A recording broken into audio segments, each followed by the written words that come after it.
Madam City Clerk, we're going to go ahead and start the closed session meeting. Do we have any speakers? We have one. I have one. Is there any more? No additional ones. Okay, so I'm going to call forward Mr. Tim Johnson. Welcome, sir. Hi, good evening, Mayor Pro Tem and Council. Thank you for initiating our last City Council meeting the litigation against three South County cities in the county is long overdue, and I appreciate you listening to us and proceeding with that. However, our job is not done yet. If you recall, there are more than just the three cities that are named in the suit, which is currently San Clemente, Dana Point, and San Juan Capistrano, as well as the county that are involved with transporting and transferring folks here to our city. I urge you to expand that lawsuit to include all those cities, which is what you previously had reported out of closed session in doing, and including some of our own central SPA cities, such as Garden Grove, Westminster, Seal Beach, Newport Beach, and others.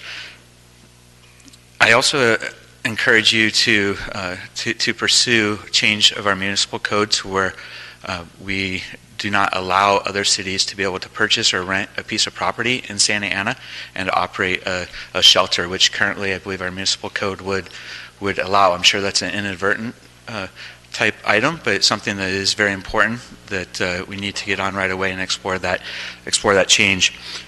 The biggest example of folks that are of the county transporting folks, and I would say probably inadvertently, to our city is with regards to the Armory as we currently see it.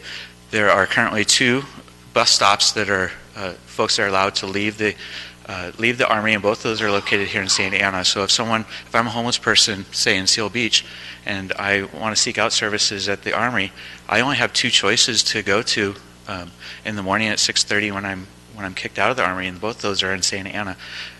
Contrast that to the Fullerton Armory, where there are 4 different locations. Well, actually there's more than 4 locations, but there's 4 different cities across the northern SBA. I don't understand why the county is focusing solely on 2 bus stops here in Santa Ana. Further, we also have proceeded with the litigation against MHA, which MHA also has a van that shuttles from the Armory to MHA every day. That was news to me. I'm not sure if it's news to you guys or not, but that might explain why we see a significant number of folks around MHA that seem to be struggling with housing issues. As you guys know, I'm all for helping the homeless out. I want to help them. It doesn't matter if it is in my backyard, but we need to do it in a manner that is consistent with keeping our neighborhoods, the quality of life of our neighborhoods, in sync with what you all want. So I urge you to make these changes. Hopefully you'll consider those in your litigation. So I appreciate it. Hopefully you've all had a chance to read my email also today. Thank you. Thank you for your comments, Tim. Is there any other speaker cards, Madam Clerk? No. No other speaking cards. Okay, I'm going to close the public hearing, and we are going to recess in a closed session.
On the screen, by the way. Why don't you go ahead and stand? In a moment we're going to do the Pledge of Allegiance.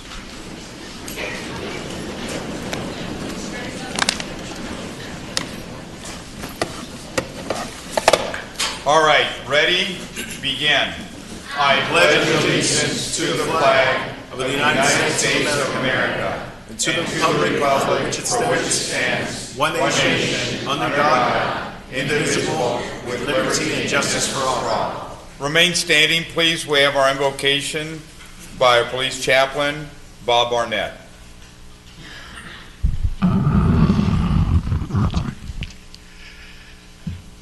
Lord God, we want to thank you for giving us a new year filled with all kinds of opportunities. We're asking, Lord, that you would make this year one that is so blessed, that our community would flourish in every way, shape, and form, that you would give our leadership the wisdom they need to guide us, and bless our people, Lord God. We're grateful, Lord, for the people you have given us in this community and the businesses. May they flourish. And Lord, we're with great expectation as we look into this new year. We ask, Lord God, that you would go before us. We ask also, Lord, that you would protect those that look out for our interests. We're so grateful for the first responders, our men and women in law enforcement and the fire department, Lord God. Guard and protect them, Lord. And thank you for the people tonight, Lord, to be honored and recognized for their service to our community. Bless our mayor, bless the city council members. In the name of the Lord, amen. Amen. You may be seated.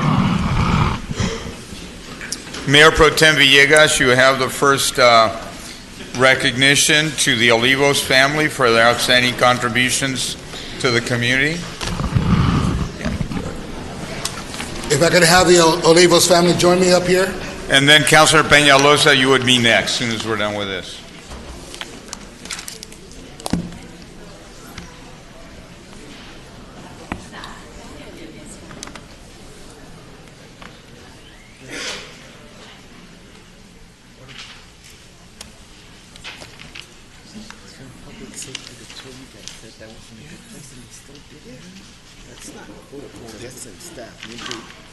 I asked the mayor to join me because there's a lot of history behind this family. Is that everyone? Oh, got more?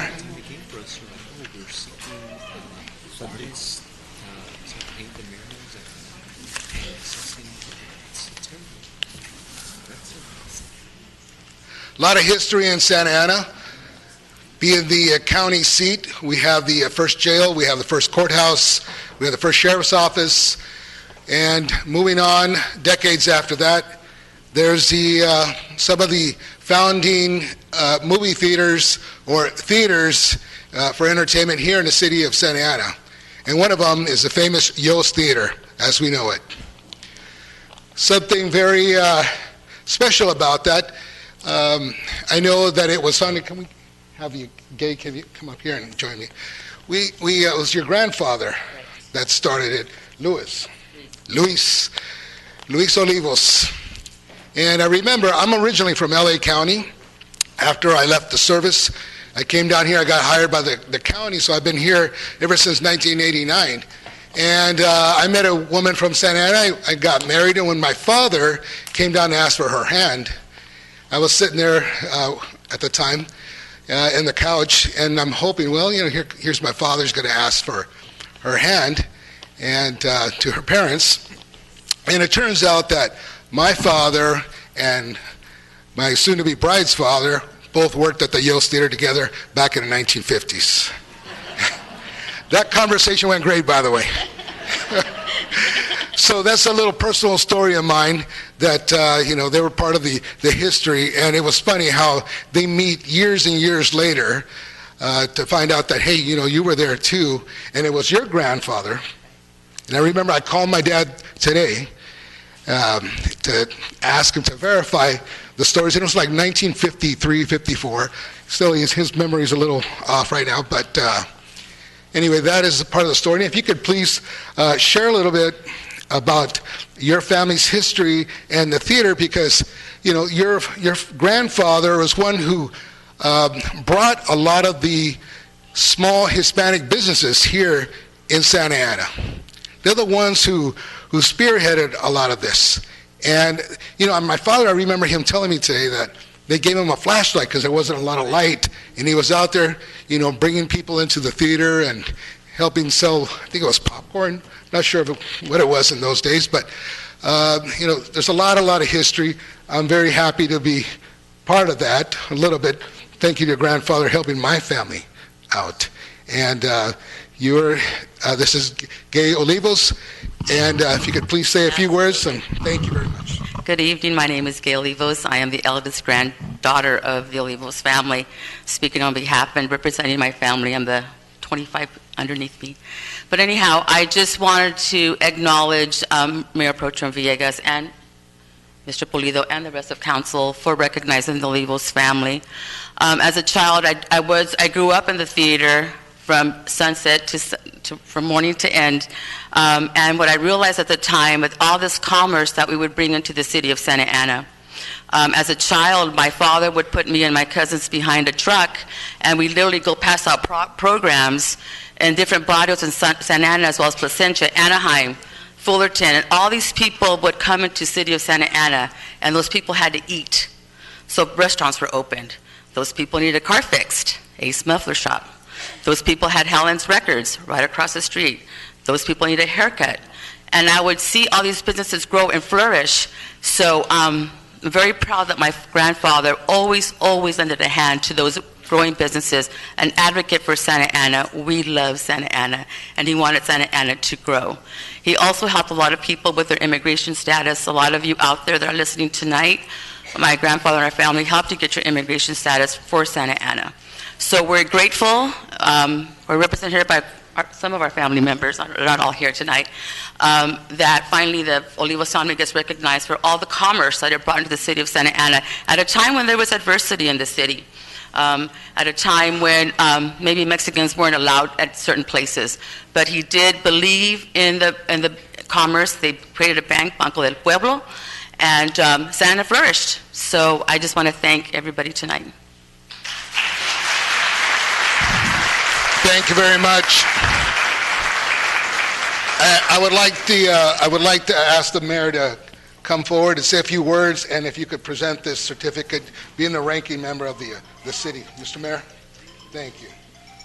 Thank you, Mayor Pro Tem, for this recognition that you've facilitated. And let me tell you, I know especially some of the older Olivos know this, but I knew your father. I knew Mr. Olivos many years ago. And he was such a giving man. You were talking about different businesses. I think even cars came into Santa Ana so we could fix their mufflers in the old days because, they'd come in from all over the county. And they'd come into the Yost Theater, and I remember as a little kid going there, and you guys had movies like Cantinflas and comedies, and then, you're artists by nature. So all the work that you've done, the awards that you've done, the plays that you've participated in, what you've done. And now as we look at the next generations, some of the really young ones, they probably don't even know what we're talking about. But they know that it's a big deal because it is a big deal. And you're a wonderful family. And I would like for you to come forward, maybe gather here. Council members, if any of you went to the Yost Theater or want to come down, please come down for the photo. Vince, I know your dad was very active and close to Mr. Olivos in younger days. So come on, get closer. Alfonso, Luis, everybody. We've got at least 4 generations here, I think, right? We got 4 generations here. And you can see which generation they're from, but one thing I'll tell you, it doesn't matter. You're all Olivos, you're all beautiful, and you've all done so much for the city and for this county. It's just a real blessing to have you here. So I'm going to award this along with Mayor Pro Tem in recognition of your outstanding contributions to the community, dated this 21st day of January 2010. So I'm just going to stand in the middle, maybe present it. I don't know, what generation should I present it to, Luis? All of them? All of them? All right, let's get some photos.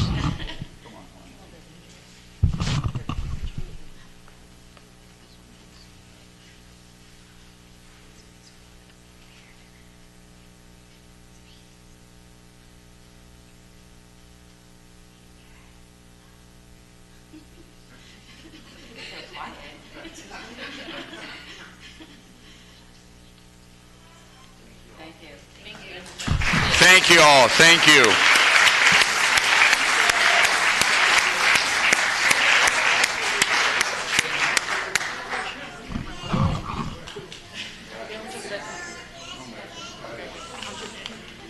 I'm Louis Olivos Jr.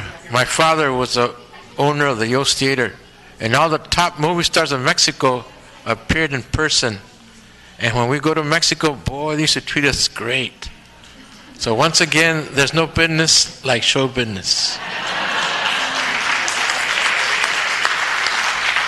And from 1960 to 1970, I was a rock and roll promoter, and I had dances at the American Legion, and I hired all the top stars, rock and roll stars.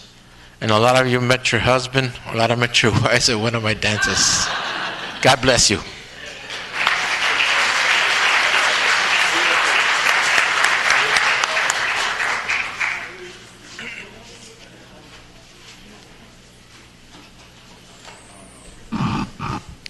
Good evening, everyone.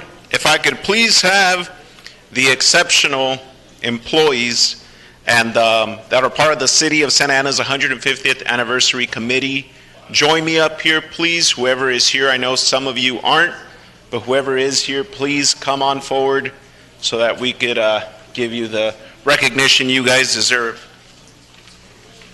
So, on October 27, 2019, the city celebrated its 150th year as a city, its sesquicentennial anniversary.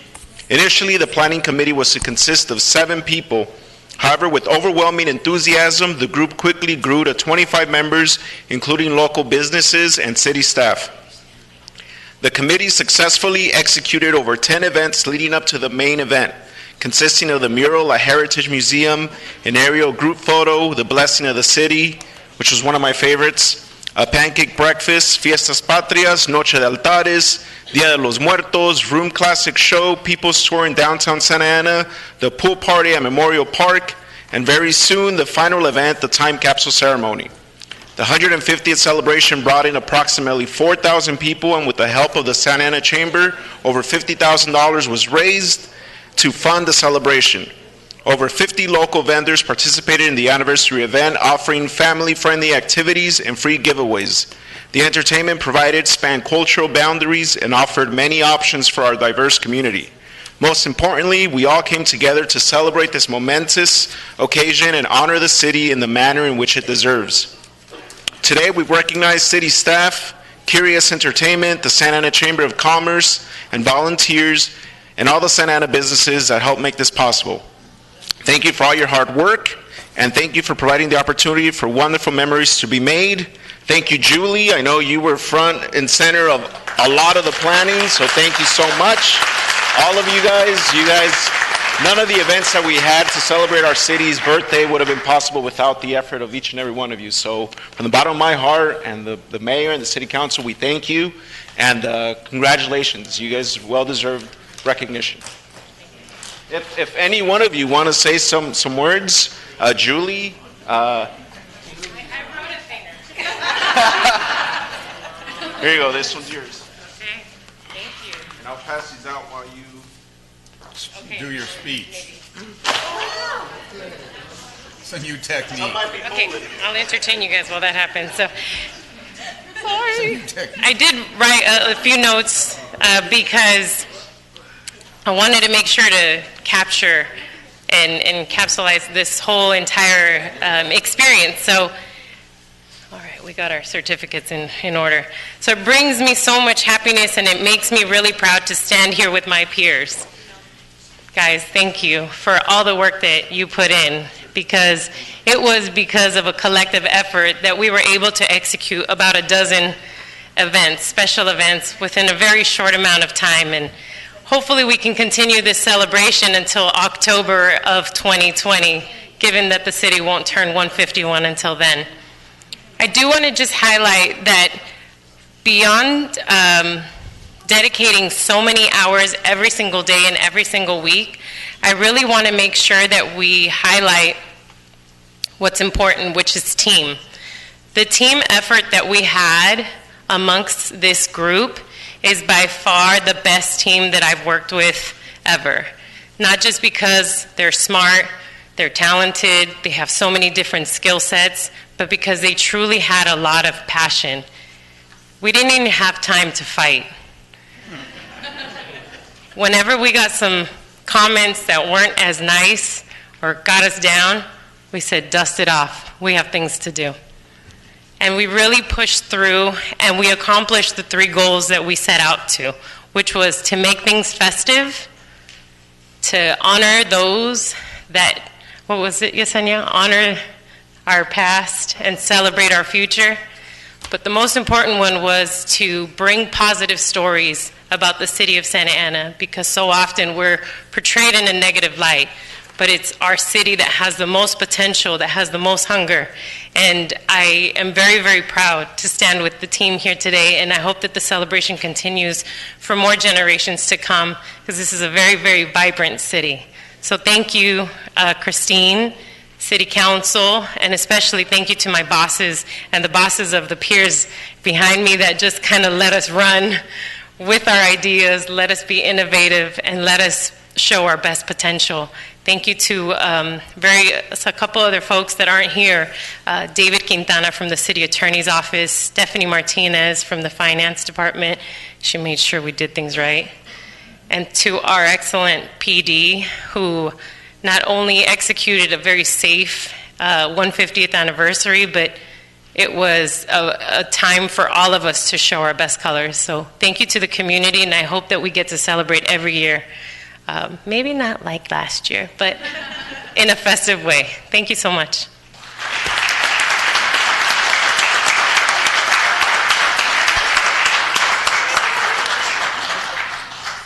Council, do you guys want to come down here?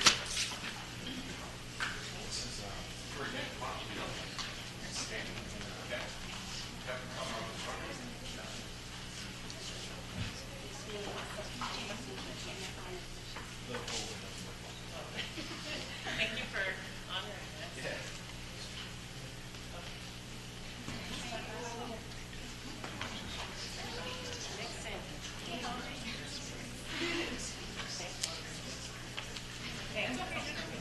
Does that feel little? Squeeze. Come on, Jose. Jose.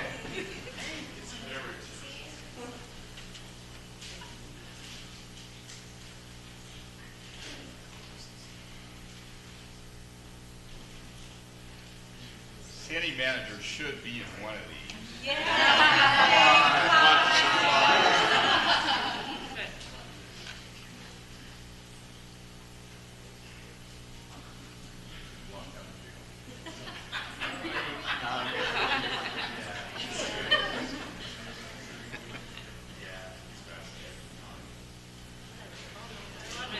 We can't breathe, Paul.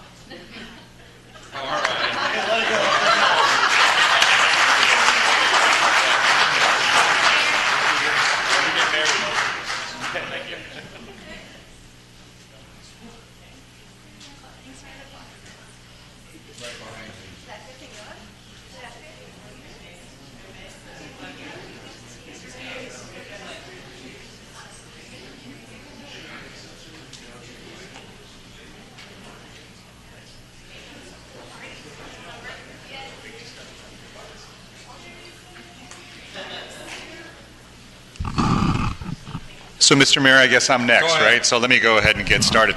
If I could have Alan Gandel come up here, and Pete Adame, Jay Bird, who are already on their way up here, Ken Robertson, Max Madrid, and I know we have Paul Guman's son, Ben Guman. So, Ben, come on up, and he's representing 7-Eleven.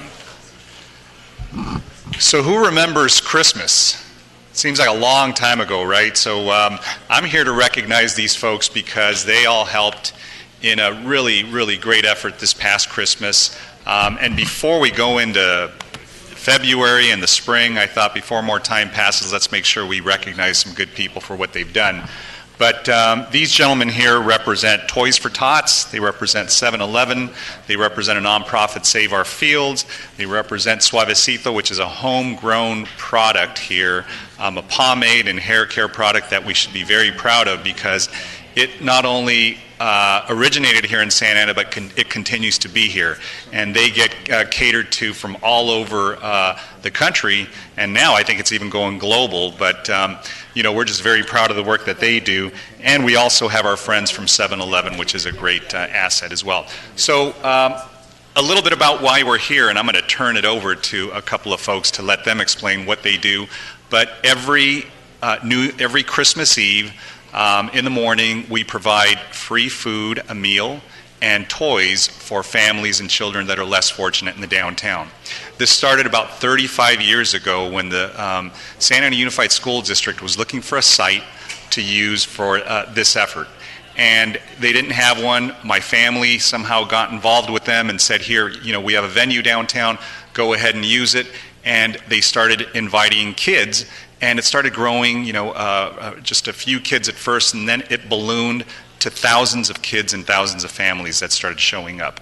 Eventually, the school district moved their efforts to the Southwest Senior Center, and right now they're at Valley High School, but the kids continued to come to the downtown. And so we didn't know what to tell them. We couldn't tell them, hey, go take a bus or go walk over to someplace cross town. So my parents continued buying units of toys.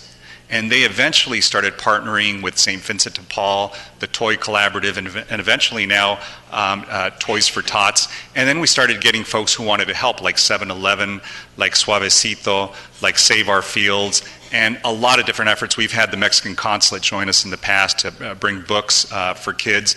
So it's been a really collaborative effort, and a lot of people in the downtown also help because you see kids lined up sometimes the night before. So, toys and meals start being given at about 10 in the morning, but the line starts forming the night before at about 7 or 8. So they sleep over, they realize that sometimes this is the only meal of the day they're going to receive. It's the only unit of toy that they're going to receive.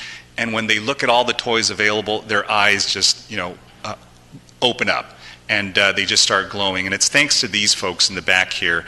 I wanted my mom to come because she's been doing it for so long. But we started calculating how many meals and how many units of toys we've given out over these 35 years. And if you average about 1,500 to 2,000 units every year, it comes out to about over 52,000 meals and toys that we've given over these 35 years. So something to be proud of. We can't do it without friends and supporters, and it's something that if you've never experienced a Christmas like that, I implore you to do it because, it's great to be with family and it's great to receive and everything, but to give a toy to a child who may not have that opportunity is something that really does change your life, and it really is the best way to spend that holiday. So in any event, we made some new friends along the way, and one of them was Ken Robertson, who is a veteran, former Marine, who was introduced to me by Max Madrid, who is with Congresswoman Correa's office. I hear he's busy these days, right? Is he doing a little bit of work over there? Or? Okay, but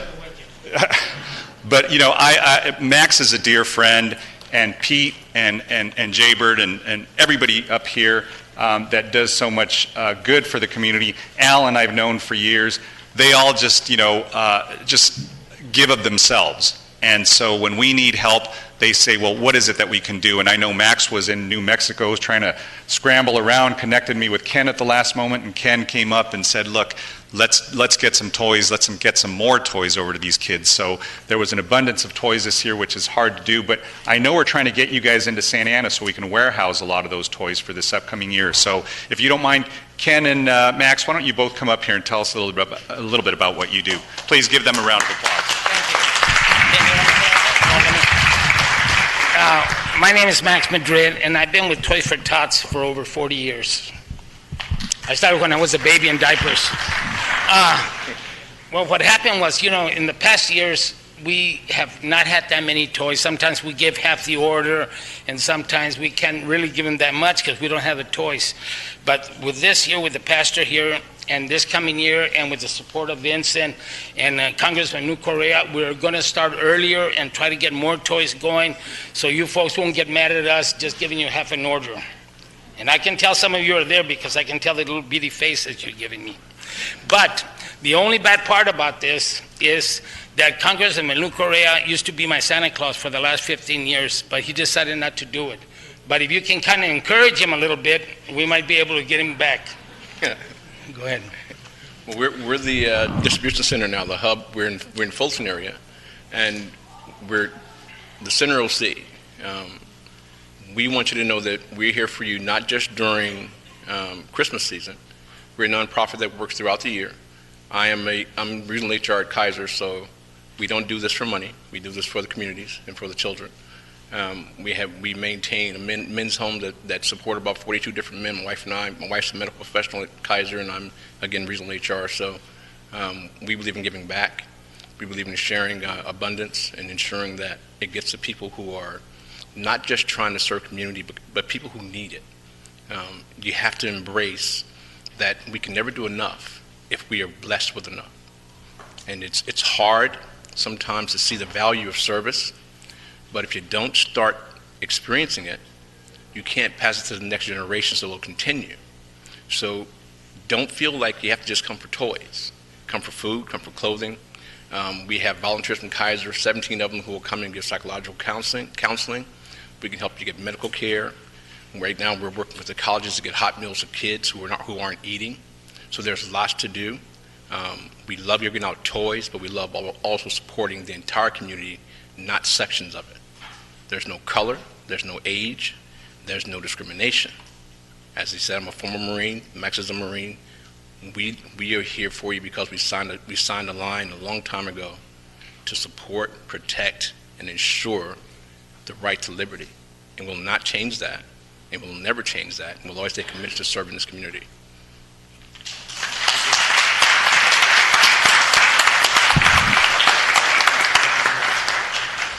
Let's, and I know all of us honor both of you for your service, both in the military, but your service that you do now. So thank you for continuing that public service and that humanitarian effort that you give. And really, let's give all these folks a round of applause. I have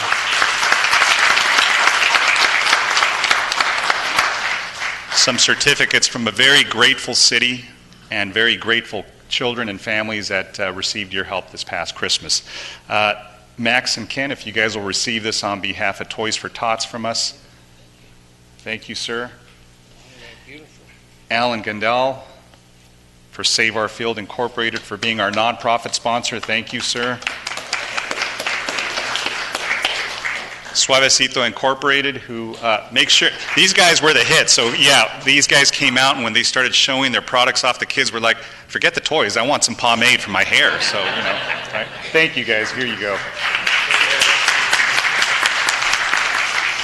And then our dear friends at 7-Eleven, they're always a hit because they bring pizzas and hot dogs, man. There's nothing better than pizzas and hot dogs. So let's take a quick picture and we'll wrap it up. Thank you.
Councilmember Jose Solorio. Thank you, Mr. Mayor. It's always hard following all these great recognitions, but I know everybody in the room in the Senate loves tamales, right? So I am pleased to have up some great community leaders who some years ago, they've been tracking that Placentia has a tamale festival. And they said, why doesn't Santana have a tamale festival? That's right. Right? And so on December 19th, last year we had our very first annual Santa Ana Tamale Festival in downtown Santa Ana. And as I mentioned, it was inspired by the economic and cultural impact that was made at the Placentia Tamale Festival in prior years. And it always takes just one person really to get stuff done. And we have here Eddie Guillares Jr., who formed a committee to organize the event, consisting of passionate community leaders and members, many of that you see here today, and you'll hear more about them. And they wanted to see a positive impact in the community. They also knew that there was going to be, based on the demographics in the city, a lot of community interest, and that would help the downtown flourish, and including the West End. You know, we talk about East End and West End on 4th Street, and this event was on the West End. It was fantastic. It was the first year, and my wife and I went, and I know Len's here as well, and we enjoyed tamales. We got there. There were already long lines. They sold out of tamales, and there were multiple vendors. They sold out tamales in 2 hours. There's people that came from far away. The LA TV cameras came out, and there was just a lot of good interest.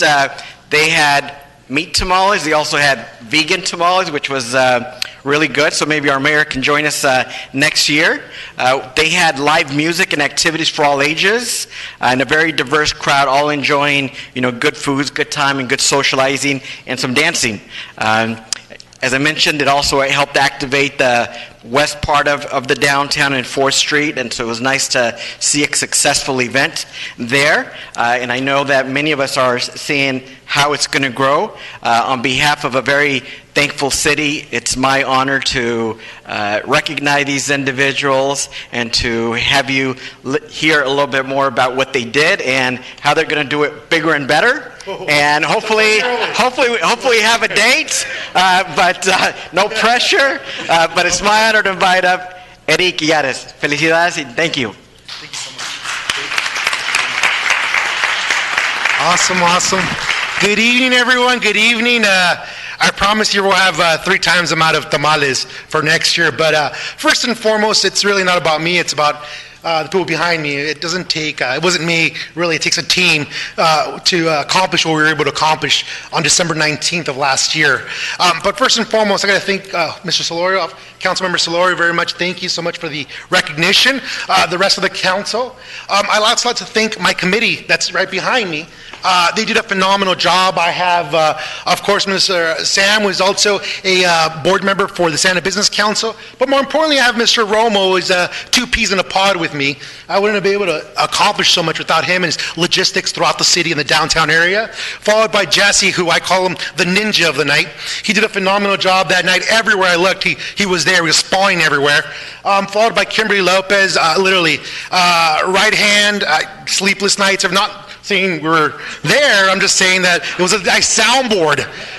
Followed by JP, Josh. Josh, how do you say your whole last name? Exactly. I knew I had 2 vowels, but I was off a little bit. Josh is my social media guru. Anyone that saw anything online, that was because of him. And then lastly, also Oscar Olivares. He was phenomenal. Great entertainment. So if you're there, you like the mariachi, you like the trio, you like the Maná cover band, that was because of extension of his connections. Also, what inspired me to have this event, of course, it was inspirational from the Placentia Tamale Festival, which was 25 years running. But I think, number one, so historically in the downtown Santa Ana and restaurants, they do extremely well in January, February, March, April, May, June, and July. And then it starts kind of tittering a little bit when the OC Fair starts. And then from there on, it just drops. And then from there, it starts picking up a little bit, supposed to at least September, October, November, and then a strong December. Unfortunately, this year, with a little bit of construction in the downtown area, that lasted a little longer than we were anticipating, which is 3 to 4 weeks. It lasted almost 2 months. So what does that mean for a business? 30% declines, up to 40% in the West End, especially, where that construction lasted a little longer. My other inspiration was activating the West End in downtown Santa Ana. And then also, one of the other inspirations was I wanted to bring another culture event into the downtown Santa Ana area. I think it was important to me, piggyback on Noche de Altares and every other event that's here in the downtown area. And lastly, my mom was a huge inspiration of why I wanted to have this. I'm not from Orange County. I'm an LA kid from Linwood, Southgate, growing up in Downey. But my mother had a Mexican restaurant growing up, a little small one. And I remember we always used to set up our little booth for the Southgate parade and Southgate fair. And we would set up the booths, everything, sell pambazos, huaraches, tacos.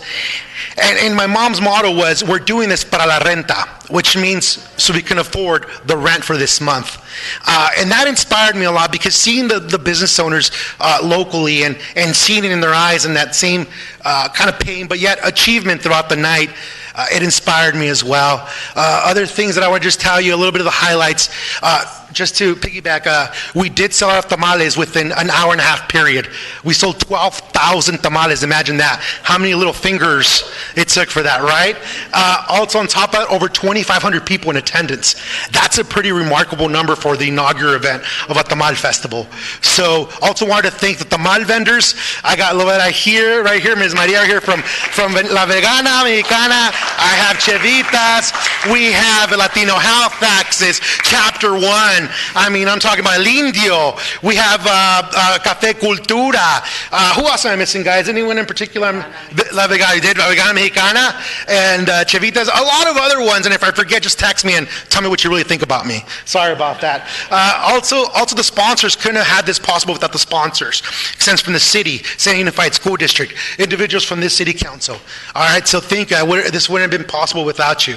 And lastly, the real reason, something that motivated me to have this event again this year, right, on December 17th, and a Pozole Festival, October 15th, right, in the downtown Santa Ana area, was I spoke to someone that was at our event, and he said, this was an amazing event because it was an event not many that I can bring my father to.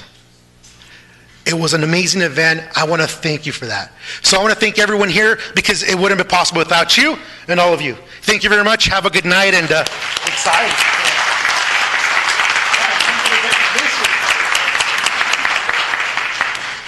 Isn't that amazing? I'm not sure if you heard it. They sold 12,000 tamales in an hour and a half in the first event ever.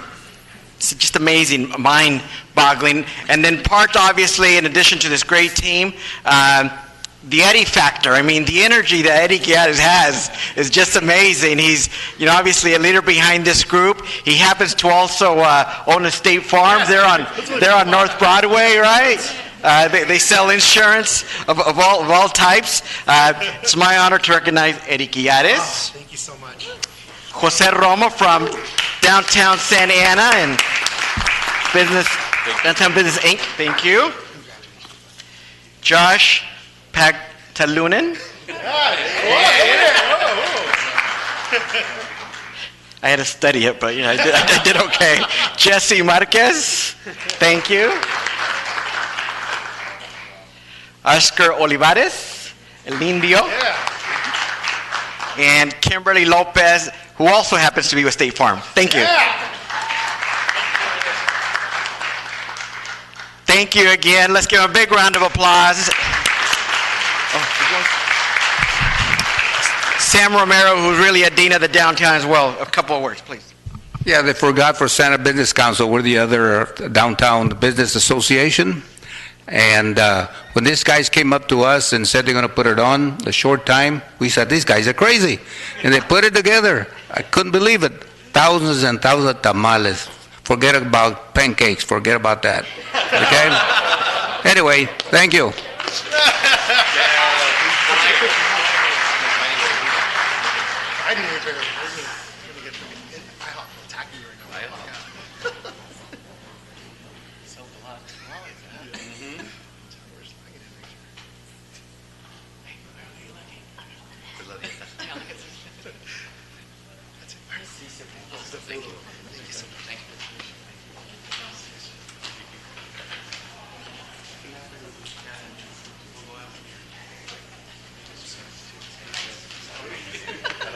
All right.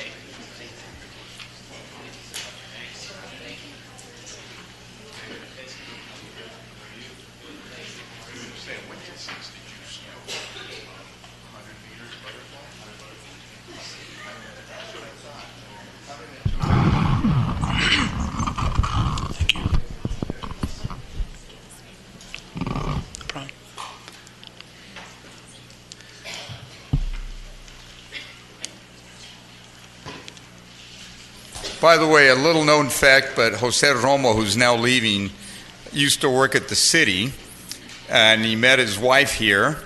She used to work at the city as well. Patty's in the back. But also, he used to swim 100 and 200 butterfly for the Mexican Olympic team. So, tremendous guy. Congratulations, Jose. All right, with that, we're going to go to a presentation. So, Nabil, I'll go ahead and turn it over to you. Good evening, Mayor, Mayor Pro Tem, members of the Council. Nabil Saba, Acting Executive Director of Public Works. Tonight, I will provide you with an update on pavement management and street medians in the city.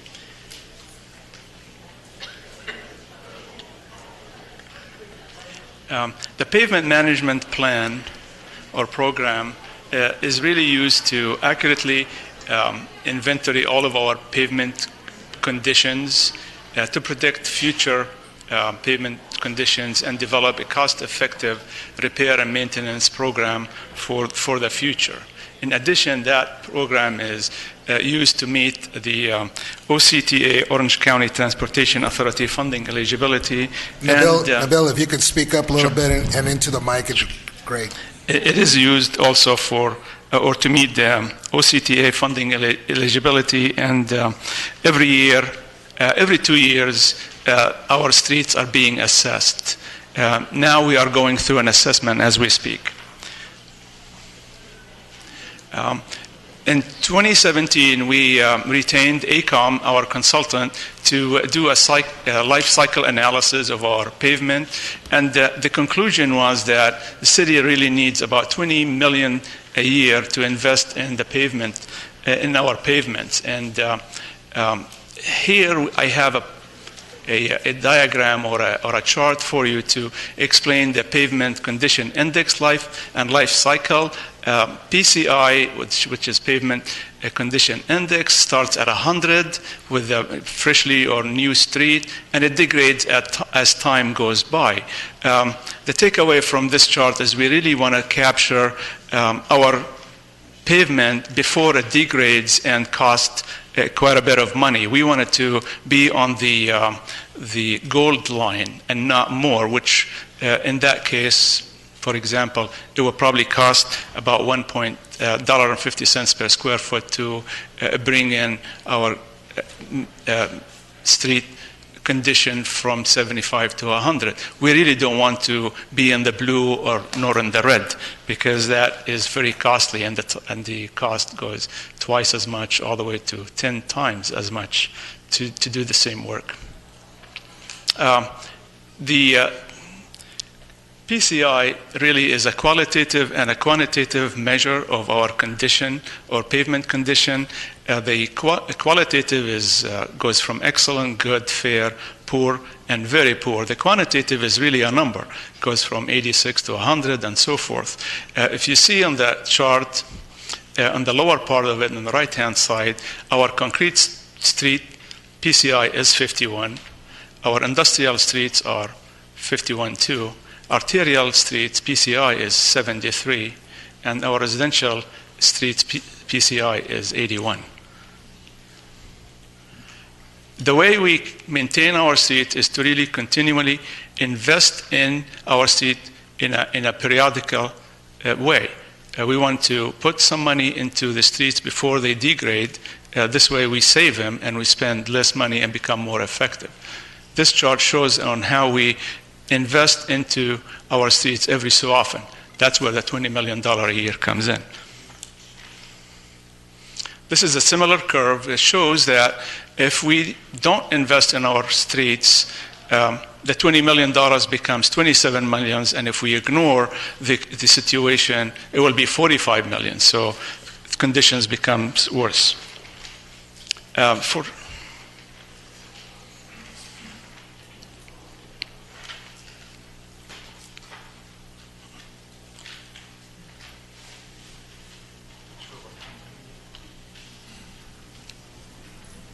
We see it up here, but it's not on the big screen. Yeah. The Santa Ana PCI is 76.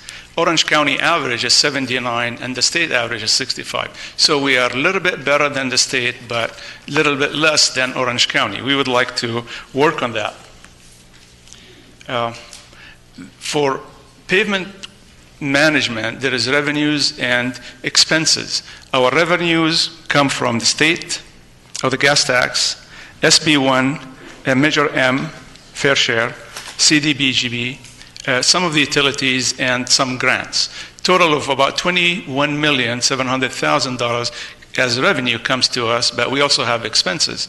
Our expenses include debt service, traffic signal maintenance, median, landscape expenses, road maintenance expenses, and we save some money for grant match. A total of $13 million available to us to spend. Now keep in mind that our study showed that we need $20 million. Now there is a gap. With the $13 million that we have, we can do two things. The slurry seal maintenance, which is the gold line that we have, or the gold bar on the chart. In addition to that, we can do asphalt rehabilitation, which is the blue chart, a total of $13 million. But again, we are $7 million short, and there is a gap again.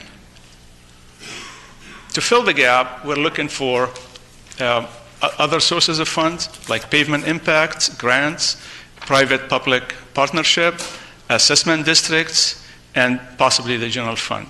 And we also are taking measures to enhance on the delivery of paving projects by utilizing better technology, more effective technology. What have we done? In the last 4 years, I have a couple of maps there, but also the map is up on the screen there. We've done asphalt rehabilitation, concrete rehabilitation, and also slurry seal maintenance. The green is the slurry seal is what we've mostly done in the last 4 years, and we've done some concrete and some asphalt too. The plan depicts is what we've done in the last 4 years. What we plan to do next year, or in the next 4 years, again, same thing, more slurry seal, more concrete street rehabilitation, and asphalt rehabilitation, asphalt street rehabilitations. With numbers, we've spent about $7 million in the last 4 years on street work, 25 miles of overlay, 10 miles of concrete repairs, and 200 miles of slurry seal. We plan to spend $13 million for the next 4 years on overlay, concrete repairs, and also slurry seal. $13 million every year for the next 7 years or so. Now, shifting gears to street medians. Landscape medians were divided into 3 phases. The first phase is 17th Street. We've done a pilot project right now that's been completed on 17th Street, and that's part of phase 1. And we'll continue to do phase 1, which is along 17th Street again. Phase 2 of the median retrofit and the change is throughout the entire city, and that's the blue bubbles all throughout the city. And then phase C is really the rest of the city. So in numbers, what we've done in phase A, we've done the first pilot, which was about $45,000. That's complete. We plan to do 17th Street from Broadway to city limit, and then from 17th Street from Bristol all the way to the west city limit. Phase B is the rest of the certain sections of the city, including McFadden, Warner, Tustin Avenue, Dyer Road, and First Street and Edinger. A total amount for Phase B in terms of cost is $2,000, $40,000. And to do the entire city, which is Phase C, we estimate about $1.5 million to complete the entire retrofit of the medians in the city. The year of completion is really coincide with the work that we plan to do along with the street. If we have for example, the $240,000 before we are taking on street work, then we would do these medians a lot sooner. And I'm open for any questions. Any questions from council members? Councilor Solorio? Thank you, Mr. Mayor. I know that this presentation is being made in part because Mayor Polito and I wanted to give the rest of our colleagues in the community an update on the work being done and the work necessary in the years to come. Sure. You're our water manager, but you've stepped in and are helping in the public works area as we explore a full-time filling of that post.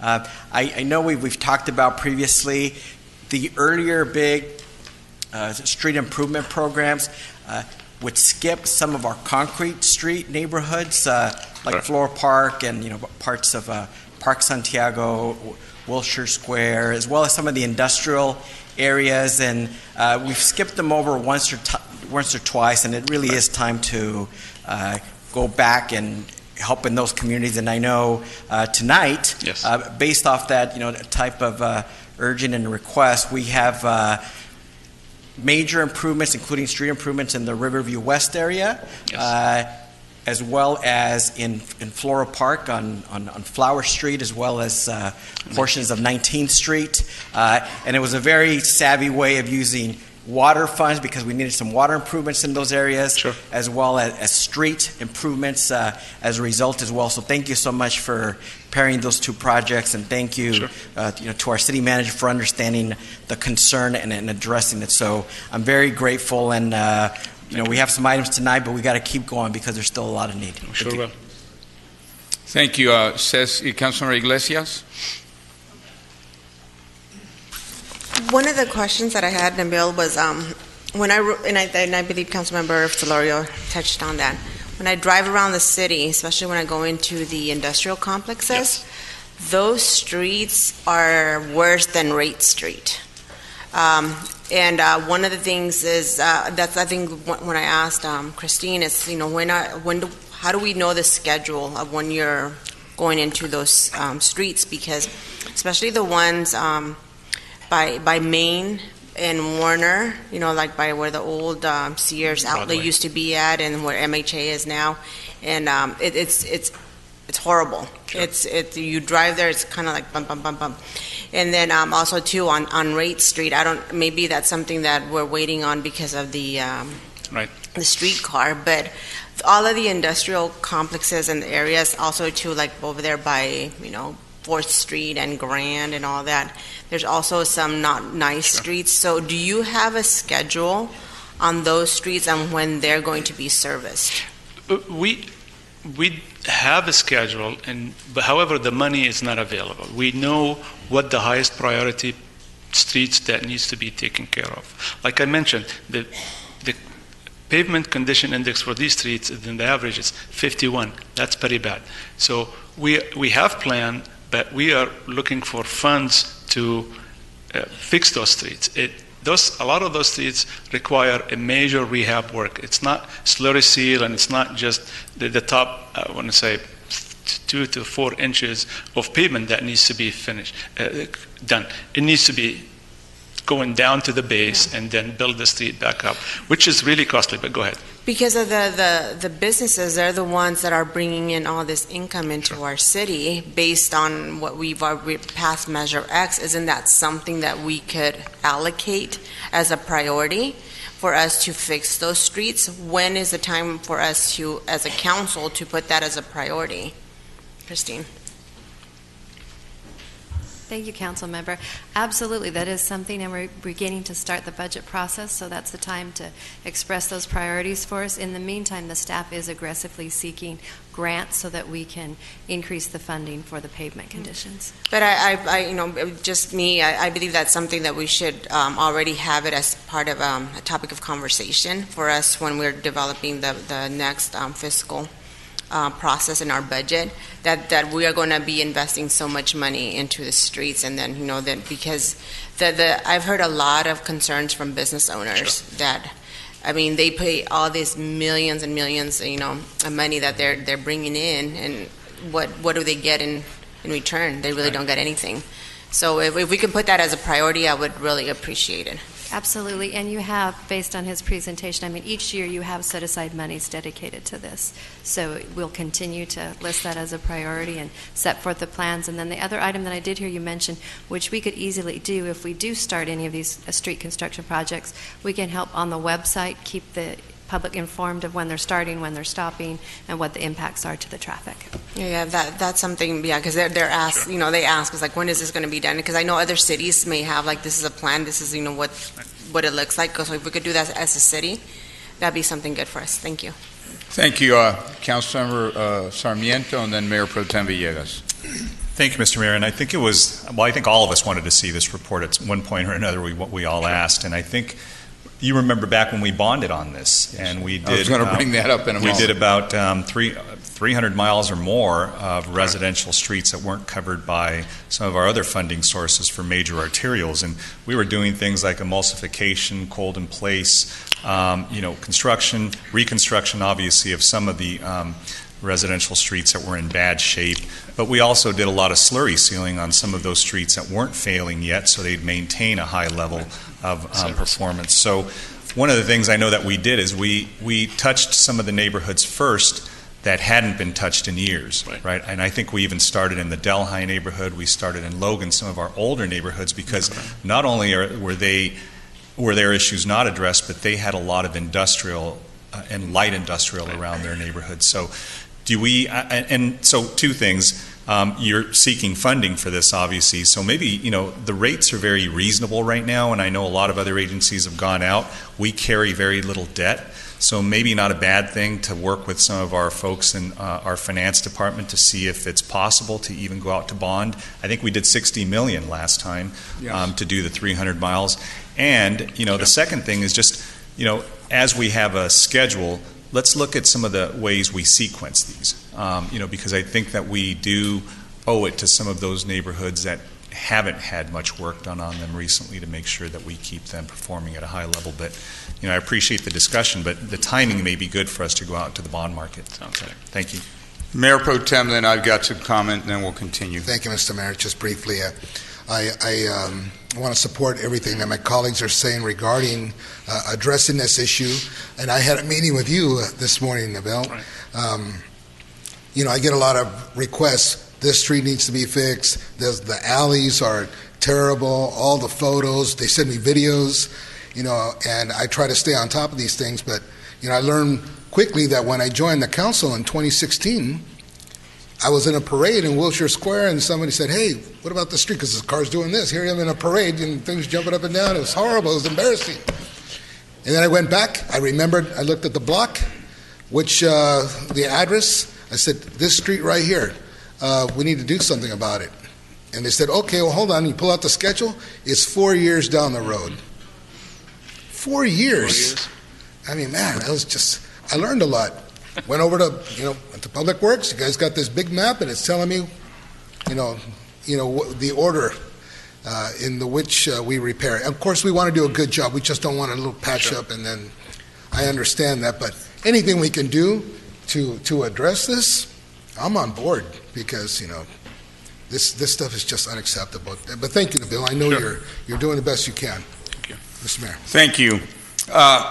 I agree with comments right now by everybody, but in particular, Council Member Vin Sarmiento talked about what we did in the past. Right.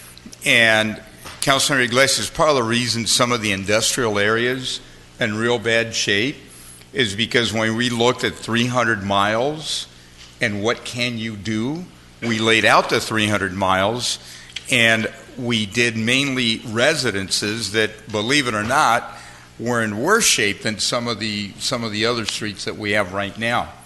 Nonetheless, I think the timing is very good right now, that instead of limping along, which a little bit is what we're doing here, we're saying we need this and here's a schedule, we could, I think, take a bolder action, potentially go to the city manager and say, come back and bring us, I'm just going to throw out a number, but maybe a $50 million bond, something of that magnitude. Use Measure M2, which now has passed. Back then we were on Measure M1, now we have Measure M2. There's turned back dollars, there's monies that come to the city, if we get ahead of this curve, we can actually do more with less. We can take more of the money in a prevention and maintain our overall streets in a better condition than we can with very high maintenance. And guess what? Some of that very high maintenance is almost counterproductive.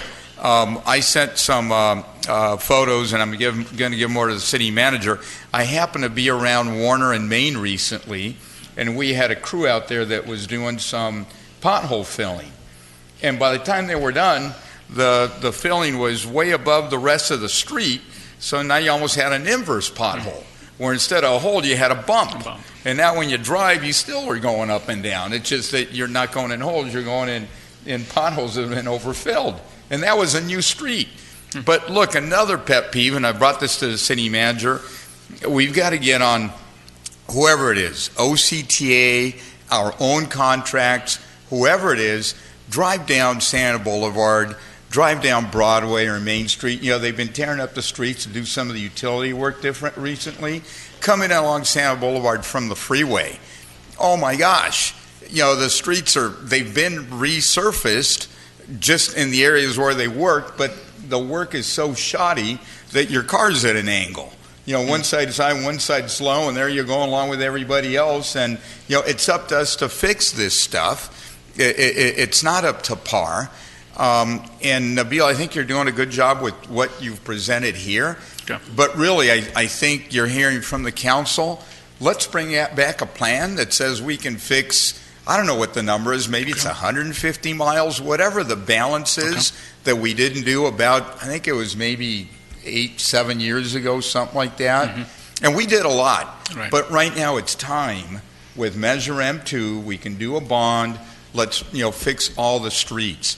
And when it comes to concrete, I suggest leave those areas that are concrete, asphalt. But in the past, we kind of punished concrete because they weren't as bad as the really bad asphalt streets. So if you're asphalt, you got a new street, and there's a lot of new streets around town. But if you're concrete, you got the same street that you had before.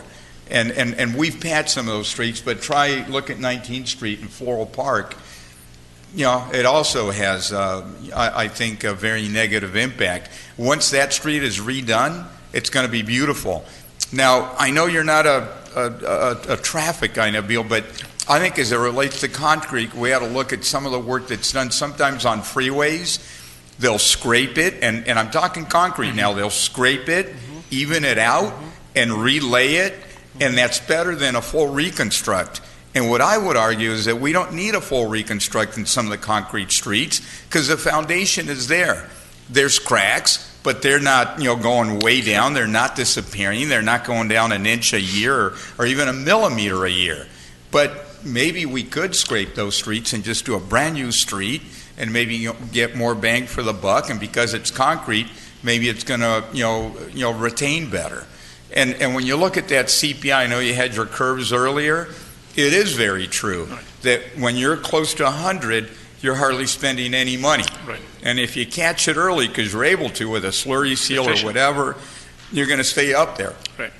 But when you come down, oh my gosh, now instead of $1.50 a square foot, $16 a square foot. I mean, now you got to do a full reconstruct. And, Councilor Sarmiento is right. You can do a cold in place reconstruct, which we did before. You grind a street, you put everything aside, you lay it down, you add some emulsion, you level it out. It saves money. It's good for the environment.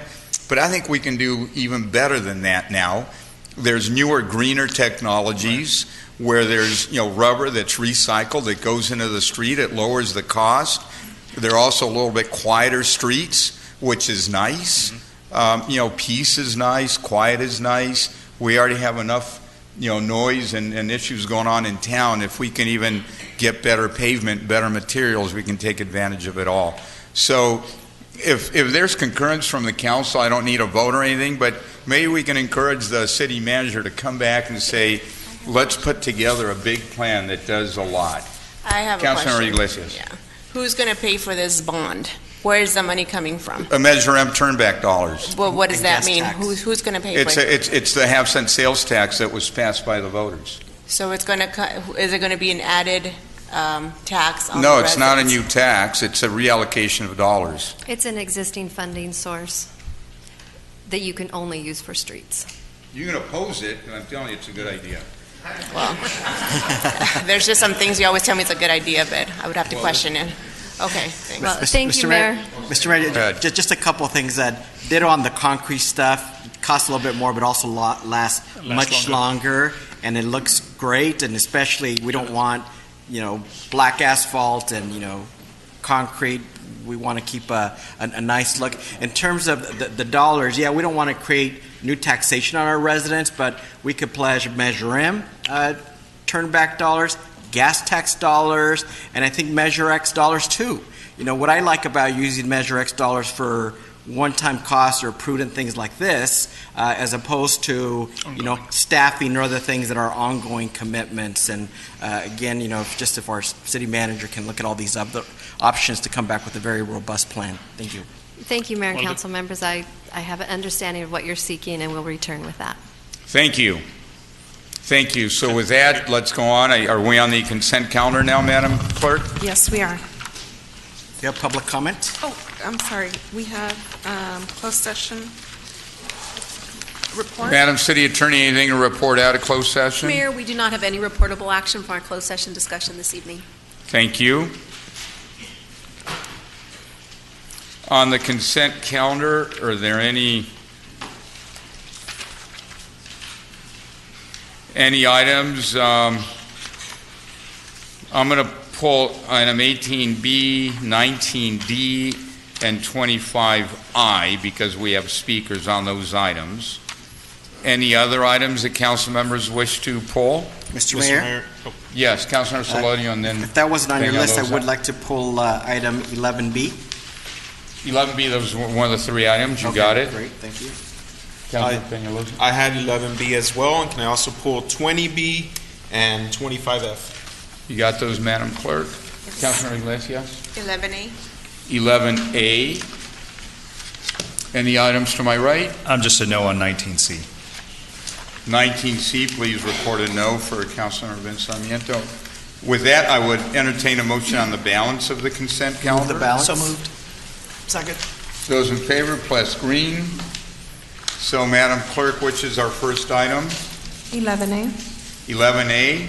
Okay, I believe that was pulled by Councilmember Iglesias. And the reason I pulled this is I voted no the first time, and I just wanted to be consistent.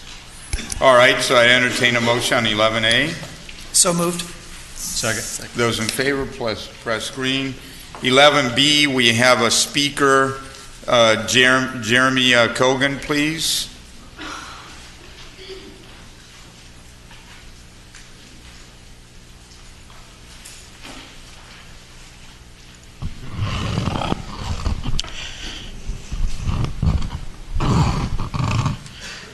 Good evening, Mr. Mayor, members of the City Council, City Management, staff, and guests. My name is Jeremy Kogan, and I'm the Director of Planning for the Santa Ana Unified School District. I am here tonight to share the district objects to tonight's approval of the zoning ordinance amendment in item 11B, amending specific development number 82. As has been shared, the project is a significant expansion, increasing enrollment from 270 students to 870, from 11 classrooms to 38, and from 18,000 square feet to 66,000. This has the effect of tripling school operation at the site and does not fully utilize the California Environmental Quality Act. Quite simply, the district is asking that the city not separate the amendment from the charter school expansion, that it be aware that the charter school expansion project is a foreseeable consequence of the zoning ordinance amendment approval, and follow the CEQA guidelines accordingly.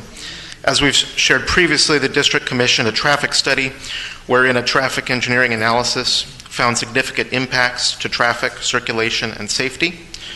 The analysis is particularly important given the safety of children at the site, and we are pleased that the city staff are reviewing the report and look forward to the city responding to these concerns in a meaningful way. Accordingly, since we've conveyed these objections in the past and other numerous times, and the council previously rejected the item before taking it up again in December, we ask that the city first conduct the required environmental review, and until then, hold off on approval of this item. Thank you very much for your time. Thanks for your comments. I would bring it back to council for consideration. Motion approved. This is the second reading. Second. We have a second by Councilor Iglesias. Those in favor, please press green. Madam City Clerk, our next item. 11B. 11B. 11B. Oh, I'm sorry. Did The one we just did. Oh, We just voted on that. yes, you did. 19B. 19B. Who pulled that one?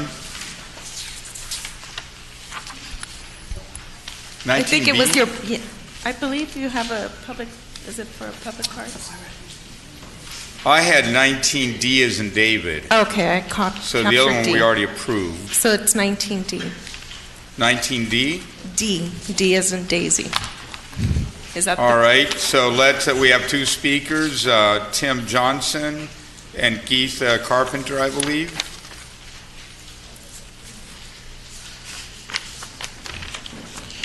Good evening, Mayor. Good evening, Council.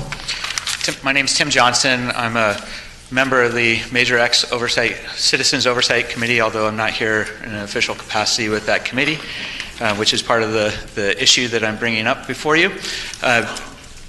In this agenda item, you are going to be voting on to approve the Major X annual audit, the agreed upon procedure report. I would ask that you pull this from, well, you've already pulled it, but I would ask that you discuss this item with staff. I would imagine that you have multiple questions regarding the expenditures, especially the expenditure side on Major X, and I'd ask that you ask those tough questions to our city staff so that not only you understand it, but also the residents that voluntarily voted to approve this, or the sales tax. But also this brings about a larger concern of those on the Major X committee, and that has to do with our official capacity to be able to come before you in an interim period to where we are able to speak on behalf of the committee. The city does not have a process or procedure for committees and boards to come before the council and express our concerns or recommendations outside of what is originally in our charter, which right now is just one time a year. I'd ask that you suggest to the city staff or city manager to come back before you with some suggestions to be able to come up with a process for boards and commissions to be able to bring comments before you. For specifically at our last meeting, we unanimously voted to come before you tonight and give you a sneak peek, per se, of recommendations and concerns that we have had on the committee. We've not been able to do that. The email I sent earlier today, which hopefully you've had an opportunity to review, includes multiple bullet points that we had voted upon as a group that we were hoping to be able to speak on in a larger capacity tonight, but those are just speaking point bullets, and obviously any presentation that would be made would be more expansive than those bullets. But I would ask you that you ask our city manager to be able to come up with a process for boards and commissions to be able to come before you at times that is not required in the boards and commissions charters.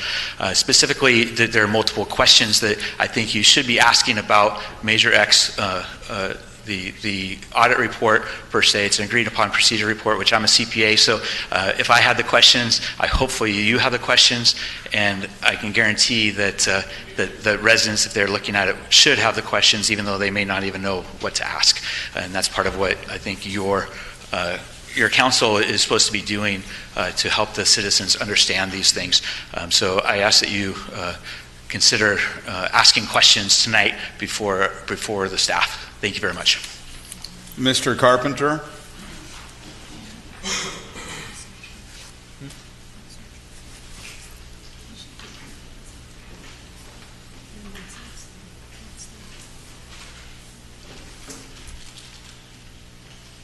Good evening, Council. My name is Keith Carpenter. I'm also a member of the committee, Measure X committee. And I'm in agreement with Tim Johnson on his statements. We were all concerned about how we're going to get our information to the council and what the council is going to get back to us, and not to us as a committee in particular, but to the citizenry. We had concerns about how, and again, I'm not speaking for the committee, I'm here as an individual. We had concerns about how the measure was presented to the public and where the funds actually ended up going. And going forward, I think it's important that the citizenry gets feedback on what we have recommended. And hopefully, my hope is that you guys will sincerely take what we recommend to heart and take action on them. And that's really all I have to say. Thank you. Thank you. Madam City Manager, do you have any comments? Certainly, staff is already engaging in the dialogue because what we have found is a lot of your commissions, they serve for a specific purpose, but they aren't routinely coming back and presenting their advisory and their recommendations to this body. So it's one thing that I'm brainstorming with staff on. Would it be twice a year? Would it be quarterly? What would be the best? It might be different based on the roles of each one of the commissions, but we are looking to that. With regards to the Measure X oversight, they did want to do a presentation, and their presentation focuses on budget priorities. So I told them that they should do the presentation when you are considering budget priorities. Otherwise, it would just be a receive and file, and you wouldn't have any available means to take action on the report. So you will be receiving a report from that committee in the near future. I would just warn that we could be setting a precedent where we have every committee and commission that the council has wanting to report to us on a regular basis. And I kind of think it's fine if they work through management and, we all have representatives on that committee. They can contact us directly and move forward. So with that, this is basically a receive and file, as I understand. Councilor Iglesias? I would like to support the comments that the two gentlemen made, because they are being the stewards of the Measure X and how the money is being presented. So it would be nice to have them present, because we've given them the authority for them to represent us in this committee, for them to do a presentation to us. It doesn't have to be long. It doesn't have to be lengthy. 5-10 minutes at the most, and I think we can definitely do that. And it's pretty much too also giving them their respects and also thanking them for being part of that committee, because it takes a lot of their time too. So especially this one's very important for us, because a lot of us didn't support Measure X money, but now that it's here, we have to see how it's being spent, and then they're the ones that are charged to our residents and to our citizens for having that oversight. And then of course we're responsible for it, but they have the most responsibility in how this is being distributed. So for me, I would like for us to at least have them come to us at least quarterly, so they can make this presentation, because I believe Measure X Oversight Committee is very important for us to know as a community. I would disagree with that. I believe we have oversight directly over those dollars. They're an advisory body. Mayor Pro Tem? I agree with Councilmember Iglesias. I know this tax measure was a very sensitive one. It's one that I supported from the beginning, because I knew that this city needed the help. So if we're going to put this on the citizens, they need to know exactly where that money goes. And I would like to know just more than a report. I would like to see a presentation also. Those are my comments. All right. So is a receive and file. We've given comments to the manager. Is there a motion and a second? Move the item. Those in favor, please press green. I'll second it. What's the next item, Madam City Clerk? 20B. 20B. I believe I have no speaker on that item. That somebody must have pulled it. I had 20, go ahead, Mr. Mayor. And this is why I was quiet on comments for that construction and street schedule repayment, because I know I had a lot to say for this item, not just in particular this item, Madam City Manager, but this is to award a construction contract to All Cities Engineering in the amount of $2,399,000 for the Riverview Neighborhood Water Main Improvement Project. The reason why I wanted to pull it is because I just had some construction timeline questions that have come up over the last couple of months regarding other water main projects throughout the city. I'm sure Nabil knows which ones I'm talking about, as well as you, Madam City Manager.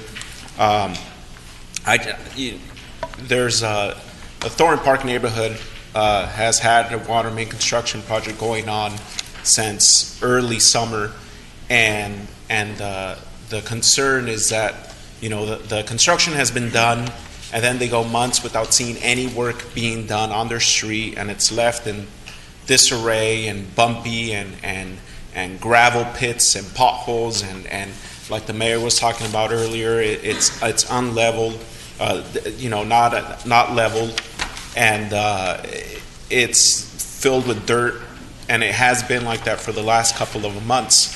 What I worry is that is this going to go the same direction we're going with the Riverview Neighborhood Water Main Project? And my question for you, Madam City Manager, and if Nabil could chime in, is what timelines do we give for project completions to these numerous contractors? And is this the same contractor that is currently working on that Thornton Park neighborhood project? Okay. I'll ask our Public Works Director to answer those two questions.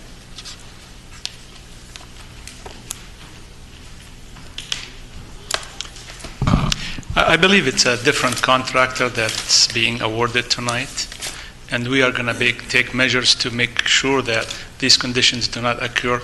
The particular project that you're talking about had not sporadic, but certain areas that we were working.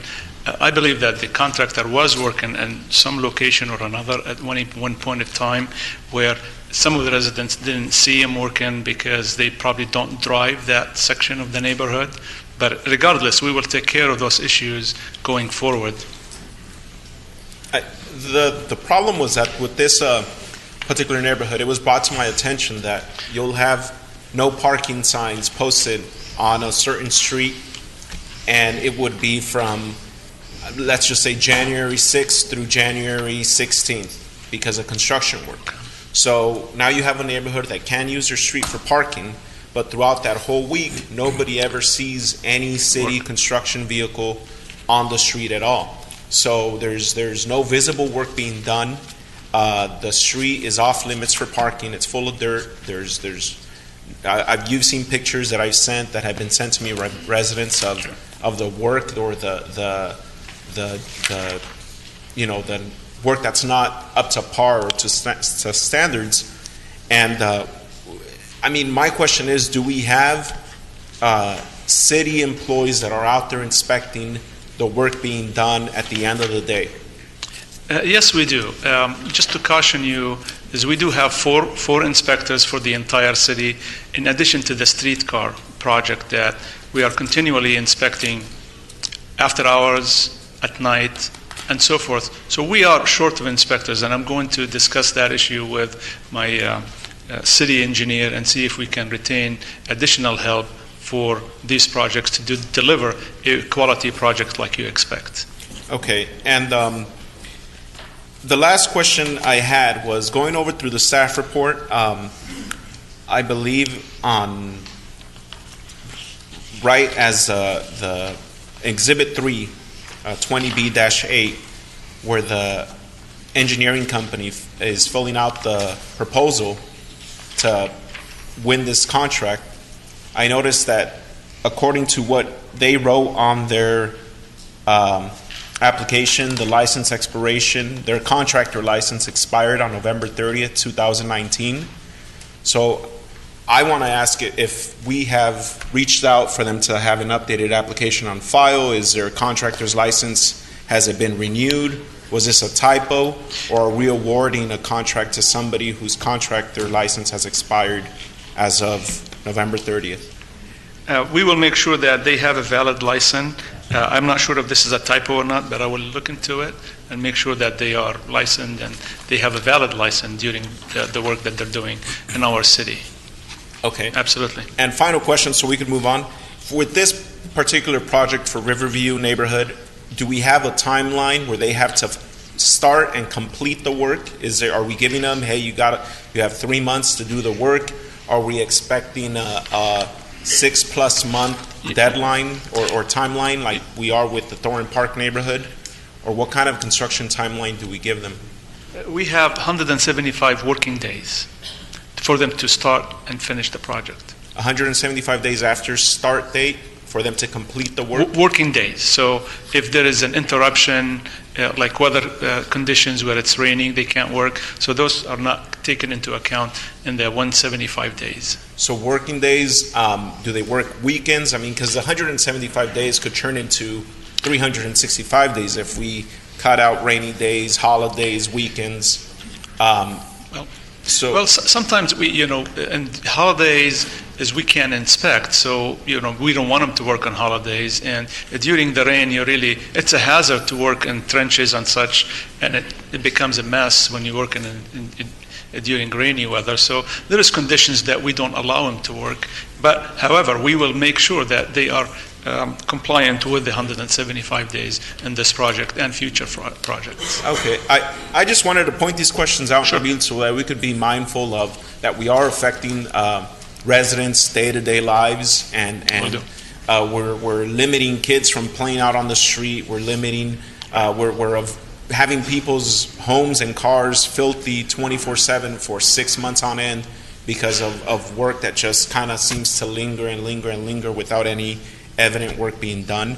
I know you inherited the Public Works Department, and there's a lot of projects in the pipeline, but just moving forward, I would hope that we're mindful in these strict timelines for construction to limit the amount of nuisance and to the residents as much as we can. Thank you. Councilor Jose Solorio.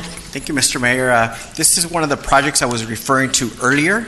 We do have the Floral Park one after this on the consent, but this is a project that's helpful to Riverview West.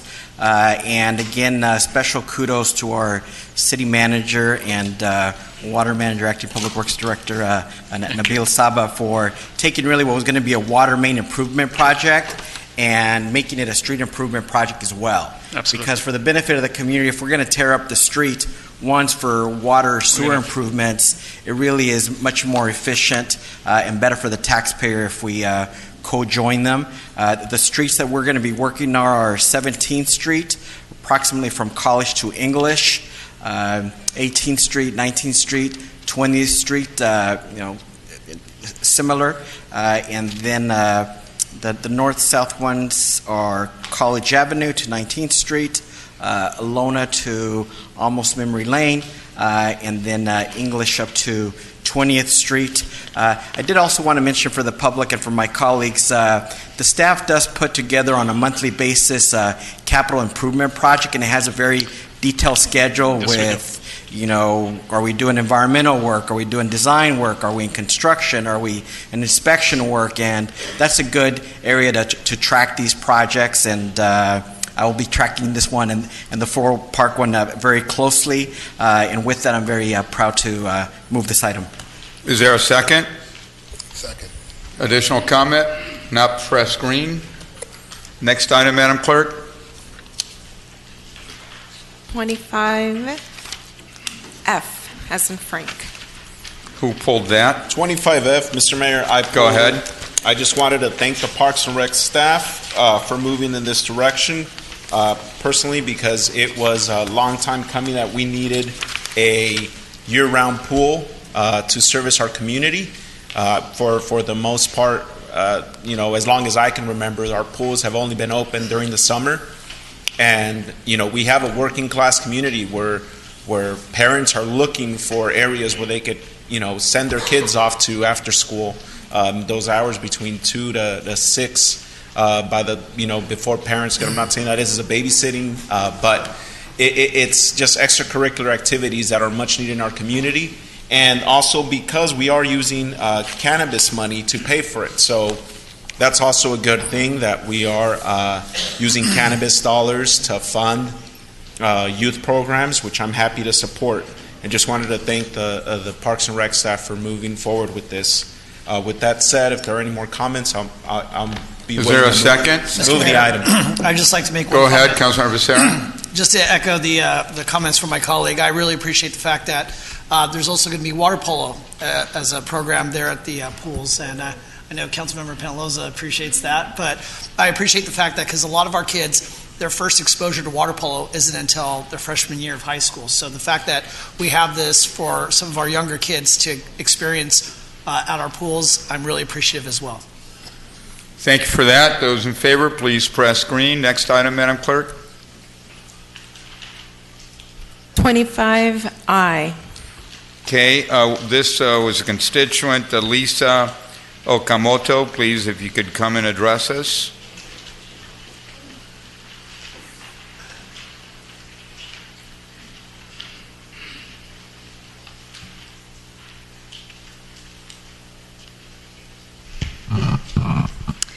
Good evening. Thank you for this opportunity to provide the public comment.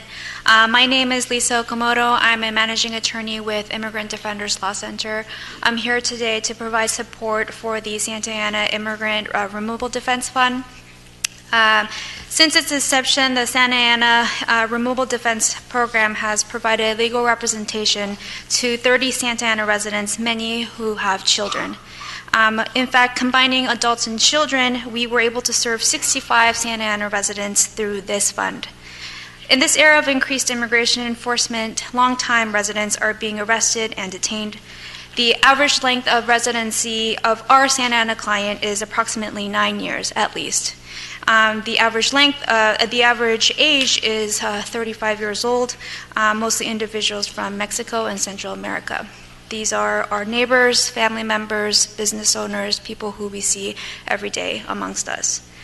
Immigrant Defenders Law Center works collaboratively with local community organizations and stakeholders such as Resilience Orange County, Friends of OC Detainees, Public Law Center, Catholic Charities, and the OC Justice Fund. They have been indispensable in publicizing our services, and we receive at least one referral a week from these organizations. Immigrant Defenders Law Center is also part of the Los Angeles Justice Fund, which provides legal orientation programs in the detention center, which serves as an access point for Santa Ana residents to receive and know about our services, even though while in detention. Our ultimate goal is to preserve due process for the most vulnerable in Santa Ana. Legal status is always ideal for our representation. However, preserving due process is our number one goal, which also means providing the person facing deportation all the information necessary for that person to understand and make an informed decision about their life and for their family, even if that means making a decision to return and depart from the United States. This fund will allow us to ensure humanity and dignity to the residents of Santa Ana. To highlight what we have been able to accomplish, I would like to read two client stories. The names here have been changed to aliases to preserve confidentiality. Miguel is a lawful permanent resident, which means a green card holder who grew up in Santa Ana along with his parents, 4 siblings, and extended family. He arrived in the United States when he was only 12 years old.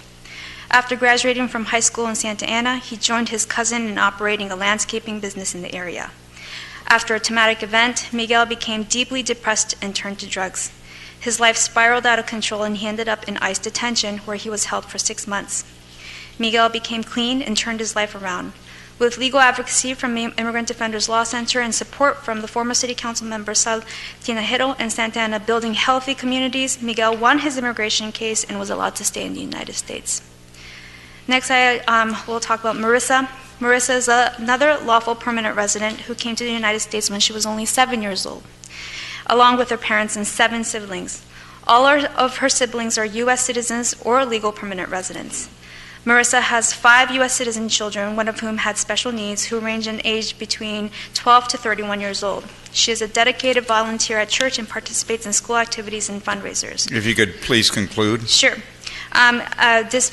Because of a unfortunate and spree of domestic violence that she suffered, she had interaction with the criminal justice system where she pled guilty, not knowing what the consequences were. Ultimately, with our legal intervention, she was able to retain her green card, reunite with her children, and return to the church community services that she has been so dedicated through her life. Thank you. Thank you. With that, I would bring it back to council for consideration. Move that up. Those in favor, please say aye. Go ahead. Just, I like your presentation, what you said about the two individuals that we've helped. And I know this was something that we had asked if it was only them, the ones that were going to be providing the service. My understanding is we went out for a bid, right? And they were the responsive bidder or proponent? Yes, you're correct, Councilmember. Based on the increased amount of money that we set aside for this, we did do a competitive process. We only had 2 responders, and by far they were the lead responder. Okay. And I like what they've done, but I'm wondering how much more do we track in their success in helping families here in Santa Ana? I've heard like 60, the number of 60 of members that you've helped in Santa Ana. Is that just you on them on their own, or is it collaboratively with the other ones that they mentioned, like Legal Aid and Catholic Charities? I don't have the breakdown as to which groups help the specific ones, but based on your input before, we definitely, the contract is for only helping those that are Santa Ana residents. Okay, because I'm supportive of this item. I just feel that we need to have more performance-based kind of outcomes. So if we can keep tracking them at the city level, I think that's something that's going to show us, are we really helping these families, and how is it that we're helping them? And also just a question of, once we help those families, how do they help back? How do they help us back so we can help more families? Is there some type of, requirement or something like that? I think that would be something good too, because it'll help us help more individuals. We certainly can track the performance and how many individuals they help, and with the stories, and share that information back with you. Okay, please. Thank you. So with that, I would, Councilor Solario? Just really briefly, on that note, I want to thank the group and the leaders around it. They have been providing annual reports on their performance and who's benefiting, and to their credit, they've done a marvelous job on focusing on Santa Ana, students and parents, whereas before it was a little bit looser, so I do appreciate their work, and we just got to keep those reports coming. Thank you. Thank you. I believe we had a motion, a second on the floor. Those in favor, press green. Next item, Madam Clerk. 55A. Okay. This is, we have a speaker. Paul Berry, come on down. This is a resolution supporting the Orange County streetcar and future extensions. Come on down, Paul. Thank you. I'm Paul Berry. I'm a resident in Ward 2. I had the pleasure of being in a meeting with Mr. Penaloza, who had myself and Jose Trinidad from the Climate Action Campaign over, and I just want to say he runs a good meeting. So I came down to say that, and that's it? Yeah, that's it. All right, thank you. Yeah. Next. So at any rate, I had some things written down here. I'm not sure about the corridor study that was done on this particular item concerning the addition from the airport to basically the Disneyland area. So I don't know if there's any controversy over the actual corridor, but I want to speak in favor of it. And I want to speak in favor of the streetcar project and a full build out of that in the context of a CCA, which is a community choice aggregation, which is similar to a municipal utility or a user-owned utility. And right now I'm under the impression that the city of Irvine has sent documentation, a letter of some kind, to the city of Santa Ana concerning the CCA that they are proposing. And I don't know if that's been addressed or if that should be agendized soon, but apparently they're asking for simply an approval to move forward with the idea that you're interested in looking at it. There's been some talk from the city of Irvine, and I was there at a city council meeting where they specifically talked about Costa Mesa and Huntington Beach and Newport Beach as the people they want to join. And if you look at this alignment of the streetcar, you see Irvine, Santa Ana, and Garden Grove, which is a little bit different access. Now, the reason I mention this is because we are in a revolution right now in energy. we're moving towards something called distributed energy. And this is the coming together of the IT people who can do a lot of data on all these different utility uses and generation. The financial people who realize that this is the way it's going, and then most recently, actually the extraction industries, the people who are going to provide batteries which make solar energy dispatchable when you can use it. Basically, a CCA located here could negotiate with the Department of Transportation, and we could run this streetcar. We could provide electricity from commercial-sized solar and battery arrays to assist in these peak periods where the train stops and then it starts up again, which creates a whole bunch of frequency response and demand response issues. So I'm hoping that the CCA will be agendized in some format soon, and if there is some discussion on the actual corridor layout, that'd be interesting, but I believe that you'll want to move forward on this. Thank you. Thank you. I suggest we move forward on the item, but we could look at a CCA not only for this, but for many other potential uses here in the city to bring solar energy in to power some of these electric loads. So with that, if my colleagues indulge me, I'd like to move this item.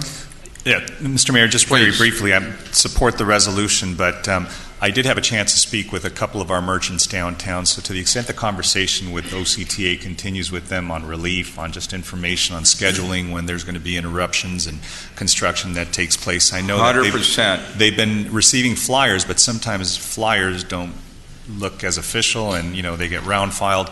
But to the extent there's more maybe personal contact, and I know we had a meeting, but maybe I think we have to have another meeting. Now it's a new year, the project's taking a new phase, maybe give them more updated information. Madam City Manager, if you could help us coordinate that, I'd like to attend and bring that'd be an great. OCTA. I know some of them are, they suffer about a 30 to 40% decrease in business. So to the extent that the landlords understand what the merchants and the renters certainly, we can schedule something for you. Staff meets with them on a regular basis, and I actually have a meeting with them in about a week and a half as well. So excellent. Good work. More comment, Councilor Lorio? Just a quick point. Thank you for your points, Mr. Mayor. I would also ask that our staff directly and also via OCT also speak with the folks at Eco Rapid and South LA County, because the opportunity there is they have some light rail lines that also tie into the P right away. So it would be a way for us to connect from the Willowwick, Garden Grove area up the P right away to LA, ultimately the Union Station, a lot of other places, and they've been working on that some time, and I would appreciate some staff doing some work on that. Thanks. Mr. Mayor. Councilor Iglesias, to the airport. One step at a time, but I agree. To my right, please go ahead. Thank you, Mr. Mayor. I want to echo the same comments that Councilmember Sarmiento had. Our downtown businesses are definitely impacted by the construction, but at the same time, I hope and pray that they're able to sustain, because I think that the benefits of the streetcar are going to be enormous for the city, for the region, and I'm proud of the fact that Santa Ana is putting down the first tracks. We have a proud history of having rail transit in the city, and I want to thank you, Mr. Mayor, because I know that you've had to wrestle with a lot of folks regionally to still wrestling keep this thing going, and to my colleagues that have been on the council supporting this project. And so I support the idea of getting an extension down to the airport and down to South Bristol. We're the capital city, and the airport is SNA, and it should be connected to us by rail. With that, Mr. Mayor, I'd be happy to make a motion to support your... I think I already tried to make a motion, but why don't you second it? I'll second it then. All right, those in favor, please press green. Next item, Madam City Clerk. Actually, I've had a request, excuse me. If I may, 85B, Councilmember Solari, I think, has this item. And I think we have some children that are associated with it, and they want to go home and do homework. But after that, we're going to get into 2525 North Main, which I think is going to be a long meeting and probably take much of the rest of the evening. So let's do quickly 85B. I'll turn it over to Councilmember Solario. Thank you, Mr. Mayor. And really just to take comment, there's some representatives from the PTSO, and there's some parents and some children involved, and so just to hear their comment, and then we'll go to the rest of the item, but we'll really deliberate on 85B later in the day. Thank you. All right, so you just want to take their testimony right now? Yes, yes. Come on down.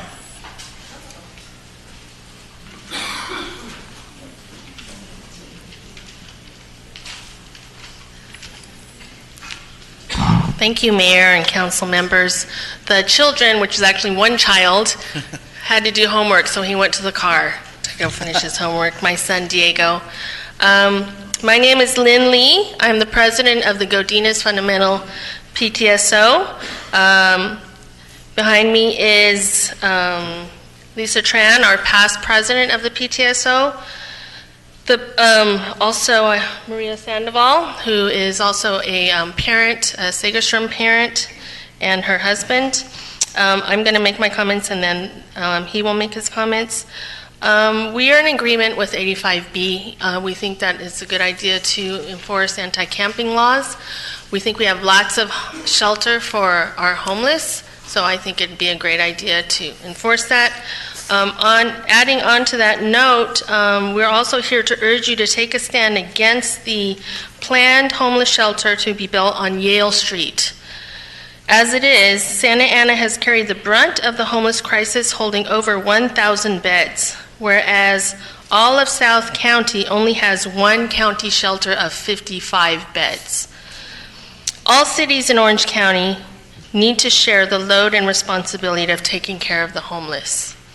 This shelter will transfer 425 beds from the courtyard to the Yale Street shelter.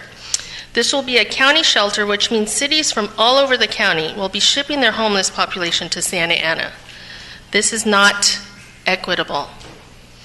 In addition, this shelter is close to several schools. Mitchell Child Development Center is 0.7 miles away. Mitchell serves 500 children ages birth to 5 years old with 11 special ed programs. Godinez High School is 0.7 miles away, which serves over 2,300 students, 2,300 students. Valley is 1 mile away, which also serves over 2,000 students. Then there's Carr Intermediate, there's Carl Harvey Elementary, McFadden Intermediate, Segerstrom, all within close vicinity of the shelter. Our kids are walking to school, walking home. Diego walks from Godinez to Valley every day to the NAC. It is bad enough that our youth do not feel safe walking through Centennial Park. There's between 2 to 10 homeless sleeping in the park every night. Adding a homeless shelter will compound the safety issues for our youth in our community. I am not against helping the homeless, but let's share the burden. Let's address this in an equitable, balanced manner. It is important that the city be a part of the planning and formation. For example, if it must be built, let's make it only for women and children, or for families. Maybe we make it only for Santa Ana families and only our residents. Also, 425 beds is too many. This number needs to be reduced to 200 beds. 425 is just unmanageable. So please, represent us residents and speak loudly the need for other cities to carrying their fair share or to meet our conditions. For those of you in the public, where's the camera? I want to look right into the camera. There it is, right there, over there. Okay. For those of you in the public, please attend the next Orange County Board of Supervisors meeting next Tuesday at January 28th at 9:30 a.m. Thank you.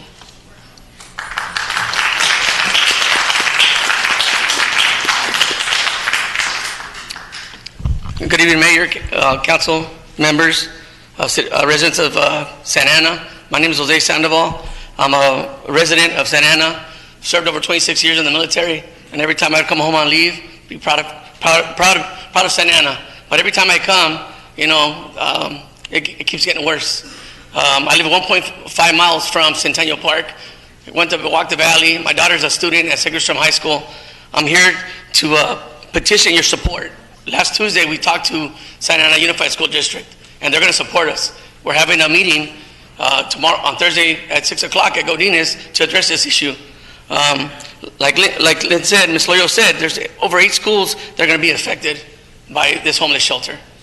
There's already 7 of these locations throughout Santa Ana with over 1,000 beds. You know, we have over 18 dispensaries. There's 3 next to this proposed site on Yale. So, yeah, I get it. There's a homeless issue throughout Orange County. Why is the county putting it in Santa Ana? They had an opportunity in Irvine. They said no. Why can't we say no? I'm here to petition your support and getting them out. Right?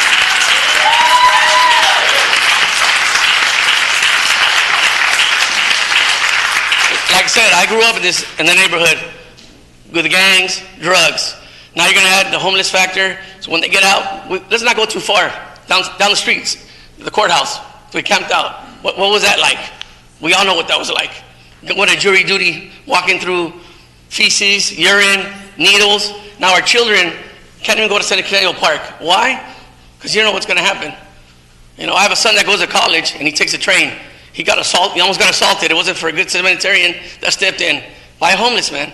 Doesn't know, you know, mental health state, who knows? The MHA on Main Street, down the street from the Armory, I think it's Monroe. You have Esquivel on Main, Esqueda. They go there during the day and they're out at night. During the day and they're out at night. This is the same thing with this proposed shelter. They're going to go there at night, and where are they going to hang out? The dispensaries, our schools. So now, you know, I want to know who I'm going to hold responsible. As a taxpayer and as a resident of Santa Ana, I'm holding you guys accountable for the safety of our children. You know, Santa Ana, like I said, Santa Ana Unified is already supporting us on this measure because it's not just the Santa Ana School District's responsibility to provide that education for our children, but also their safety, as well as Measure X dollars to protect our safety of ourselves and our children. So with that being said, thank you for your time, Mayor, and hopefully you guys get behind Santa Ana. Thank you. Thank you. So Councilman Solario will bring it back then. Yeah, we'll bring it back for deliberation later. So right now we're going to go ahead and get into item number 68, which is a second reading on the project known as 2525 North Main Street. And we have a few speakers. Let's start with Brian Poteraj, I believe, and Dimitri Lujan afterwards. Please go ahead, Brian.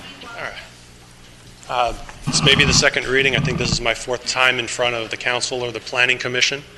I just want to take this opportunity to ask you not to vote for the rezoning. It's putting too many units in our neighborhood. It's an old historic neighborhood. It's a place where people love to live.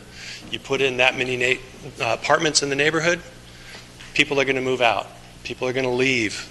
The value of the property is going to go down. The taxpayers are going to leave. All these great things we want to do for the city, you're not going to be able to fund anymore. So I don't have a lot to say. I wasn't expecting to be the first. I'm glad I am. But I implore you, please vote against this. You have the opportunity to keep our neighborhood historic. And it's rated as a business building. Keep it as business, because we have 1,000+ units going up in the area. Where are they going to work? They have to commute.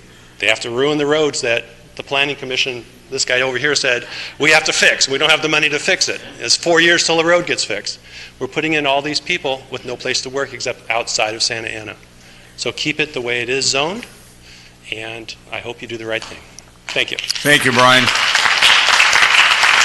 Dimitri Lujan.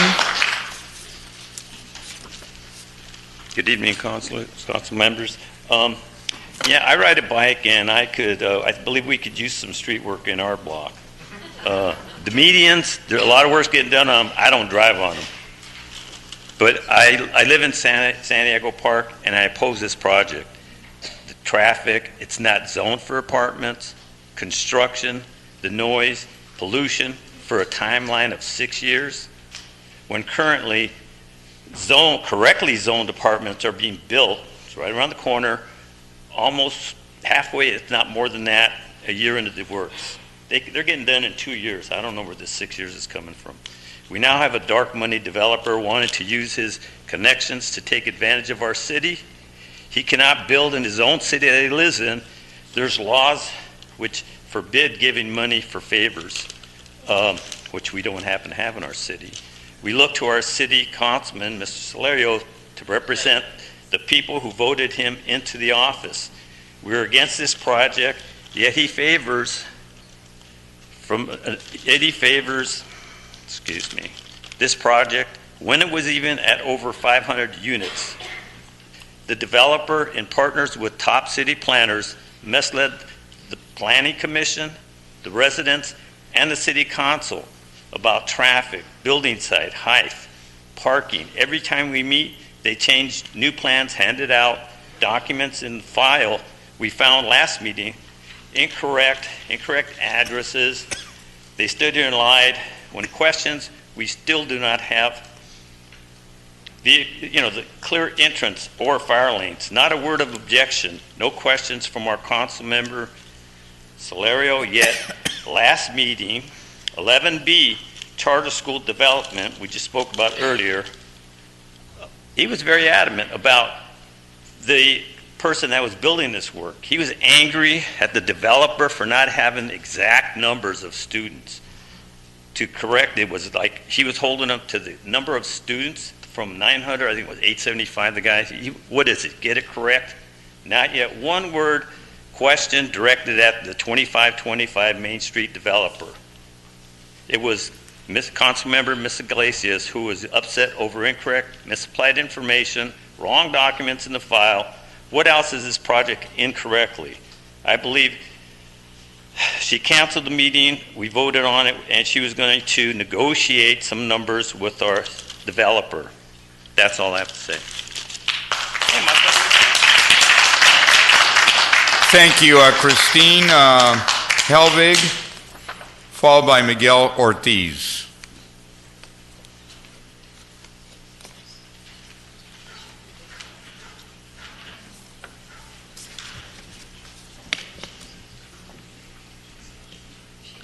Good evening, council members. A few weeks ago, I made a claim that the developer's real planned number of units for 2525 was 272, as shown in the Concord Group's economic analysis report. I was incorrect. The 2525 Main Street referred to in the report was the name of a development in Irvine, which is under construction and actually located at 17600 Cartwright Street. I saw 2525 Main, and I mistook it for our 2525 Main. For that mistake, I apologize to all here and my neighbors. Some may intimate that I did this on purpose to cause confusion and a delay in the vote. But I assure you that causing others to question my integrity and standing here apologizing publicly at a city council meeting has never been on my bucket list. I believe the 2525 proposal remains inappropriate for the location. Why the City Council would vote to exacerbate rather than mitigate the impacts of massive increases in population and a redesigned unsafe intersection within a small half-mile area is beyond me. Increased cube exhibit space will drive increased attendance and parking requirements. At what point will the only option be to go up with stacked parking at 2525? Some have quoted high commercial real estate vacancy rates in the area, often in the 11 to 13% range, as a reason for rezoning. Voigtworks, an Orange County commercial real estate advisory firm, in its January 2020 report analyzing 2019 results in Orange County, states, quote, North Orange County posted the lowest vacancy rate at 7.17%. JLL, another commercial real estate advisory company, quotes in its 2020 OC report, quote, tech companies and medical companies are leading the leasing activity in mid-rise office space. These companies are expanding and leading demand in general in the market, and they gravitate toward mid-rise and low-rise assets. This is the exact workforce that can afford the new market rate apartments. Some of you discount the level of constituent participation across the city against this proposal as no longer applicable, no matter how many people continue to show up and/or write. I submit that the most applicable survey of the city's residents is that which is taken by vote. Tonight, you have the opportunity to support an initiative on this issue to do just that, to allow the democratic process to decide without burdening your constituents with having to get yet one more round of signatures. If you are confident that you are representing your constituents today, you will approve the initiative and look forward to this vote as reaffirming your position. If you are not, you will effectively throw down the gauntlet at your constituents' feet, forcing them to expend the effort to gather the required number of signatures, which they will. The choice and responsibility is yours. Thank you for your patience and consideration.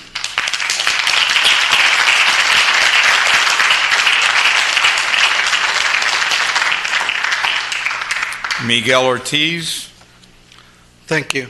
So this is my fourth time coming to oppose 2525, and in the previous meetings I voiced my opinion, my opposition. I ask you to put yourselves in our shoes. Would you really want a high-density apartment back in your single-house neighborhood? I also pointed out several items that I believe that this project should not get opposed. So today I'm going to try something a little bit different. Today I'm going to ask you to let us vote. Let the residents of the city of Santa Ana take a vote and really hear their voice. Mr. Councilman Sarmiento, Councilman Penalosa, when you guys voted in favor of this project, you guys made a comment that said that you wish that we would have shown support to your community, your ward, when you had a similar development going up. And to that I say, we have done that for 2 years for this project, and yet you guys voted to approve it. But today, I'm asking you to let us vote. Let us do what you told us to do, and let the citizens voice their opinion across Santa Ana to see if they support this project or not. Mr. Solorio, I met you during the Sunshine meeting, and I asked you for your support, and you pretty much said that we'll see what happens. In the last 2 years, a majority of the speakers that have come here have voiced their opposition, which are in your ward, and yet you, every single time that there seems to go in our favor, you bring out a nugget where, hey, why don't we do this to try to save the project? Why don't we add this? So it's kind of confusing that the majority of the speakers that have come here are opposing it, and you're still, in favor and approving the developer. You say you walk the streets and you talk to residents in our neighborhood, and that a lot of them, are for it, right? So today I ask you, let us vote. Let the city of Santa Ana, our neighborhood, take a vote and really, see if that's true or not. So I please urge you to do that. Councilwoman Iglesias, she's not here, but same thing, she says she walked the neighborhood and everybody seems to be in favor of it. So same thing, let us vote. So that's all I had to say. I oppose this project, and hopefully we can take this to a vote and, really see what the residents of the city of Santa Ana feel about this project. Thank you, Miguel.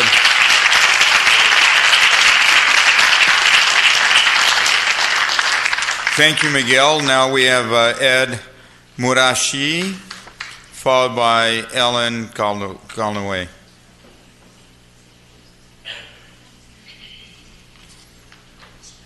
And then Rory Kirk. Good evening, Mayor, City Council, City Manager, City Attorney, and staff. My name is Ed Murashi, and I'm President of the Floral Park Neighborhood Association. Again, I represent 650 homes and the board, and we have not wavered in our opposition to this project because of spot zoning, the density, traffic, and safety. And so we ask you again tonight to vote for opposing it. Barring that, then we request that you send it to the voters and let true democracy play out. Also, out of respect for all the countless people behind me that have shown up every single one of these meetings and opposed it ever since. Thank you very much.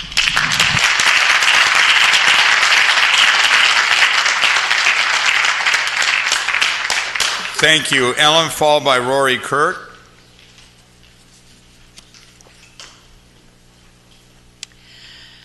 Good evening, Mayor and Council members. I'm Mrs. Ellen Caldaway. I'm your constituent, and I'm a Santa Ana voter. Tonight, I'd like to ask you to vote against the adoption of the zoning amendment and development agreement. The Addington is a good project in the wrong location. If necessary, reconsider your support. But even if you still support the project, please don't vote tonight to adopt the ordinances. Instead, send them to us, the voters, to decide in a citywide election. This wouldn't be asking you to withdraw your support of the project. This is asking you to use your authority to find out what the voters think and to let the voters decide whether to build this.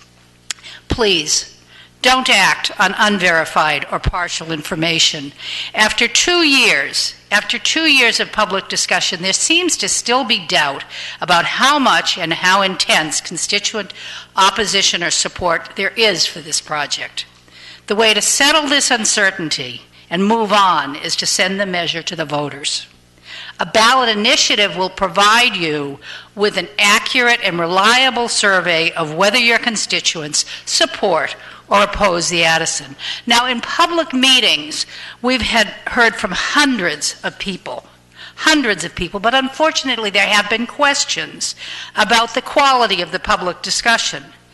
Have neighbors been intimidated? Have they been bullied? Have we been paid? Am I just a member of a small group of people who really don't care about the city as a whole? Well, let's just assume for a minute that some of these concerns may be valid. If you, and I wish Ms. Iglesias were here, because this is something I know that is very, and I say that in all sincerity because I know this is something that she particularly has expressed a concern about. Let's just assume some of these concerns are invalid, and that you're concerned that those of us who speak about this project against it don't represent the will of your constituents in the best interests of the entire community. I implore you to submit the proposed ordinances directly to the voters so that we can at least reach a consensus of what the people of this city really think. And after all this, you see, I still am convinced that your constituents, my neighbors in the neighborhoods around the Addison, are aware of and staunchly opposed to this development, and citywide are concerned about city plans for building and development. But I know that some of you sincerely believe that there is growing support for this project, and that there are many residents who support it, and many who just don't have an opinion against it. If you are supporting the project because you believe your constituents support the project, a citywide vote will prove the strength of your position, not just to you, but to me. So a citywide vote will be helpful to all of us. I can only speak for myself, but I personally would accept the result of a citywide vote by secret ballot initiative as the will of the people. And if a majority endorses the project, so be it. But before the project is built, I do think the voters should be heard. And if you don't send the vote to a matter to the ballot initiative, your constituents will have to petition for a referendum to put the zoning amendment on the ballot. Please don't burden us with the enormous responsibility of gathering 16,000 signatures in 30 days, because that's what's needed for a voters' referendum petition to make our voices heard. You can do the same thing with your vote tonight. So, in conclusion, please reconsider your support. But whether you oppose or continue to support the project, please empower the voters to speak and decide. Thank you for your consideration and for your service to our city.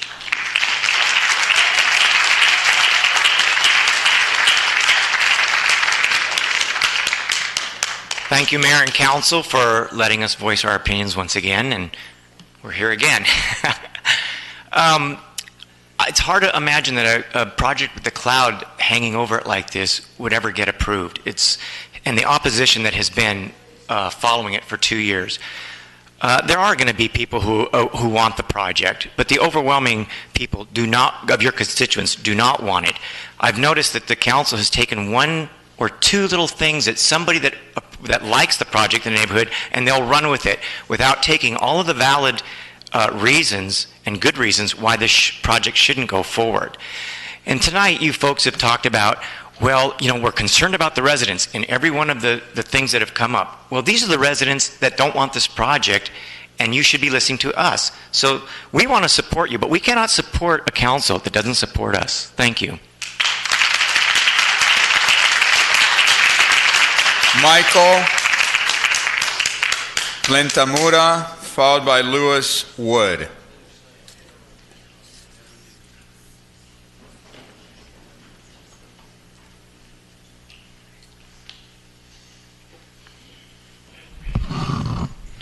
Good evening, Mayor, council members. My name is Mike Plenamira. I live in Park Santiago, and I oppose this project. I've come here, I've lost track how many times I've come here and voiced my concerns about it. People have talked about the parking issues. They talked about the density. We talked about the traffic on Main Street and the effects it's going to have on the surface of Main Street, that additional traffic. But the one thing that really comes to my heart is the safety concerns with the new design for the Main Street and the entrance to the shared parking lot so close to Edgewood and the 5 freeway, and also the one at the Cube Center. I just want to go and notice our city attorney's not here, but if you approve this project, you're approving a safety concern, and you're accepting that risk of any issues that come up with accidents, or worse yet, any deaths that may occur from that. So consider the safety concerns. The citizens of Santa Ana approved Measure X for a reason, so that you don't have to listen to the special interests and the developers when you look at projects. We've given you extra funding. You don't need the funding from every single project that a developer comes to you. It's the wrong project for the location. Santa Ana is already one of the most densest cities in the United States. Why make it worse? The project has apartments that aren't going to feed residents of Santa Ana. Most of them can't afford it. It's going to be people coming from outside, going in, adding to the density of the city.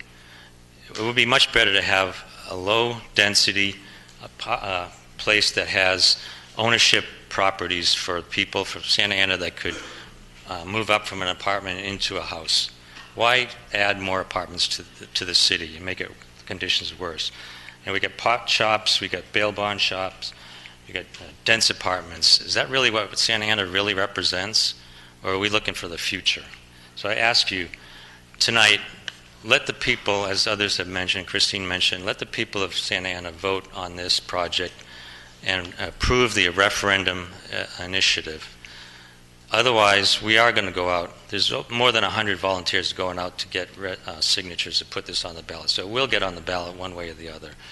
And you have the opportunity to voice your acceptance of the people of Santa Ana, the residents of North Santa Ana, and vote for the referendum. Thank you.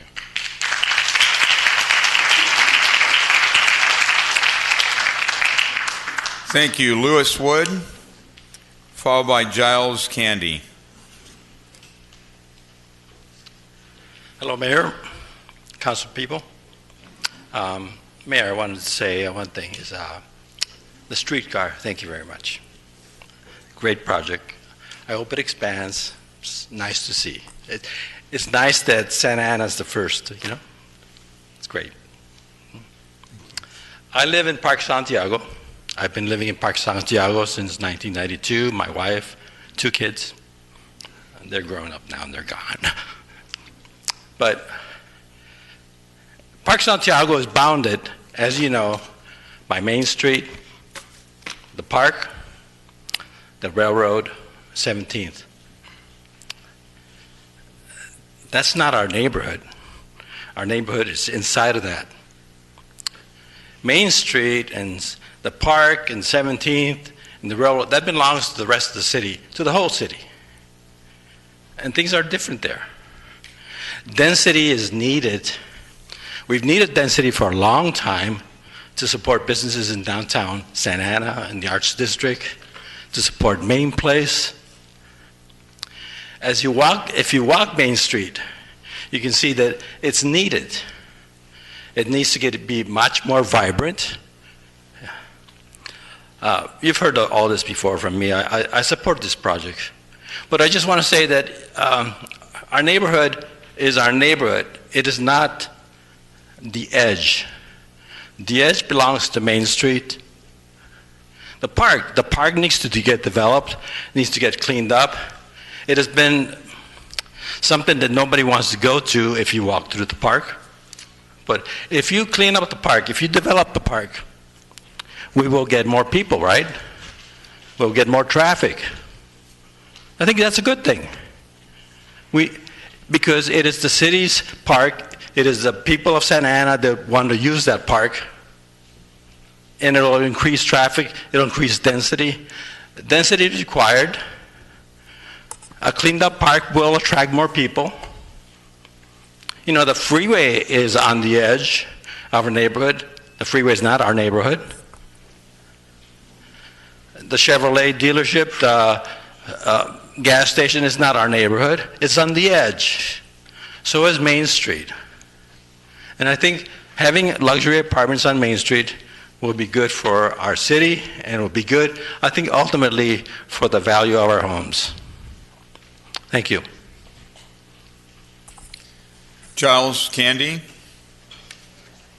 followed by Kelly Medina.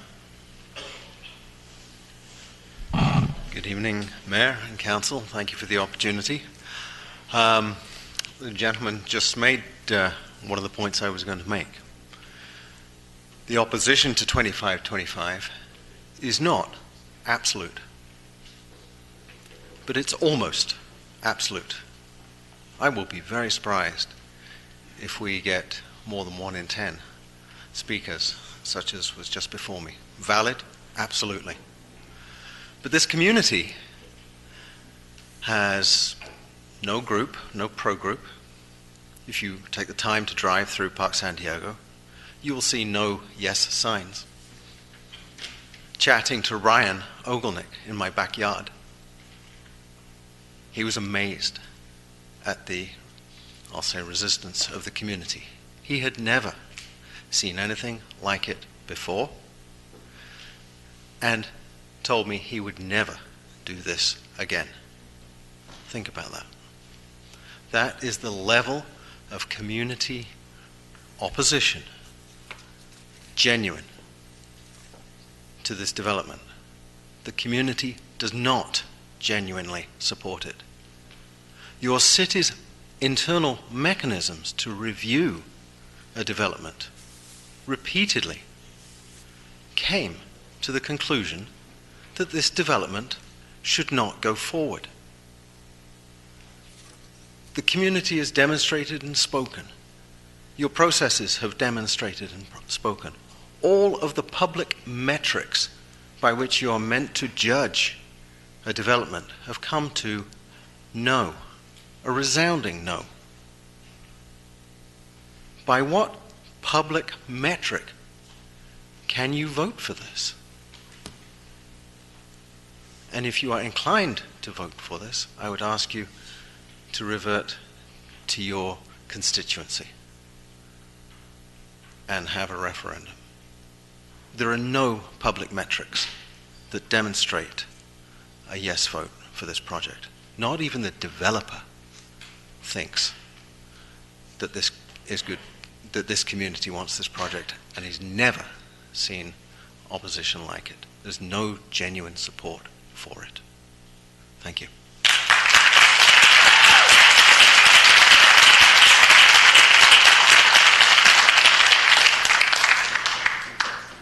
I'm Kelly Medina. I've been up here, I don't know how many times, to speak with you, and you've heard everything that there is to be said about it. I'm not sure why Ms. Iglesias has changed her mind about not supporting it. I know that you're very concerned and you're good-hearted and have the desire to do the right thing for our city, I think that saying no is the right thing in this case. If you don't feel like that's something you can do at this point, I think it would really be good to support a referendum. That would help take you all off the hook. Same with you, Mr. Solorio. You're our representative. You're our only voice. And we're not having our voice heard because you're not representing it accurately. So,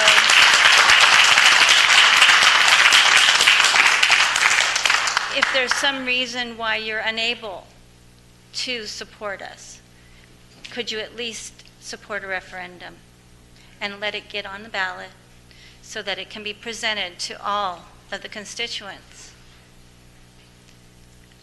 It's too big, too close to so much that goes on at that intersection that we as people who drive it every day know how to avoid. You bring in a bunch more people, there's going to be accidents. You know, we could say that all day, but it doesn't seem to make any difference to anyone here. It'd be better, in my opinion, for you to bring in condos or something like that if you must have residents, because there are lots of people who need an opportunity to buy a midway point, not a house necessarily that can't afford it, but they can get started in a condo. And it's a great place to have a condo. It would be much less density. Whatever the answer is, please make it so that you do not make the final decision in favor of it tonight. Please give us a referendum vote or a no vote. Thank you. Sue McDonald, followed by Janelle Johnson, followed by Frank Lopez.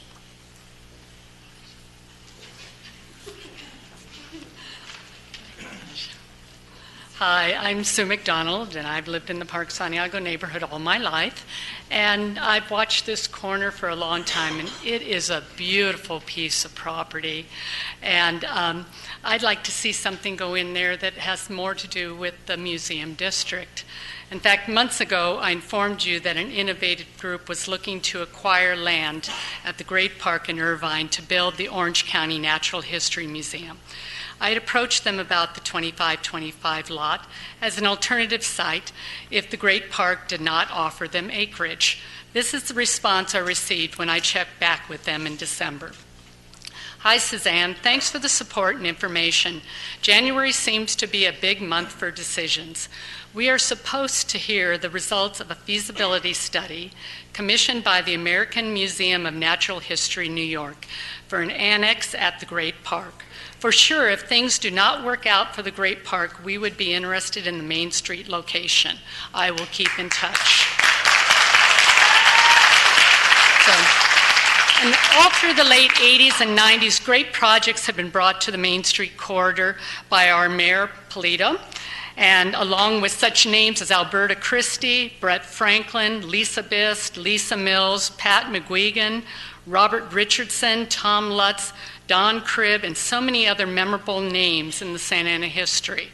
The mayor, city council, planning commissioners, and the city visionaries have all worked together to lure and encourage developments such as the Orange County High School of the Arts, the Grand Central Art District, Bowers Expansion and the Kidseum, the Discovery Cube, St. Joseph's Ballet, now the nationally renowned Wooden Floor Dance Academy.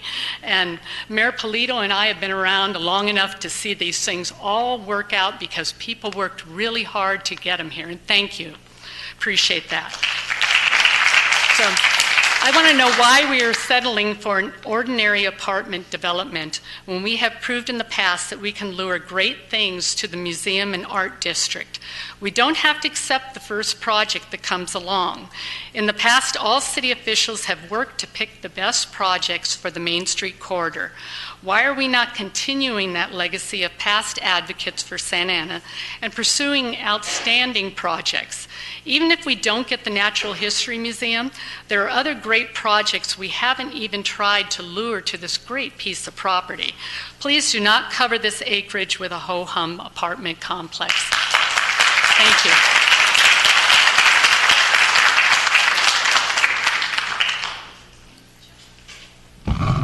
Hello, my name is Janelle Johnson. I'm a Park Santiago resident. It's Groundhog Day over and over and over and over again. And I'd like to wake up and finally get the right thing done, have this project denied once and for all, so that we can move forward and find an adequate project for this site.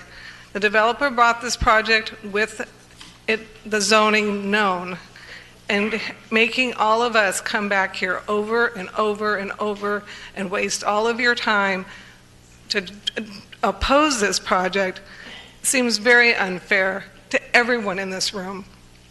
I ask that you deny this project, and if for whatever reason you can't possibly do that, please send it to a referendum.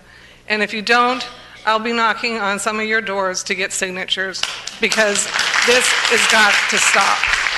Thank you. And Ms. Iglesias, please reconsider your support vote. I know that building looks terrible, and the back of it's all spray painted and everything, but just because of that does not mean that this is a time to make a bad decision. Thank you.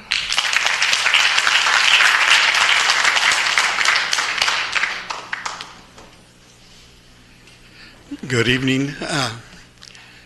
You guys have to recognize me by now. I've been here I don't know how many times with the same project. One thing that was said right Give now... us your name anyways, Frank. Oh, Frank Lopez. My name is Frank Lopez Solorio, and my phone number and address is on that card. And if for some reason you don't believe anything I've said here, please contact me. I would love to talk to you and walk you personally to our neighborhood, which is your ward, which honestly, and I'm not lying, you've never represented. You know it. You know it. And I do represent the entire city, as all our colleagues do. Thank you. Okay, you know, there's something about you. You know what blind aggression is? Do you know what blind ambition is? I see a little man there with such a big ego, with so much blind that can't see anything. Please open your eyes. These people, these are your constituents. I can't believe it that you've never come to my house. That's why I'm inviting you. You've never gone to anybody else's house here. Please come. This project is in the wrong place and has no business there. You know, I often believe the city of Santa Ana, okay, who runs the business in Santa Ana?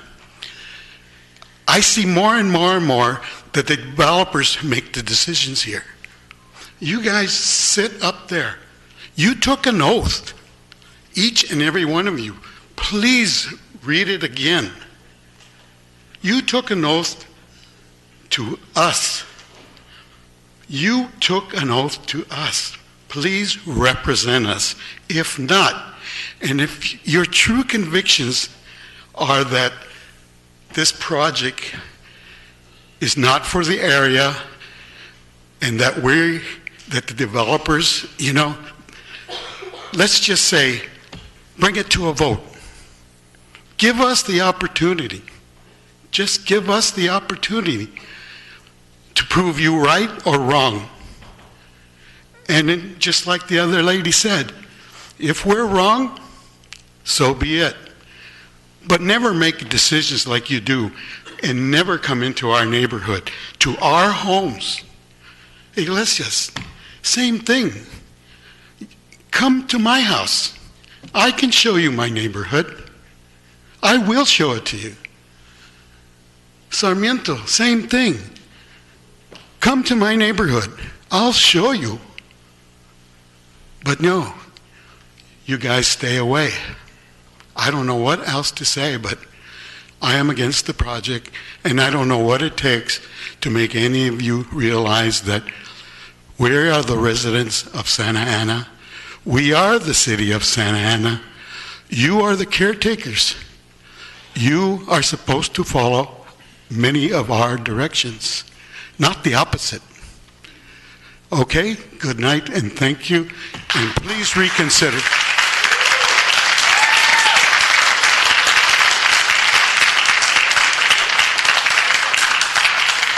Thank you, Frank. Billy Lay is next, followed by Esther Lopez and Karen Iger. I'm going to teach you. My name is Lee. Billy Lee. God bless you. I God love bless your each one vest. of you. You're going to get that someday. I will. I tell you what, if you do whatever it takes to put us off, we'll be back and I'll do it again. And we can have all this nonsense. Listen, people, tonight these guys said it. It's so crystal clear. I mean, you have to be an idiot. Now, Solario, I'm looking at you, so don't be personal. And English, I want to say that I do not believe you accepted dark money. I do not believe that. Your reason of voting or whatever it was, I say God bless you. If you did, confess it to God and let Him forgive you. Because I think sincerely that you did not. Now, he's different. He's got all kinds of things going for him. And he sits back smirky. You know, he comes to meetings around the neighborhood, and there's never one time that he sits through the whole meeting. He gets up and he says, well, my wife is going to go on a plane. I got to get home and take care of her. I mean, how can you have interest if you're not interested in what's going on in the community? Shame on you, you rascal, you. Shame on you. You should be brave and say, I move that we say no for this project tonight. And then we can love you again. You would feel good about yourself.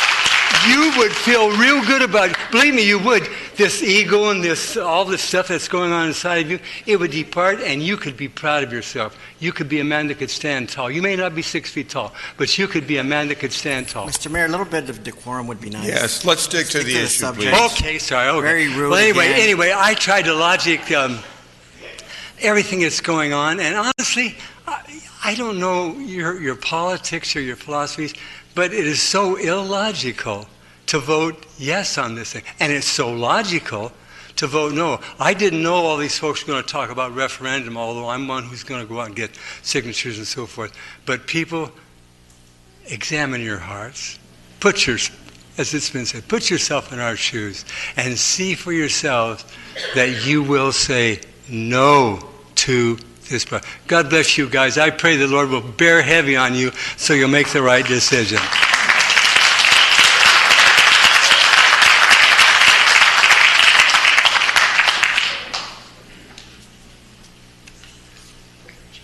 My name is Esther, do I dare say Lopez? But related to Frank? But I'm going to speak about love. I love Santa Ana, and I just turned 84, and happy birthday to you too. And yes, I remember Yost Theater, and I remember Emmett Raid, I remember West Coast Theater, I remember Bowers, I remember St. Joseph Ballet. I remember all of these wonderful, positive things about Santa Ana. And I want it to increase. I want it to continue to be the cultural, the loving, caring. Listen to how other people bring their homeless to us because we feed them. Because we clothe them, we care about them, we pray for them. And that's what we are.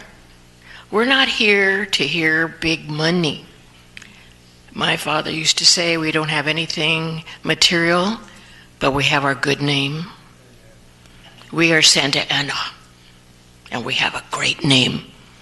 And even though people may say some things about Santa Ana, the truth is, why are the museums coming here?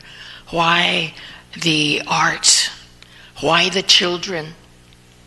Why is the federal government here? The courthouse. I used to be the secretary for the courthouse. Robert Gardner, Emmett Raitt brought me to this world. I know all these people. Hector Godinez, my mailman. I mean, am I going to be saying, our children, our grandchildren, going to be saying that about you? What did you add to Santa Ana to make it great? or greater. This is a town of love and caring, and let's keep it that way. Yes, there are negatives, but every family has that. God is with us. Hashtag GIG. God is good. Hashtag SIG. SAIG. Santa Ana is good. Thank you.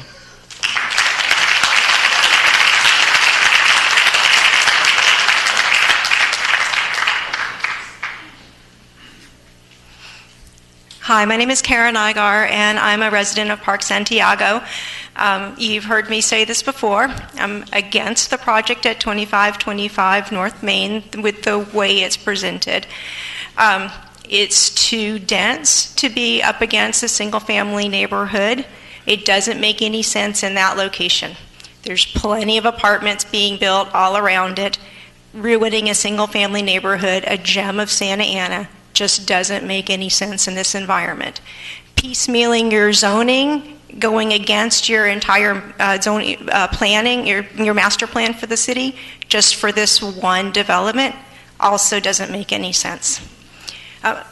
Some speakers last time and tonight have talked about the safety of the crosswalk that would be located way too close to Edgewood, where children would be crossing from the parking as part of 2525 to go to the Discovery Cube.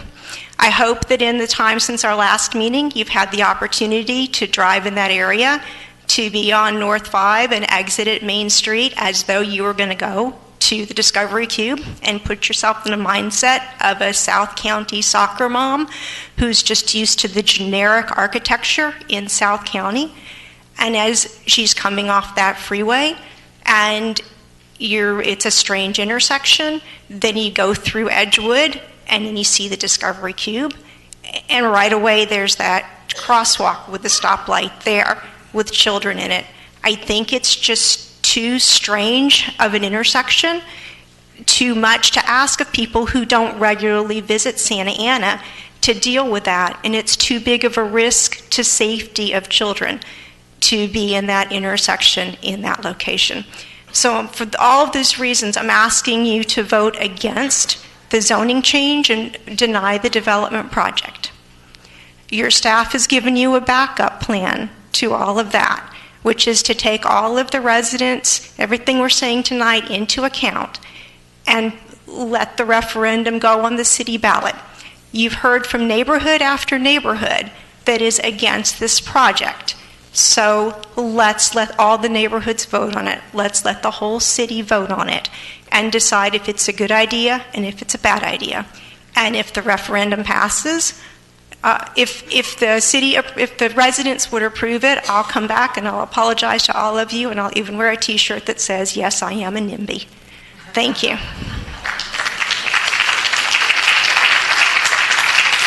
Thank you. Now, Lynn Zickel, Diana Fradkin, and John Fradkin,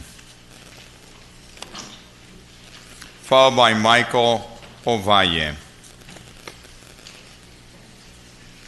Good evening, Council, and thank you for your time. It's real clear. I've been up here before. I would wish for a no vote on both the rezoning and the apartment complex.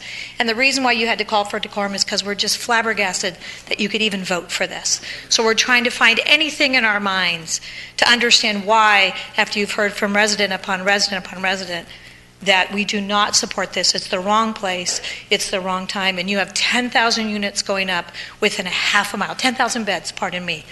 Why are we trying to cram more in? A very perfect position to extend the art district and to give our students something to go to. I teach in Santa Ana.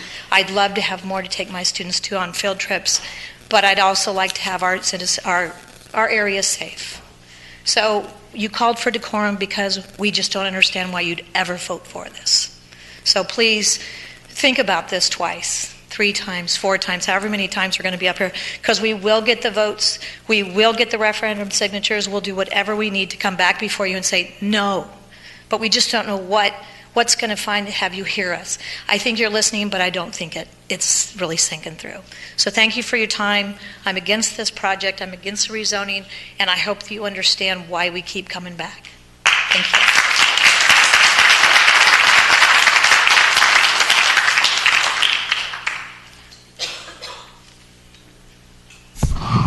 Good evening, Mayor and Council members. Diane Fradkin, Park Santiago. I'm here before you tonight to urge you to consider the second option, which is the initiative. And basically, there's some optics of the moving forward with the approval, because if you do move forward with the approval of the project, it's highly likely that we will gather the signatures and take this to a referendum. So when you think about the optics of that, if you did support the project and then the project goes before the community of Santa Ana and becomes rescinded, how does that look as a leader of our city? You voted for something that the citizens decided wasn't really right.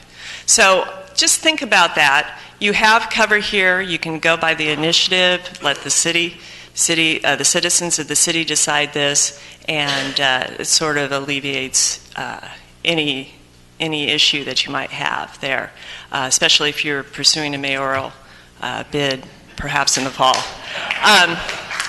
On a second matter, in your staff report, it talks about the costs associated with this initiative, and I'll defer to the city attorney and city manager on that, but I don't think it's entirely correct. It's maybe perhaps a little misleading. If you do have another special election coming up, which I believe we'll know about here probably the beginning of February, this will piggyback onto it. So it won't bear the brunt of the $650,000 that is stated here in the staff report.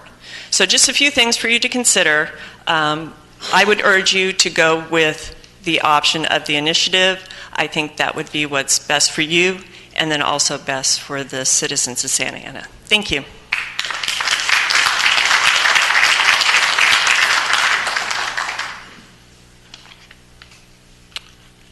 Good evening, Honorable Mayor and Council members. My name is John Fradkin, and I'm a Park Santiago resident, and I oppose the 2525 Main Street project.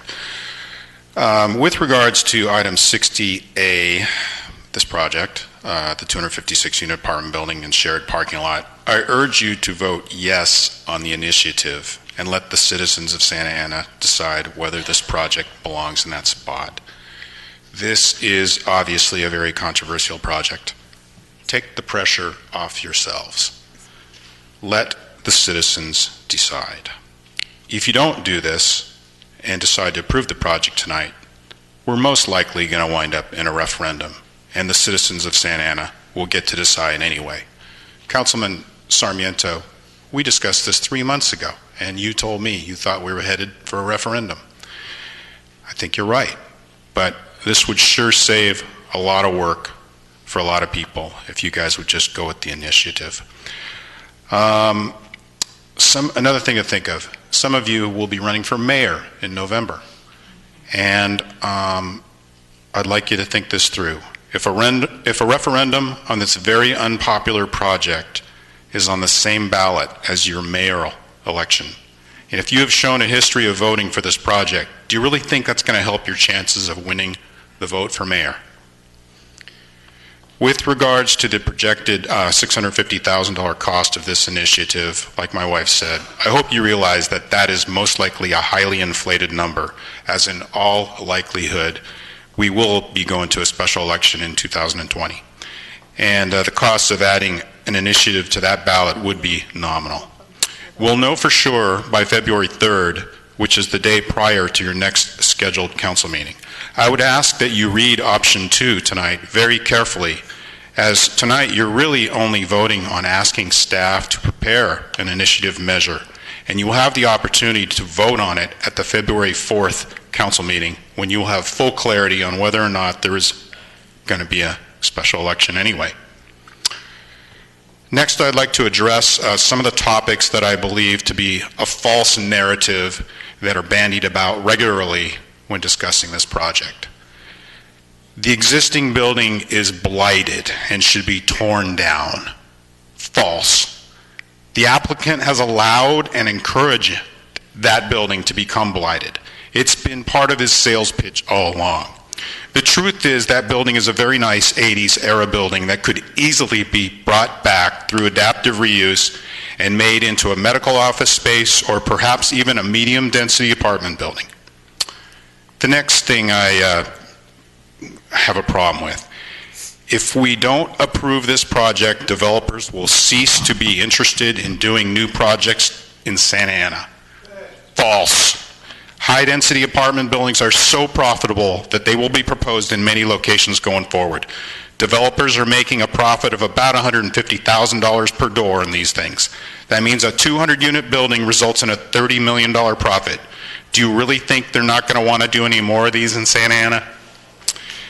Lastly, the idea that we should feel sorry for this applicant because an ex-employee of the city's planning department led him down a pathway that caused him to buy the 2525 property, and therefore the city owes him and should approve the project. I'm sorry, but feeling sorry for Ryan Ogilnick is like feeling sorry for Tom Brady because he didn't win the Super Bowl every time in the last 10 years. Ryan has had a lot of successes in the city, and he will probably have some more.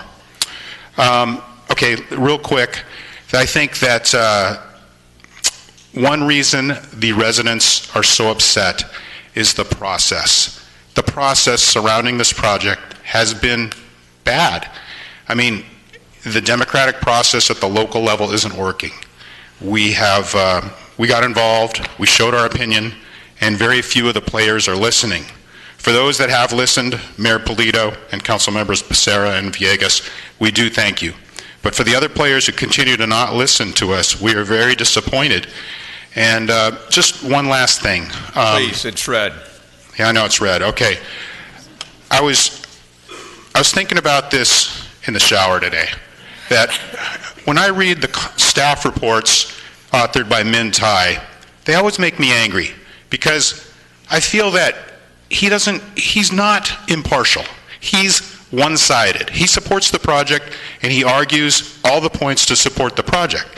And it makes me angry. But then I realize maybe he thinks that's his job. And maybe I don't understand what his job is supposed to be. And maybe he doesn't understand what it's supposed to be either. And maybe it needs to be redefined, and maybe it's a corporate culture thing. Come back and do another speech on that, because that's a whole other subject. Yeah, well, I think that's my point. That maybe the culture should be changed, and that the planning department should be impartial and state all the facts. Thank you.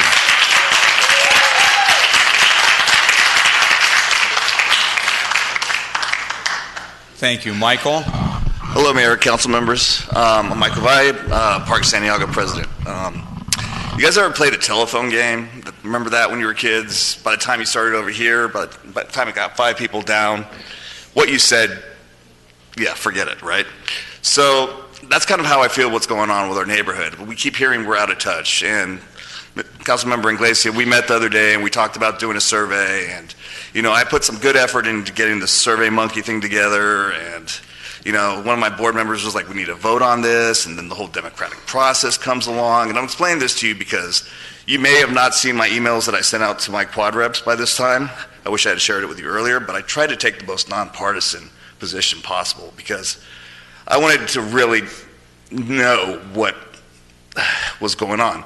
Because I know, and I know you guys know, all your neighbors on your streets. You know the neighbors behind you, you know the neighbors around you.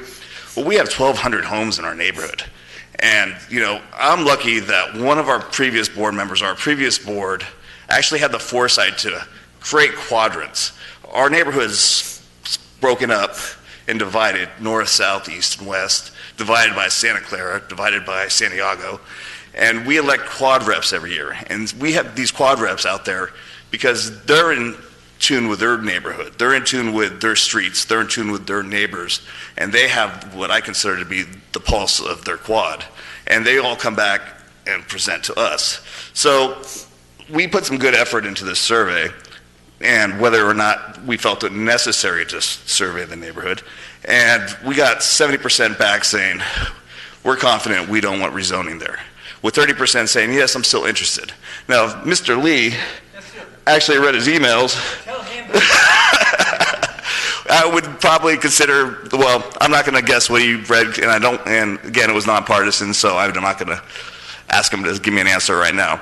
But I'm sure it would have probably leaned in one way or another, and you can guess how I think it's going to lean. But, Councilmember Inglesi, if you really want to know what our neighborhood feels and what the city feels, because it's not just a Park Santiago problem.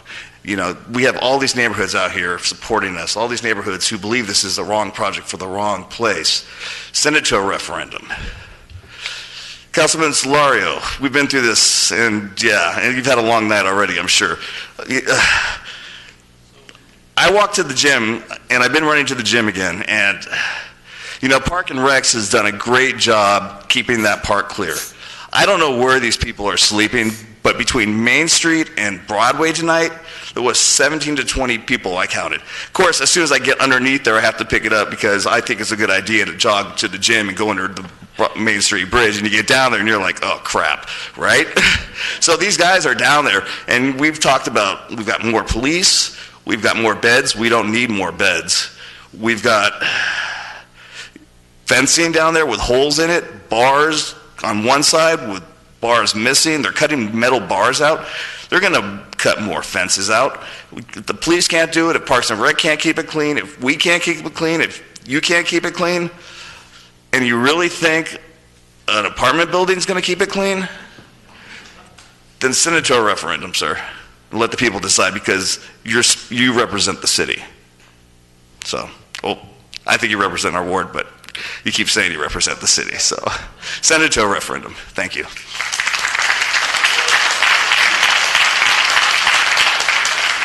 Thank you, Stephen Gargon, Thomas Cartney, and Kathy Moorhead, I think, M-O-R-E, and I can't read the rest.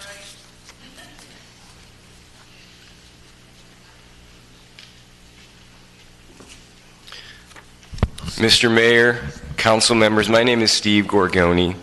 I live in the community of Park Santiago in the beautiful city of Santa Ana. I'm here to speak against the 2525 North Main Street development, like many of us here have been here to speak against over and over and over again. Now, I'd like to respectfully remind you of some important points. Representative democracy should represent and respect the majority. Representative democracy should represent and respect its constituents. Representative democracy should listen to the concerns of its community members and represent them. The overwhelming majority of the neighborhood, Park Santiago, is against this project and have been voicing their concerns over and over again. Please represent us. A large swath of the city has voiced their major concerns about this development, and they've told you they're against this project, not including all of the residents who can't make it here to voice their concerns. Please represent us. There have been numerous issues brought to your attention about parking concerns, traffic concerns, and frankly, I believe these voices have demonstrated an overall unified disapproval of this development. Please represent us. This community has spoken, but we were not heard before. So I implore you, listen to us. Decisions like these make money more important than the real heartbeat of this city. It's community members. Please represent us.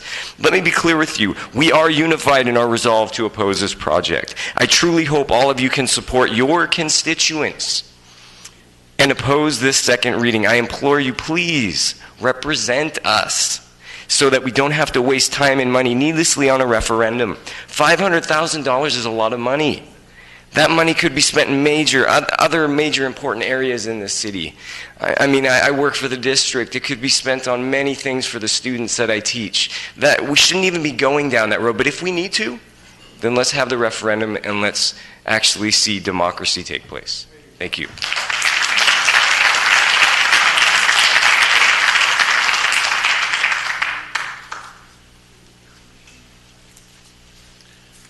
Hello, Mayor and Council. My name is Thomas Cartney, and I am a 20-year resident of Park Santiago.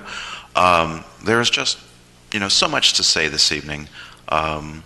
And I'd first like to say that I am indeed one of the 40 or 50 or more that come to every one of these meetings.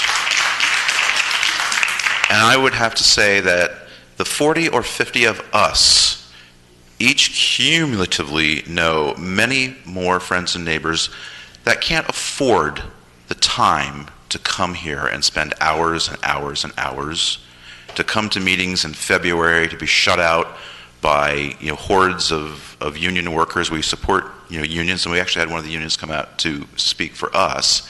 But we're all uncompensated for our time or anything else to do this.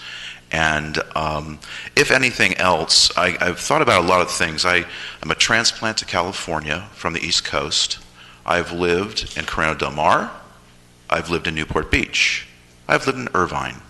I've lived in Laguna Niguel. I've lived in Rancho Santa Margarita. But I never found home in Southern California until I moved to Santa Ana. And I love this city, and the reason that I am here is because of the neighborhood that Park Santiago is, and it's not just a collection of the architecture or its physical attributes. It is the sense of community that we have in our neighborhood, and that's very much like all the other neighborhoods in Santa Ana. That's true of any of them. And I don't think that any other neighborhood in Santa Ana would want to have a dense apartment building at its border. As Mr. Wood was saying, and I really respect Lewis Wood, I have to say. He's the only pro-voice that comes to these meetings. He's one of the very few. And he's right about a lot of things. I think the thing that he's incredibly right about is that Main Street, is the face of this city. And this is a gateway to the city. We have an incredible museum district, and this property should be representative of a gateway to an incredible city. There's nothing about an apartment building, no matter how wonderfully it's designed, that says, wow, we've arrived in Santa Ana. Isn't this amazing? Isn't this beautiful? Like my neighbor Sue McDonald, I would think that the best use of this property is for something that has to do with the Arts District and something that is integrated well with the Discovery Center itself, with the park, and also with our neighborhood. So I respectfully ask you to please reconsider, those council members to please reconsider your vote. And again, thank you for your time. And we'll keep coming back. We will be knocking on lots and lots of doors. So I hope that you do go with the second option with regard to sending this to the voters. Thank you so much.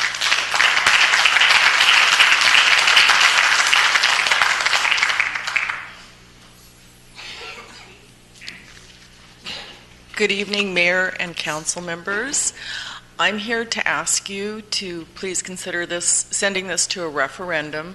I think doing this will bring a clarity and a transparency to this project that it has not had since its inception. And I think if you cannot support the project, you really need to consider doing this so that everyone can have a clear mind at the end of this process, that the right thing was done and everybody had a voice, instead of some of the agendas that don't seem to be out in the front as they should be. Thank you. Thank you. Now we have Carol Slayton, followed by Angel Barnes and Carl Benninger. I'm not going to speak. Okay.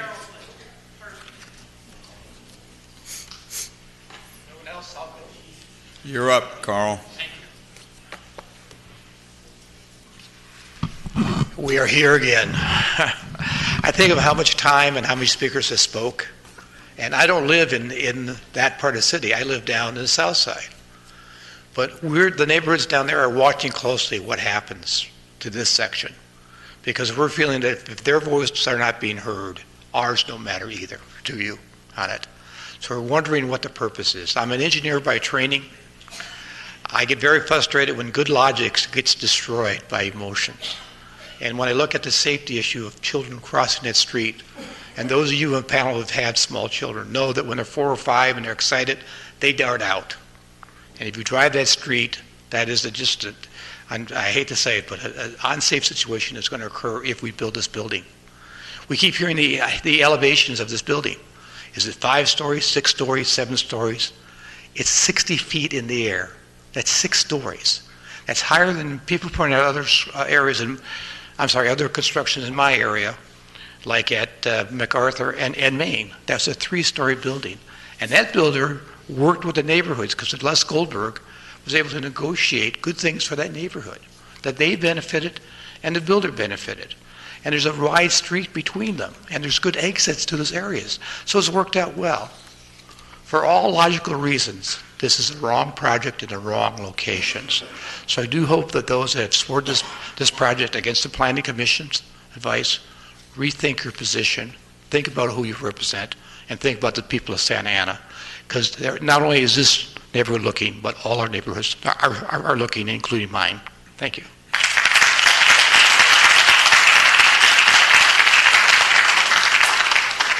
Thank you. Angel Barnes, followed by Chuck Krolikowski, and then Dale Helvig. Good evening. I'm a 20-year resident of Floral Park and a retired Santa Ana judge. I've been before you several times on this topic. I won't cover any of the issues that have already been talked about. I want to remind you, however, that your approval of this project will decrease the equity of every Park Santiago home, as evidenced by the real estate data in every other neighborhood where a high-density project like this has already been built. I implore you to show these homeowners that you care about the value of their homes. If you proceed to approve this project tonight, we are prepared for the referendum process requiring us to get thousands of signatures. It'll begin no later than this Friday, and we have already filed a CEQA lawsuit just 2 days after the December 17th City Council meeting. Remember that even if we prevail in the referendum and in the ultimate ballot, the 4 of you who vote for this project, if indeed you vote for it tonight, will forever link your names to a project that was overwhelmingly opposed by the adjacent neighborhoods for 2 solid years. Tonight we have hundreds of people that came. You only heard one voice proposing it, only one out of hundreds. Obviously, it should not be approved. If you cannot reject the project tonight, you can still be fair, however, by directing your staff to prepare an initiative measure to be ultimately voted on by all Santa Ana registered voters later this year. Thank you so much.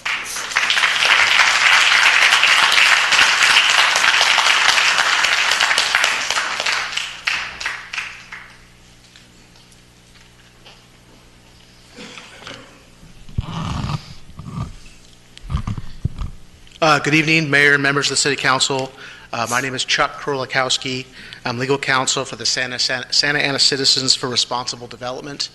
My office filed the CEQA lawsuit last month challenging the city's approval of the project on CEQA grounds. We have not filed the next one because we're still waiting on your determination with respect to the remainder of the project approvals.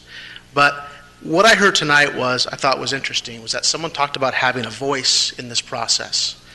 And if you've seen my lawsuit, one of the issues that I think the city failed at was recirculating the EIR when there was substantial evidence supporting recirculation of it. and making decisions after the public hearing closed with respect to the development entitlements that you'll be considering tonight. One of the hallmarks of CEQA is public input, meaningful public process, the ability for people to comment with respect to the EIR. After the public hearing closed, the City Council did several things that I felt violated CEQA. One of them was to add a mitigation measure that was never discussed in any EIR documents. The second was to make amendments to the development agreement on the fly. I mean, I was kind of shocked that, you have public comment for hours and hours and hours. After we're done, you're now bargaining with each other over making revisions to a development agreement, which is a legislative act. So that, along with mitigation measures, I thought are issues that will be addressed by the courts. And the third item was the fact that you, in your final EIR, you had an additional arborist study, which was not recirculated for comment. And the point of the lawsuit is that you have to have the public input in the process. They have to be able to look at what you're doing, look at all the alternatives, look at all the mitigation measures, come to you and provide their comments. When you don't do that, you're not giving them that opportunity. You're not giving them that voice. In addition to that, I submitted a letter today, which I'm going to provide an extra copy to the clerk. This letter was submitted earlier today with additional information. And some of the three additional items that we identified in our letter with respect to this process was that the impacts from the new offset intersections and curb cuts was never studied in any of the documents, that the shared parking agreement was never studied or identified, and also cumulative impacts from the current or the most recent Main Place mall transformation project. Those were not also assessed in the EIR documents. And again, it goes back to this concept that you have to give the people a voice, an opportunity to comment with respect to anything you're changing with respect to this project, whether it be prior to the circulation of the FEIR or at a public hearing. Making changes on the fly after the public hearing is closed causes problems. And so I urge you to adopt your second option tonight. I think with an initiative, you get to control the content, you get to control the message, and you get to let the people decide and vote on that. The alternative, if you move forward tonight, a referendum will likely come about, as well as an additional lawsuit with respect to the approvals, the project approvals. So with that, I urge you to move forward with option 2. Thank you. Thank you.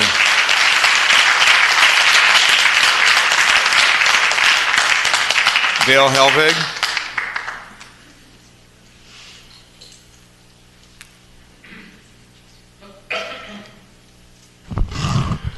Good evening. My name is Dale Helvig, and this is the first time I've been here, so bear with me.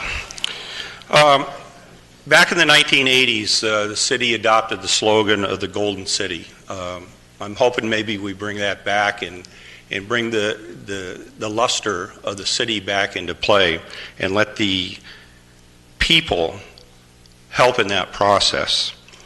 Santa Ana is the highest density city in Orange County. Let's not worry about the state or the nation, which we know we are number 4 or number 7. It's the highest density in Orange County, and it's going to continue to grow in density if we keep on approving these projects. It's up to you, or in this case, up to the city to decide if we want this project. There are a lot of residents that aren't here tonight because they have families and they have 1, maybe 2 jobs that they can't come to. The people that you see here represent our community. It may be the same people that you've seen before, but they're representing a vast majority of people. Councilman Iglesias, you weren't here when Christine spoke, so let me just kind of paraphrase that. She apologized for the data that she provided you. And I am responsible as well for that data. But that data was presented at a meeting in August. It was provided in the February staff report. But that data was presented to Ryan and Jeremy in August. at the meeting we had on the 8th floor. They didn't deny the claim that the 272 units was their target. They had an opportunity then to correct my misunderstanding of the document. They didn't. I ran with that. Christine picked it up because she heard me talk about it, and it's my mistake as well. But it could have been corrected months ago, so we do apologize for that. It wasn't a malicious intent. It was an honest mistake. So we always hear about how the developer feels. We never hear about the development itself, and I don't know why that is. We also hear more about some residents being either in favor of it or neutral on the project, but as you can see here, there's a large number that are opposed to it. Why is it that this project you choose to ignore the recommendations made by the Planning Commission? 3 times it was disapproved, but it's approved here. I don't understand that. You know, it's been looked at by the city, it's been disapproved. Let's take their recommendation. It's not wrong for out-of-town developers to come in and want to build projects in Santa Ana.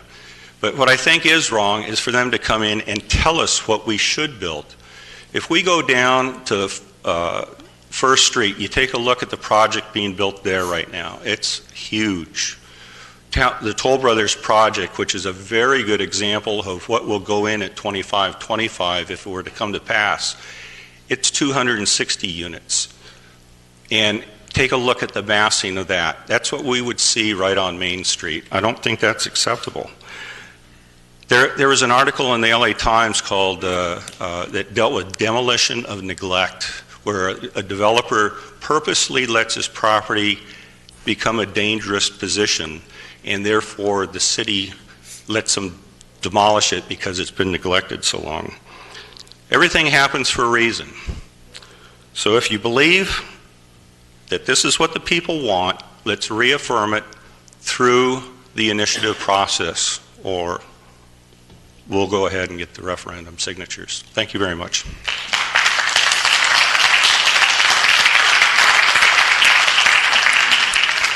Thank you. That was our final speaker. So I now want to bring it to council for consideration and thought. I know Mayor Pro Tem wanted to speak. Do you want to have discussion before you make a motion, or what would you like? Go ahead. Let me get straight to the point. I want to make a motion to approve option number 2. That is putting it for a vote. I'll second with comment. All right, let's have discussion, then we'll go from there. So we have, who wants to comment? Councilor, please go ahead. So this is the 3rd chance at a second reading. Okay. You know, as a council, we have the responsibility to lead.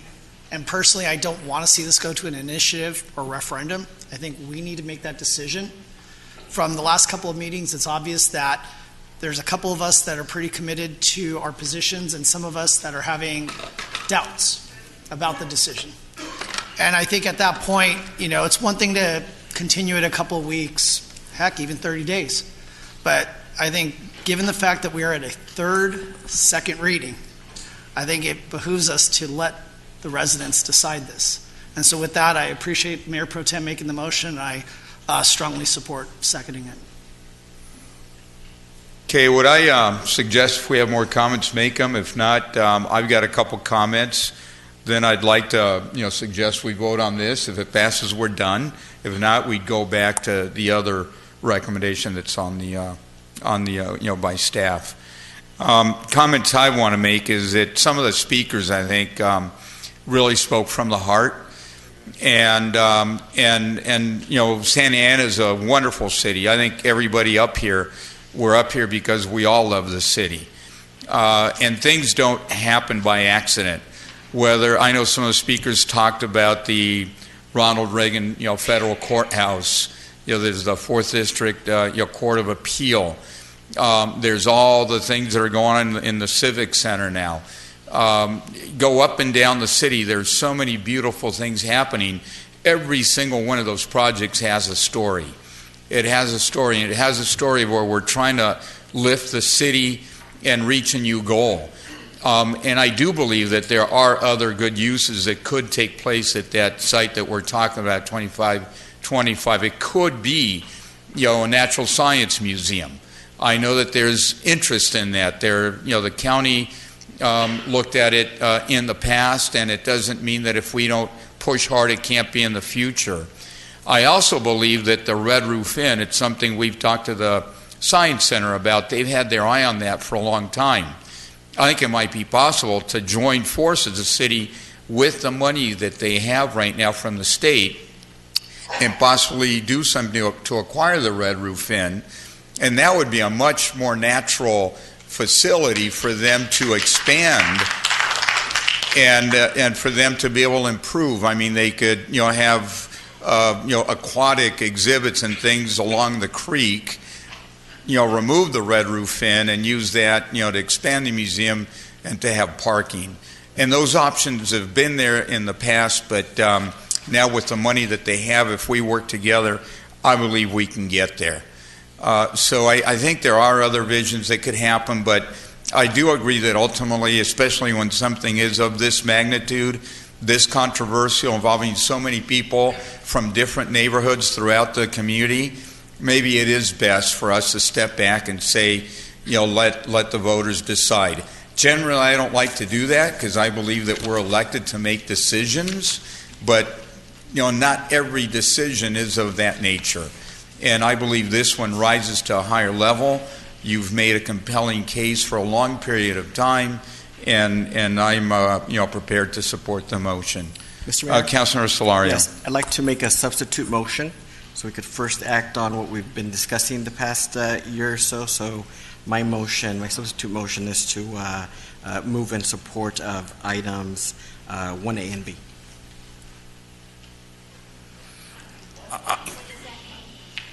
If that dies for lack of a second, I suggest we vote on the other one first, because if we do it the way you're suggesting, the minute we approve the second reading, we lose our power to consider an initiative. Is that correct, Madam City Manager or City Attorney? Yes, if you adopted the ordinances on the second reading, they would become effective and they'd really be irrelevant at that point to have an election. It's more complicated than that, because I think some of the items only need a first item, so they're kind of de facto approved. But I just think that we owe it to ourselves and the public to first vote on the item outright. And so if we have a motion and a second, we'll vote on what we've been discussing. I just want to make sure we previously. understand what we're doing, because I think staff has been very clear about what they're saying. I don't think there's any vagueness. Can you address that further? I'm going to speculate here a little bit, so Councilmember Solari help me out. I think what you're referring to is that the way the approvals have been proposed, they're kind of layered on one another. So you might be referring to the fact that if the zoning code is not approved, then the development agreement becomes irrelevant anyway. What I'm saying to you, though, is that upon the second reading and approval of the zoning ordinance and of the ordinance adopting the development agreement, they would become effective only subject to the 30-day referendum period. So if you were to take that action, there would be no need to then discuss whether you'd have an initiative or not. But an option for tonight is still just voting on item Correct. 1A If you were to and B, make the correct? substitute motion Yes. and receive a second, our rules would require you to act upon your substitute motion first. And that would kill the possibility of referendum if it should pass.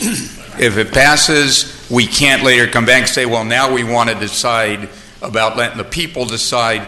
We've given up that power at that moment in time. Correct. So just so we're clear, we give up the power to let the people decide if we do it in the order you are suggesting. So far I haven't heard a second to your motion. Okay. So I'd say it dies for lack of a second. So let's vote on the motion before us and we'll go from there.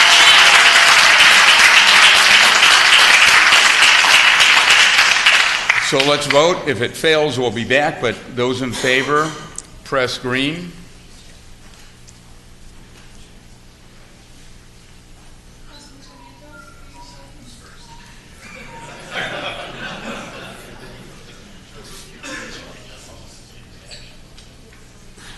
Councilmember Sarmiento, we're waiting on your vote. Oh.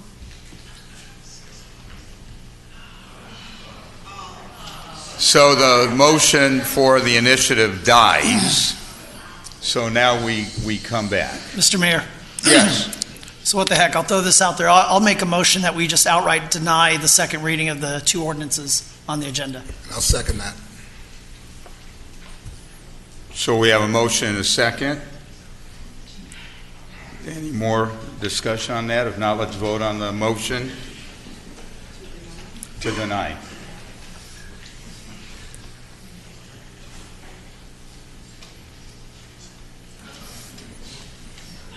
All right. So no referendum, no motion to deny.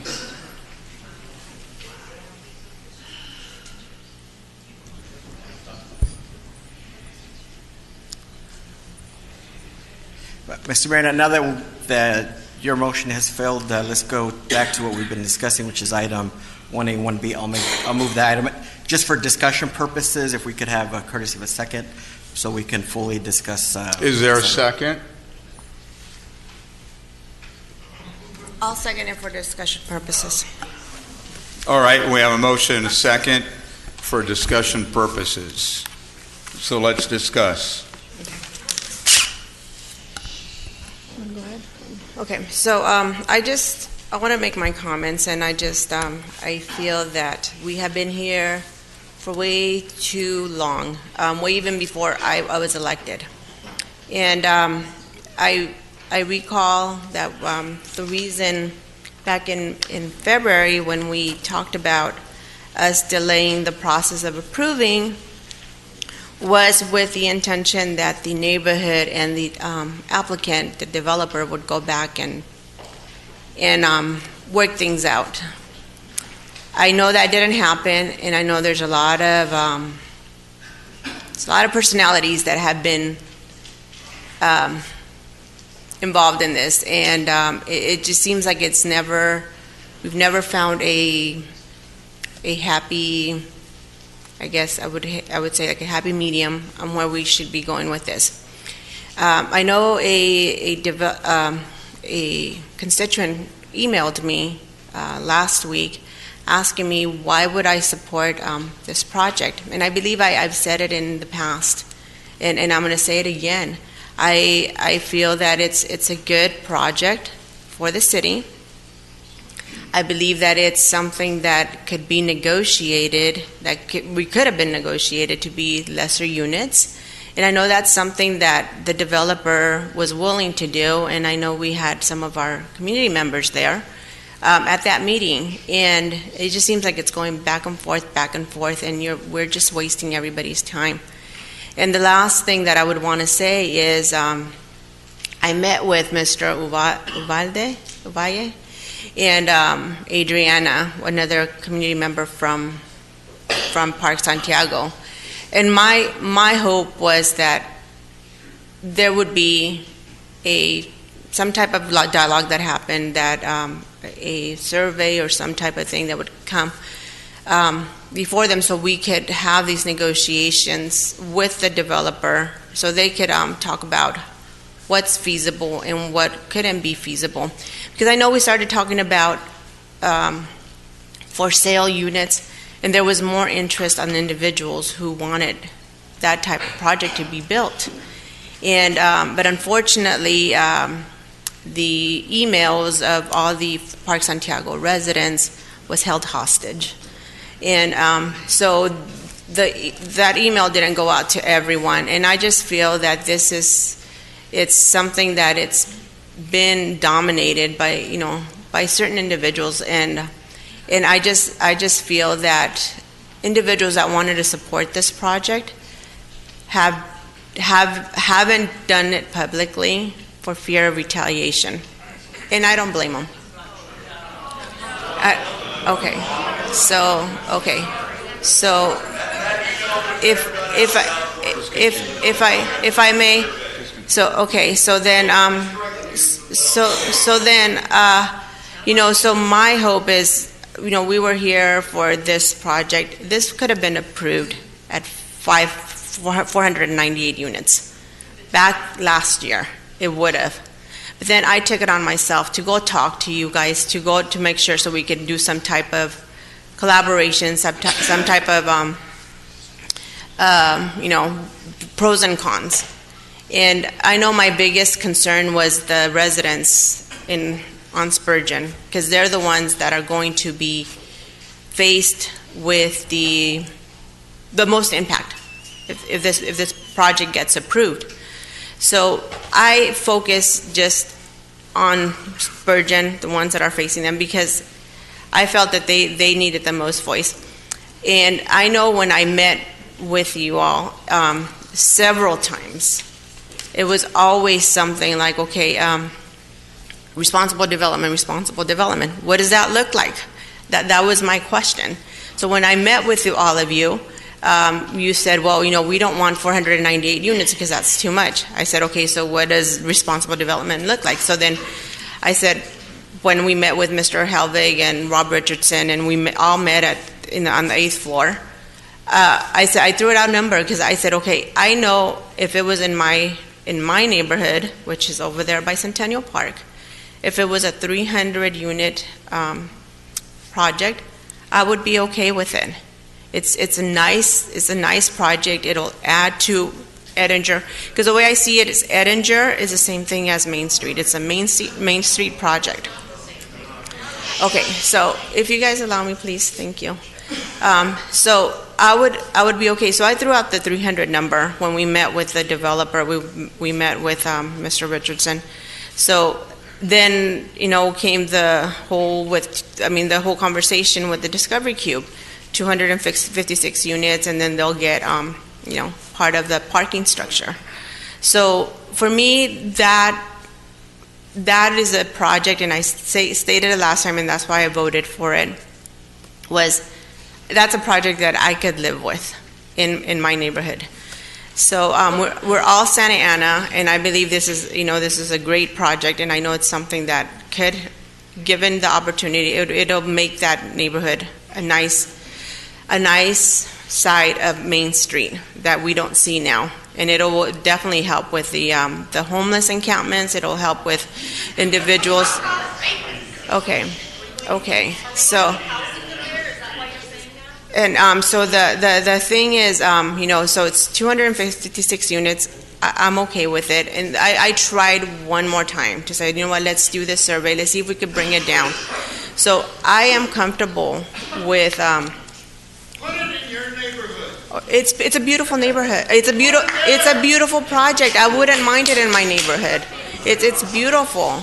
So what I would say it's something that one more thing that I would like to ask. I would support it, but but I would have the expectation of the developer and those neighbors that came to that meeting that want to truly make it a better project for this neighborhood. I know that you guys can go have conversations and see how we can make it better, so other neighbors that are okay with it, they're able to give in their input, and hopefully make it the project that it should be.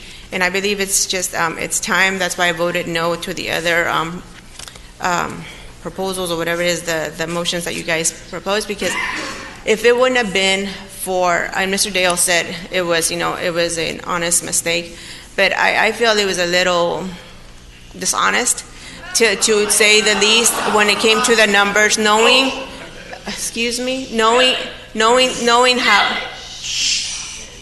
that how I look at things. I just I want things to be documented, and I want things data and information to be shared with me that is truthful, that I'm going to be able to make a decision. And so with that said, I'm ready to, I second the motion, so you let me know what you guys want to do. All right. Additional comment, Councilmember Solario. Thank you, Mr. Mayor. First, I do want to thank Councilwoman Iglesias for those comments. It's not always easy sitting up here, so I do want to thank my colleagues for their patience, really 2 years on this. As was mentioned by the councilwoman, this project is now half the size it was before. It has a very significant part with the cube. It's they, by the way, that are highlighting all the various safety improvements for their children and for the folks in that area. They have a letter that's on file, and if you're interested in the safety of our children, please look at that, because that's the community that they work with. I've been in the transportation infrastructure area for 20 years. I'm well aware, and it's common general knowledge, that residential always creates less traffic than a size office. I know there's been, again, back to some misinformation, information that is not correct on that point. Similarly, to equate that, more apartments always means less property values, go ask San Francisco, or go ask the last recession.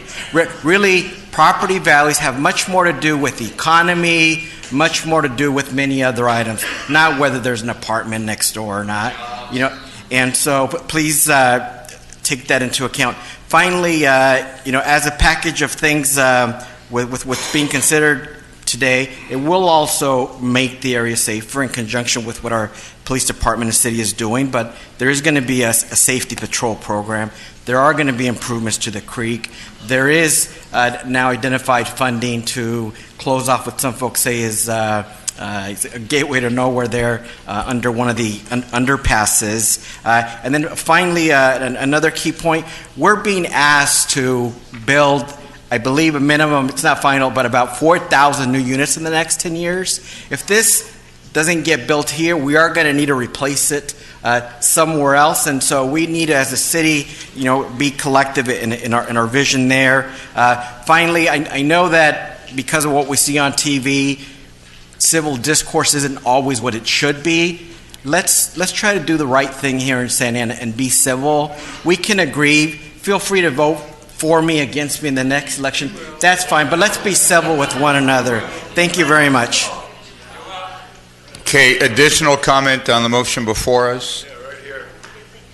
Councilor, go ahead, Mayor Pro Tem. Thank you, Mr. Mayor. So, this position requires us to make some really, really tough calls, and I know I have made some, but for me, this is so simple, so elementary, and when you have these many people come out, and I'm talking letters from the entire city, Comlink that never, takes a position, but they did this time. They were very brave about it. All the neighborhood associations coming together in support of a neighborhood here. Wow. And I'm kind of shocked. In my heart, I'm very, very sorry if this thing passes. I'm sorry for all the residents that came out here. You fought a good fight, and I'm proud of you. We're not finished. But, okay, well, okay. Okay. But this is tough. And it is true. We all make a tough call here. Everyone has a story of why they're doing what they're doing. Mine is simple. It's public service. That's all it is.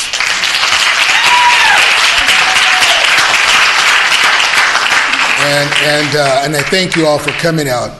And I know there's a lot of people who wanted to be here this evening and they're not. And God, this, like I said, this was worse than the Sanctuary City vote.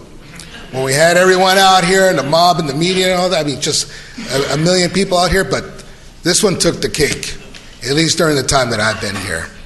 So I'm with you, and let's get on with the vote here soon. Councilmember Becerra. Thank you, Mr. Pro Tem. I just want to echo some of the sentiments of the Pro Tem, and I want to thank you guys for coming out, whether you're for or against the project, but definitely tonight, those that were opposed to this project showed the day.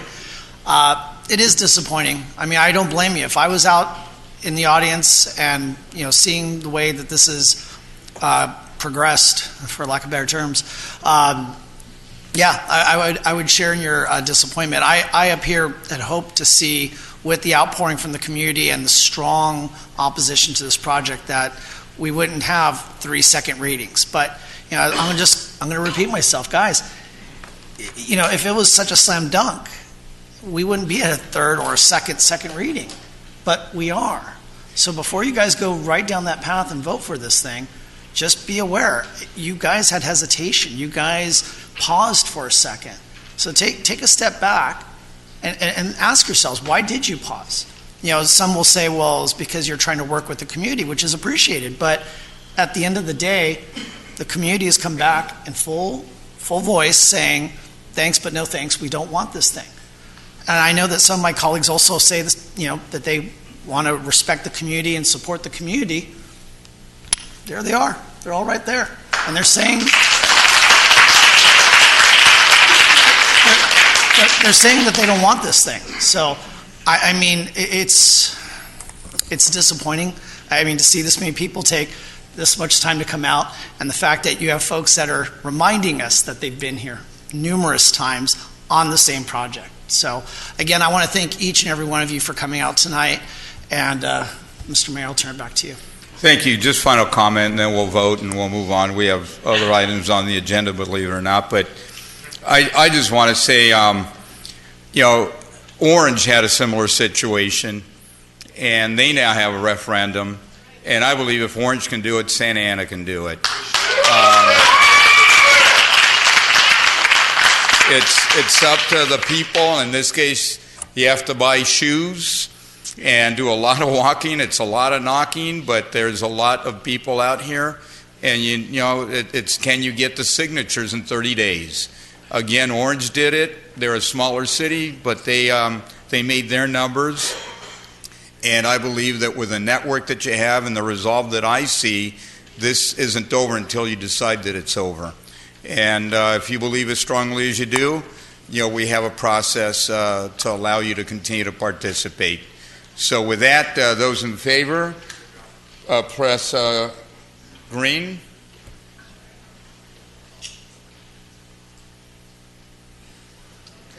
So motion passes.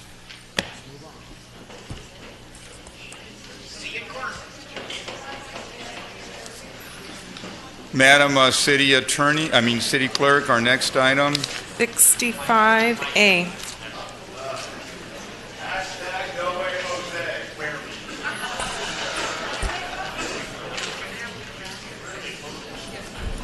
Why don't we take a couple minutes, 5 minutes, go to the bathroom, let the room clear out a little bit.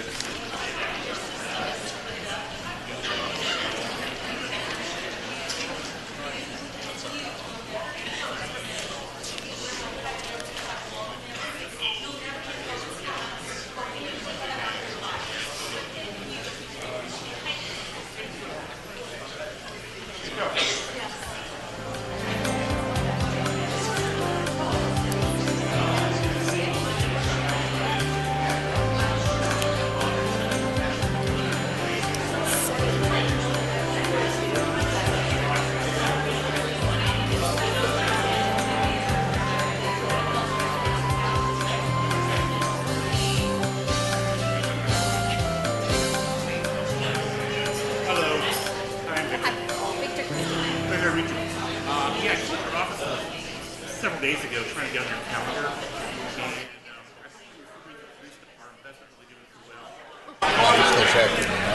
Which item? It's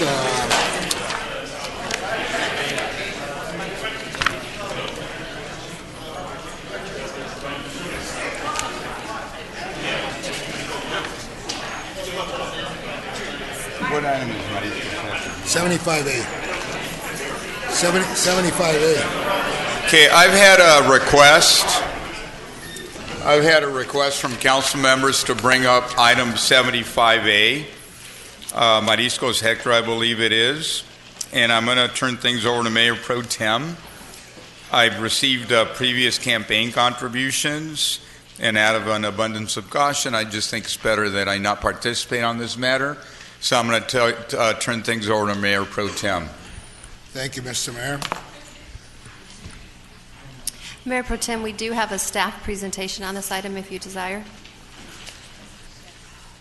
Would the council like a presentation? Okay, we have a quick presentation.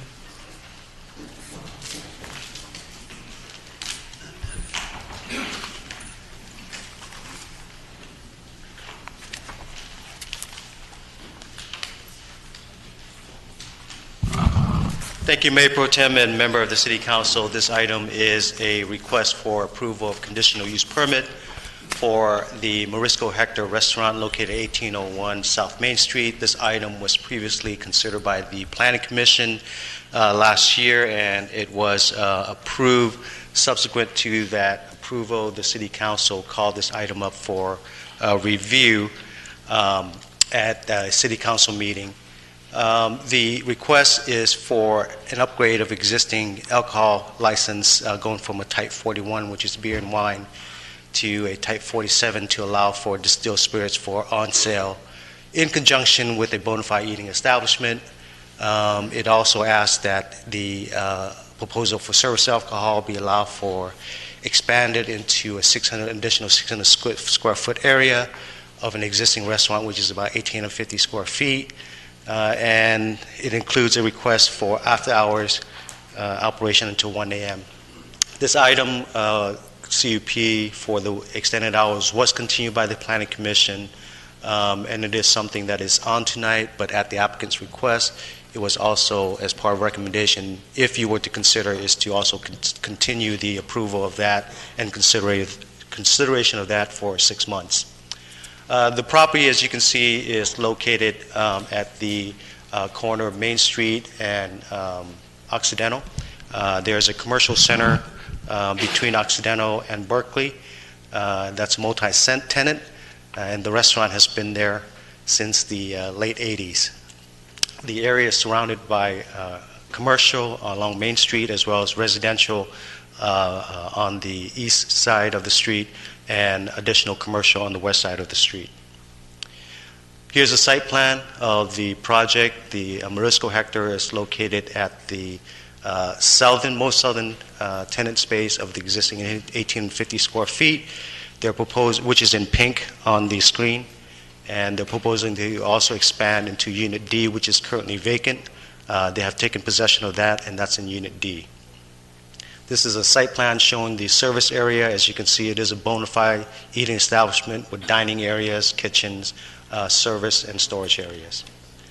The CUP is, as I mentioned, to allow for sales of distilled spirits as part of the complements of meals, to allow the expansion into a dining area. In addition, we, with the Planning Commission, reviewed the application when it was heard and evaluated the type of activities that we have heard from the neighborhood regarding nuisance issues, regarding to potential crime issues, and what we found through working with code enforcement, through working the police department, that there were no active code enforcement action. The state ABC license did not have any issues with the application. The police department did not oppose to the proposal for the CUP, both in terms of the expanded sales of alcohol as well as the hours. And operational standards were put on by the Planning Commission as well as the original recommendation that will mitigate and address potential impact from the operations of the restaurant and the extended hours.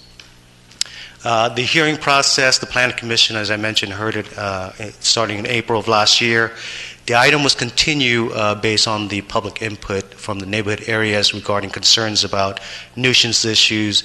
Through that continuance, the applicant and staff met with the community in June and July. We also follow up with additional police evaluation and crime report for the area, as well as looking at the call for service. Overall, in terms of the evaluation for call of service, there were over 20 calls that were reviewed for the time period, and out of those, 2 were verified for the project, and they were related to, one was for disturbing of peace and the other was a report of stolen vehicles. So that was over the review of over 20 call for service for the business.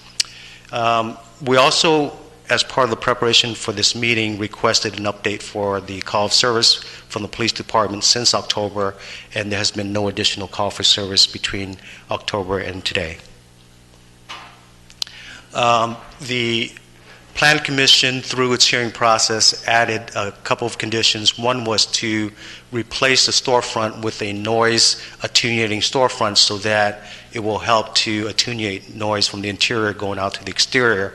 This is part of the conditions of approval by the Planning Commission, and we would be recommending that the City Council also consider it, should it consider approval of this request. The Commission also added that there would be a 6-month review of the second CUP request, with the extended hours to after hours, and this was to really see and allow the restaurant to demonstrate its ability to operate without impacting the neighborhood. So that is also something that the applicant themselves has voluntarily asked that it would be continued if the City Council considered this application. So the recommendation tonight, and it is a de novo public hearing, which is you should consider this without basically background from the Plan Commission because it was a call for review. The options before you is to adopt the resolution approving the conditional use permit for the alcohol upgrade and the expansion, continue the conditional use permit that is being requested for after hours for at least 6 months period. Here it says April 27th, but the intent was a 6-month period after the operation has started with the expanded alcohol license. Your second option is to adopt a resolution, approve the conditional use permit with the added conditions, and then continue the conditional use permit to allow after hours to also to April 27th. And the third option is to adopt a resolution denying the conditional use permit, both of them. So that's your other option is to be considered. So with those... Let me pause you on 2A. Can you clarify what the difference is between with added conditions as opposed to as conditioned? So what the City Council also has the option is to add additional conditions. And so if we want to... Correct. Okay. Yeah. Add it tonight by us. Tonight, you have the ability to also ask for additional conditions. Understand. Correct.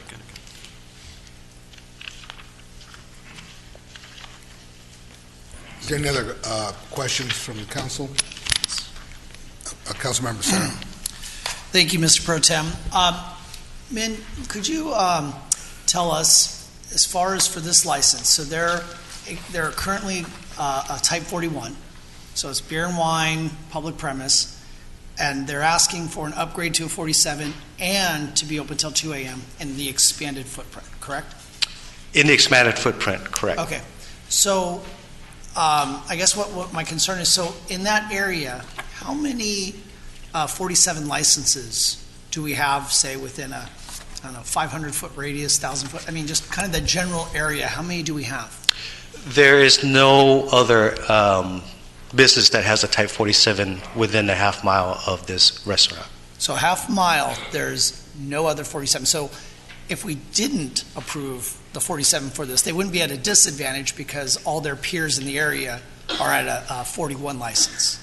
There are 4 surrounding businesses in the area, general vicinity, that has a Type 41 license, which is beer and wine. Okay, and do you happen to know how late these other businesses are open? So currently, they don't stay open beyond 12. Beyond 12. So those businesses don't have the expanded hours. So those businesses don't have a CUP to stay open late night, which would be after midnight. Correct. So this would be the only one within a half mile. Correct. Okay, thank you. Okay, is there any other questions? Councilmember Peñalosa.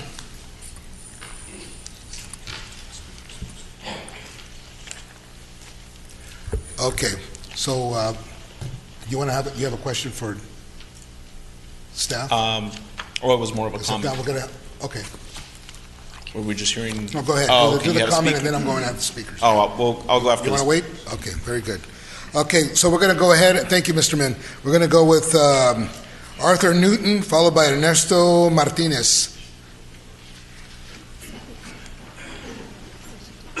And we're going to open the public hearing. Go ahead. Mr. Mayor, my name is Arthur Mark Newton. Gahn. I know that Excuse me one moment. I just want to make sure we have the applicant going next. You are the applicant? And I am the I applicant. just want to make sure. But I'm going to be very quick here at the beginning of this here. This application is well known. The staff report is quite comprehensive and is summarized as a good reminder of this application for the CUP that's before you for approval this evening. At this time, I'd like to also let you know that during the break, I was able to deliver to the clerk 31 additional letters from residents and businesses in the area. These are in addition to the letters that have been presented previously. But these are all in support, and they're all from the area surrounding or nearby the restaurant and in the South Main Business District. Second, in order to be efficient and save everybody's time, I'll avoid being repetitive about the merits of this application at this point in time and save my time for after the public hearing has taken place. Thank you, sir. So, Madam Clerk, you gave me a couple of cards for a couple of individuals that wanted to speak after the applicant.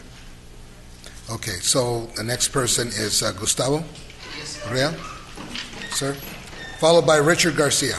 Well, good night, everybody. My name is Gustavo Rea. I am a teacher at Chavez High School since 2009, and I'm here to acknowledge and talk on behalf of Hector's. It's a restaurant that has contributed scholarships to our students since 2015, $250 each. Students that graduated and went on into Santa Ana College. We started that and we continue to do that. Another thing, they provide luncheons to our students at special events. Last October, we had our first event, and they were provided a meal for 35 kids, each a complete meal, including a meal and salads and French fries. We have a next luncheon this Thursday on the 30th. Honor students are being celebrated with a ceremony, and Hector's is providing the meal for each one of those kids. There are 35 of them, and some other instructors will be also serve their foods. On top of that, Hector's has offered their fundings and the contributions for books for our students. I teach ethnic studies, and we do have a book that is out of print and it's hard to get, and the district does not pay for it. I need a set for that, and they offer to pay for it, and that's going to happen too. On top of that, we are celebrating Sister Chavez's birthday on March 31st coming up. Hector has offered a banquet to feed 300 people for the ceremony, plus 1 hour of music, live music, to honor our hero, Sister Chavez. And that is a tradition that Sister Chavez is done for the last 20 years, and I would like to continue it as a teacher there, and I'm coordinating it with Elisa for that to happen. It is their philosophy and my philosophy that we agreed to carry on with these events because it is the best way to pay back to our community by serving our students that need this type of help. In particular, I love the scholarships. We are thinking of outgrowing that type of activities by organizing perhaps all the business together and having some kind of leadership in a committee to see if we can actually send kids abroad to Spain, Costa Rica, and study the Spanish language. And that's a dream that I've been working with Elia, and something that I would love to see and send these kids away for in the summertime and with this type of fundings. I want to say thank you to Hector's, and thank you for listening to me, and good luck. Thank you very much for your comment, sir. Richard Garcia, followed by Arthur Newton. Hi, council members. Some of you know me, some of you don't. I've been a community leader here for the city for quite a while, almost close to 20 years. I've been volunteering my services. As you know, we've been having a lot of negativity in the city from other cities. I go to other meetings, I attend other meetings throughout the city, and every time I'm out there, I always hear negativity about the city. What I want to do is let's start with the positivity with issues. All the negativity has to leave, and we got to start with these issues, Mariscos Hectors. I'm going to admit, a couple years back, I voted against this, okay? But the negativity of these people that were running this, the so-called managers, they're gone, okay? Well, they're out of here. They're running other business or they're doing other things, but they are not part of this. So my issue here is, please, let's get this city to a positive response. And we got to start with this, okay, this restaurant. Because you guys haven't heard what I've heard out there. Negativity, starting with this restaurant. It's all talk, but nobody has put it down on paper. As you can see, you guys, each and every one of you guys have documentation, having support from the businesses and some of the communities. And like I said, I've been doing this for over 20 years. So if you have any questions, you're welcome to ask me, but that's all what I got to say. And thank you for hearing me. Thank you, Richard. Okay, Thank you for you're your welcome. comment. Arthur Newton, followed by Ernesto Martinez. Good evening, members of the council. This applicant has done everything you have asked of her in this application process. Your city staff and your planning commission have approved this request. Any opponents to the request have never provided you with any foundational evidence or basis in fact upon which you can rely to deny this request. Indeed, all they've ever offered are speculation and conjecture. I do believe there's a certain irony to this hearing tonight. The last time we were here and the last time I spoke was on November 5th of last year. In the course of the meeting, I remember Councilmember Penaloza inquired about an ABC licensing in an outdoor patio establishment. I believe it was Worst House, located on the 300 block of East 4th Street. We were told that ABC had not granted the permit yet, and they were having some difficulty in view of the outdoor aspect of it. At that point, Councilmember Penaloza indicated the city should become proactively involved in helping them obtain the proper ABC licensing. Indeed, he went on to say that such matters are often perceived by the public in Santa Ana to be difficult, but, quote unquote, they should not be. And if you're interested, it's in the videotape of that meeting at 1 hour, 51 minutes, and 22 seconds. I would hope that the spirit and the substance of Councilmember Penaloza's comments are resoundingly reflected tonight in your vote to approve this application and allow this applicant to be a contributing member of the Santa Ana City business community. Thank you. Thank you for your comments, sir. Ernesto Martinez, followed by Jose Castillo. Thank you. Good evening, City Council members. My name is Ernesto Martinez, and I've been living in Santa Ana for 20 years, and I graduated from Saddleback High School in 1996. Now I live by Main Street in McFadden, close to Marisco Sector, and I go there for at least the last 18 years of my life. I go there lunchtime, dinner time, on weekends with family, and everything has been great there. I have a great experience, and I support Santa Ana business. And my shoes that I have, I bought it in main place. My suit is from 4th Street, and I'm here to support Marisco sectors, and I'm agree with CUP 47. And thank you. Thank you, sir, for your comment. Jose Castillo, and followed by Jose Tarifo. Jose Castillo had to leave. He was here to represent many of the neighbors that are in the area, and I'm not sure if there is somebody that's going to replace him on that. There he is. Come on up. Okay. So we can have him fill out a speaker card when he's finished. Yes, please.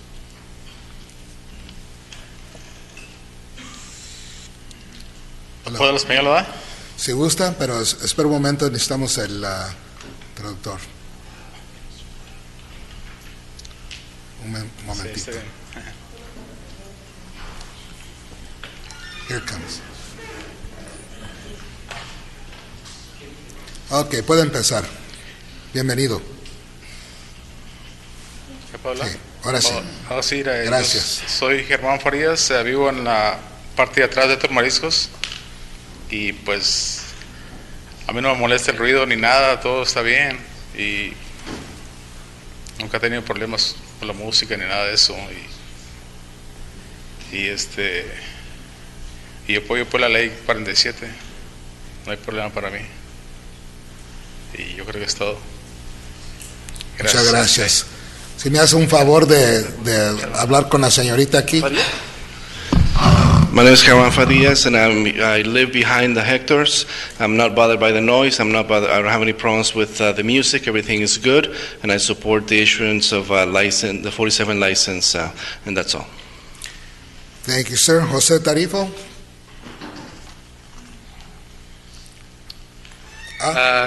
Jose. With an A on the end? With the A, correct. Jose Tarifa. Tarifa. Okay. Good Thank you, evening, sir. members of the City Council. My name is Jose Tarifa. I have worked with Mariscos Hectors for a couple of years on different projects on the operation side. I'm in support of allowing this restaurant to move forward with its 47 license approval.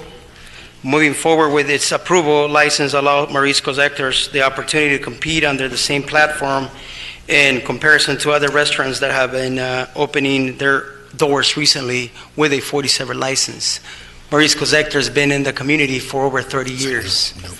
Allowing Mariscos Hector moving forward with the license also helps keep a lot of the staff employed, and majority of them are Sanana residents. So thank you. Thank you, sir. Next speaker is Enrique Mendoza, followed by Victor Mendez.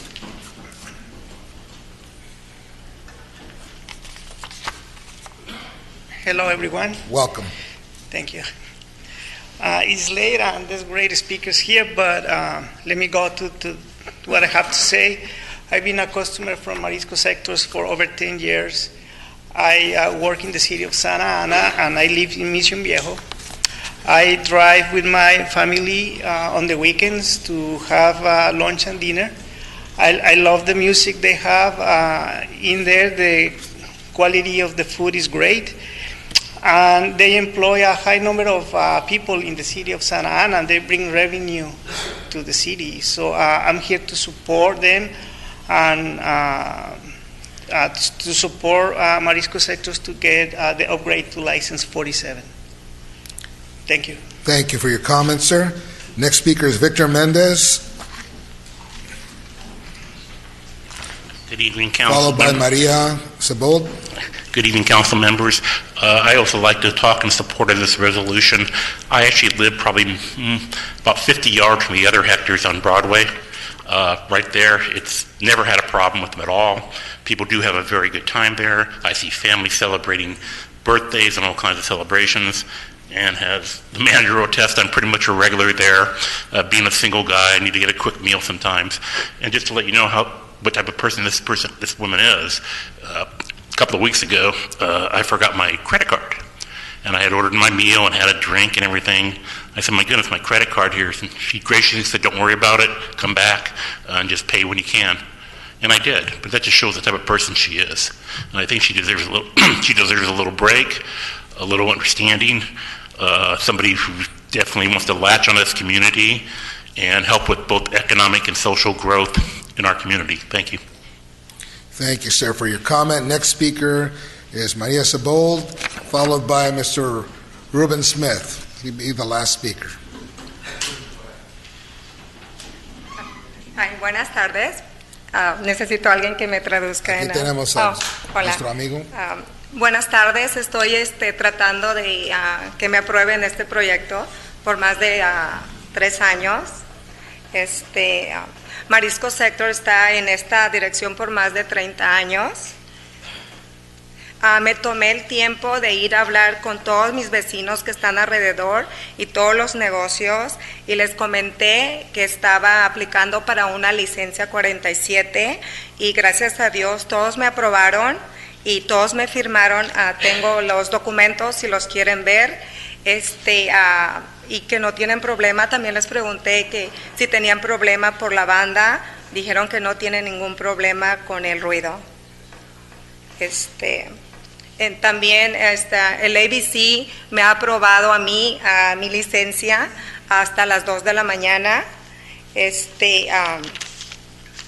Y luego soy mujer soltera, mi familia depende de mí, mis padres, mis empleados, por eso necesito de su apoyo de ustedes, porque no quiero que mis empleados se queden sin trabajo, mi familia, y trabajamos muy duro. Yeah. Y pues en realidad no hemos tenido ningún comentario mal de mis vecinos alrededor, en los negocios que están pegados con mi negocio, ellos son los que me apoyan. Gracias. Muchas gracias. I've been trying to get this project approved for over 3 years. Marisco Sector has been at this location for over 30 years, and I asked the neighbors and the businesses around. I told them I was going to get the application for this license, and they all, the 47 license, and they all signed. I have the letters, and they all supported me. They have no problems. I have banda music, and they have no problems with that or with the noise. And I have the ABC license approved until 2 a.m. And I'm a single mom. I support my family. I support my mom. My employees depend on my support. So please, I ask for your support so that I can keep supporting them. I work very hard. I've never had any bad comments from the neighborhoods. The neighbors support me. Thank you. Thank you, sir. Last speaker, Mr. Ruben Smith. Thank you, Mayor Pro Tem and council members. I appreciate you letting us take the time to speak to you a little bit more again. And as I said last time, I think you have somebody who's really special here in the city of Santa Ana. When she was 18 years old, she was a waitress in this restaurant. The owner of the restaurant, when she became 24, decided to retire and leave it. And instead of leaving it to her children, she left it to Maria Cibold. I think that's an incredible person who has done an incredible job since 2005 to today, over the last 15 years, running the restaurant. This is the one restaurant that she has owned from the beginning. She is the only owner of. This restaurant has not had any problems. This restaurant, as you know, needs to be competitive. I know, Councilmember Becerra, you talked about restaurants within half a mile. I'm not sure I want to mention the names, but I can, of the 3 restaurants that, since she has received her liquor license 3 years ago that hasn't been able to get used yet, also were granted liquor license by the council, and they are the competitors of this restaurant. And so you've got 3 newer restaurants who are coming into town. She's been there for more than 30 years. And so in order to remain competitive, we really need the approval of this license, because then it allows her to do a full-service bar. So I think that if you look at the history of this project, it's been approved by the Planning Commission. It was determined by the Planning Commission to be not detrimental to the health, safety, and welfare of the community. It was approved by the Department of Alcohol and Beverages Control. It was determined to be a proper location for the site. It was approved by the Santa Ana Police Department and the Code Enforcement Division, stating that they have no concerns with the conditional use permit and support the approval of the license. All of the businesses that surround the restaurant and the residents that surround the restaurants have approved it.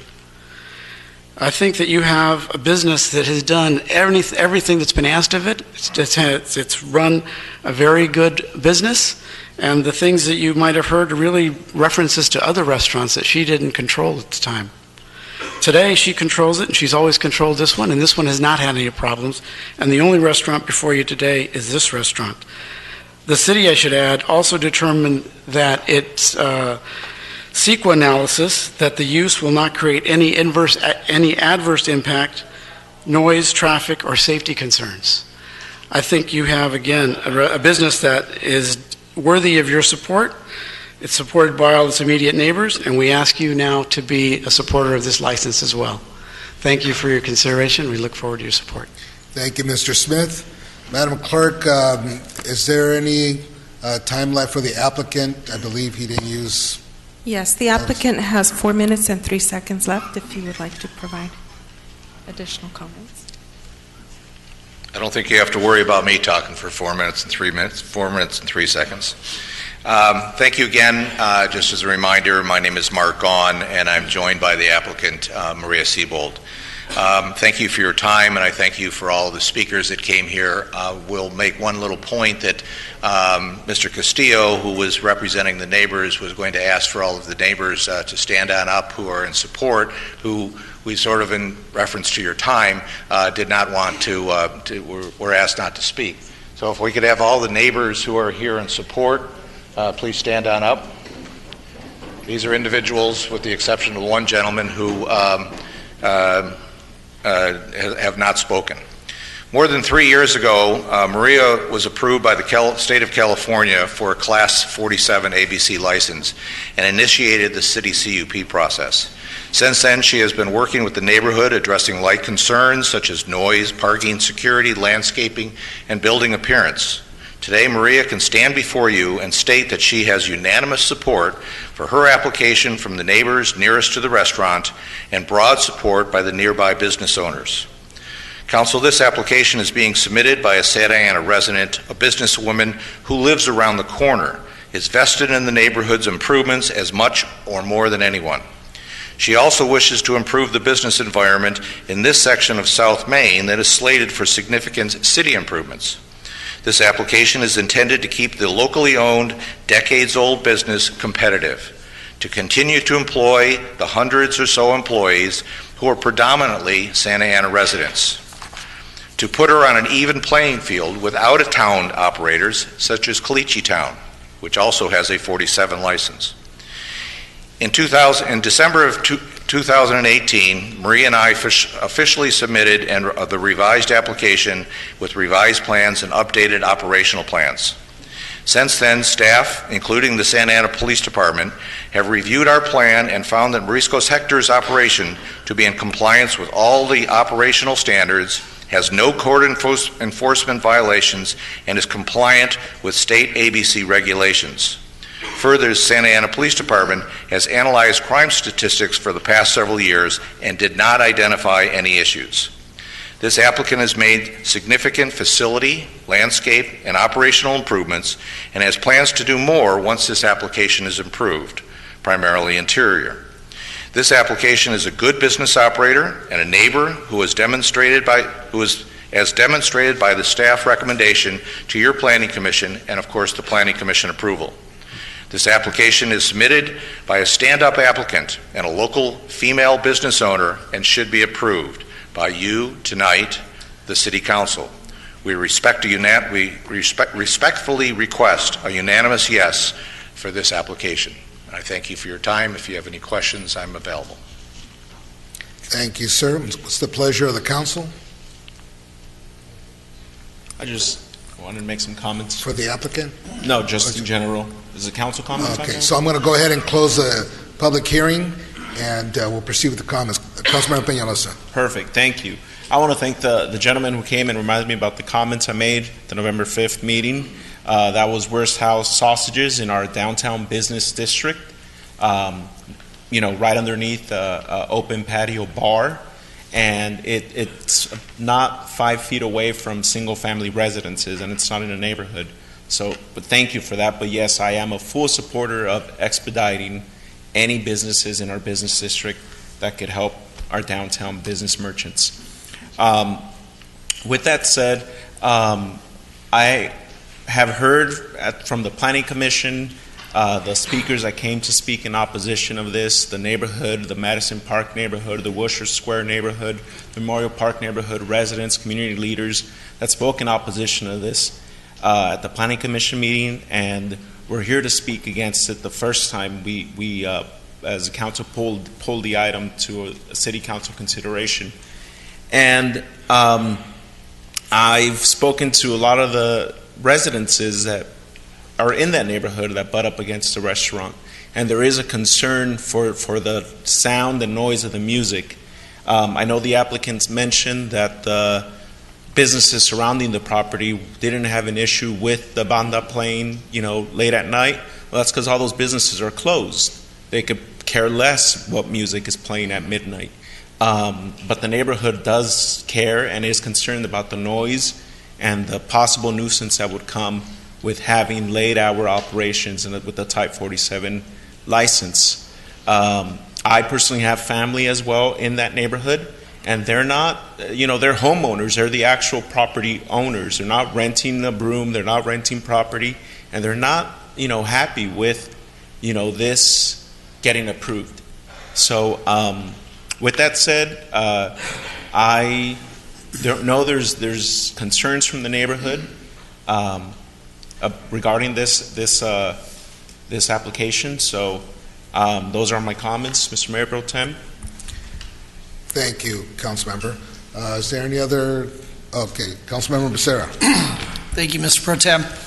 I want to thank Councilmember Penaloza for bringing this to the council, and it is in his ward, so I think that Councilmember Penaloza has a, what? We'll share it. My bad. Okay. But as you mentioned, you have family that lives nearby. So anyhow, with that being said, as I asked staff, there are no other licenses in the area that are type 47. I don't know that this is the area that I would want to see start to go down the path of having restaurants open till 2 a.m. I don't know that this is the area where I want to see more restaurants offering full liquor. So I have some concerns, and I know that when I was on the Planning Commission, I had voted against this back in 2017. I frankly haven't heard anything that has made me feel compelled to change my mind at this point.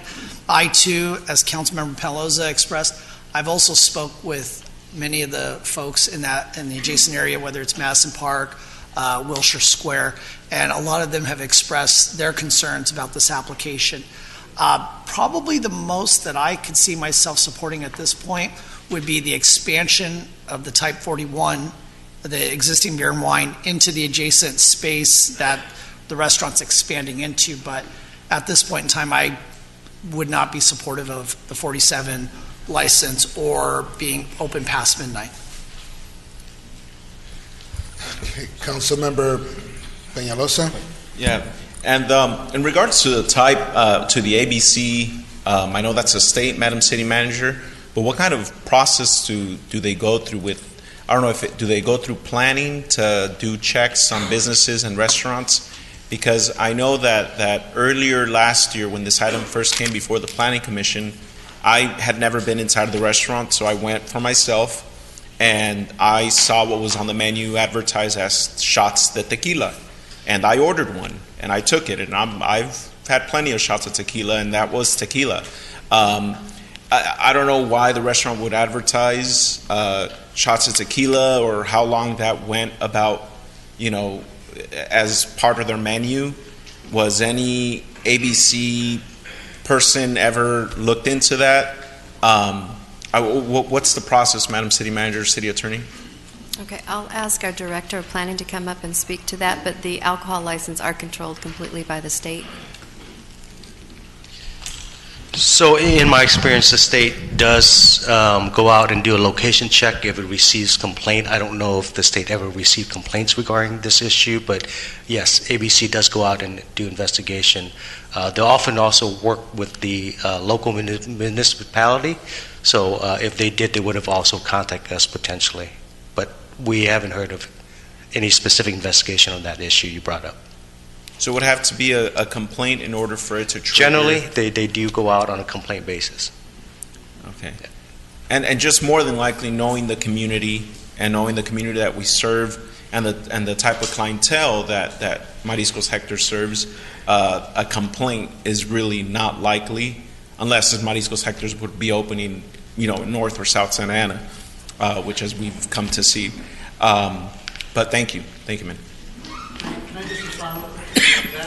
Those Sure. tequila shots are actually agave wine. 1 second. Madam City Attorney. I think what we generally do is allow our council members to complete asking their questions, and then we can invite you back up to answer any questions that the council has.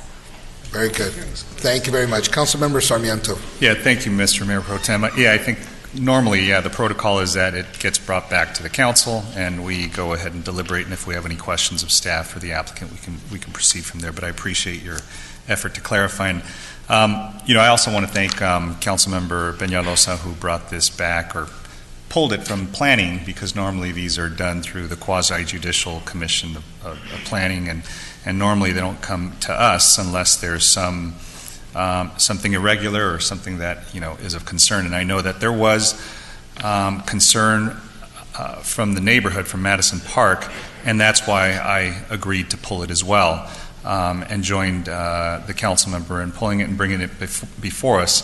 And after speaking with some of the members at Madison Park, some of the residents there, they had some concerns and they're valid. I think the site plan that was presented by staff unfortunately was missing a big piece of the east side of what abuts or what's adjacent to the site on the east end, which I believe are probably residences.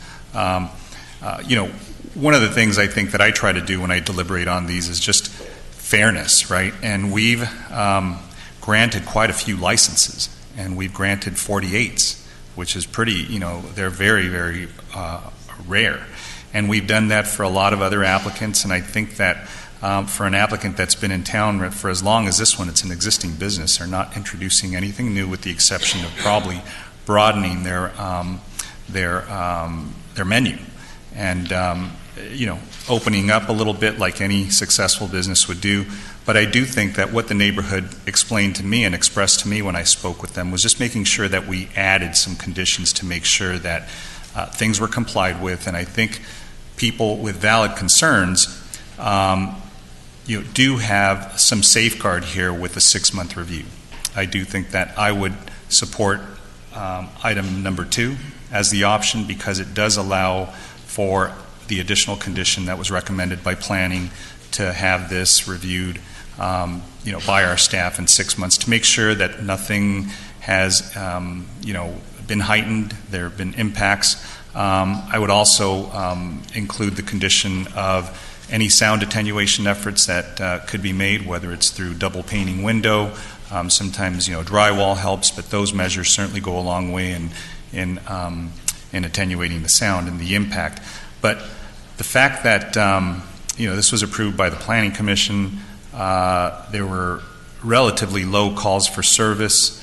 There doesn't seem to be a concentration of these types of licenses in the area. And again, the concerns that I heard from the neighborhood that I represent, Madison, a lot of the discussion, unfortunately, was around another hectares. And I do remember that there was a lot of discussion about the hectares on Standard and McFadden.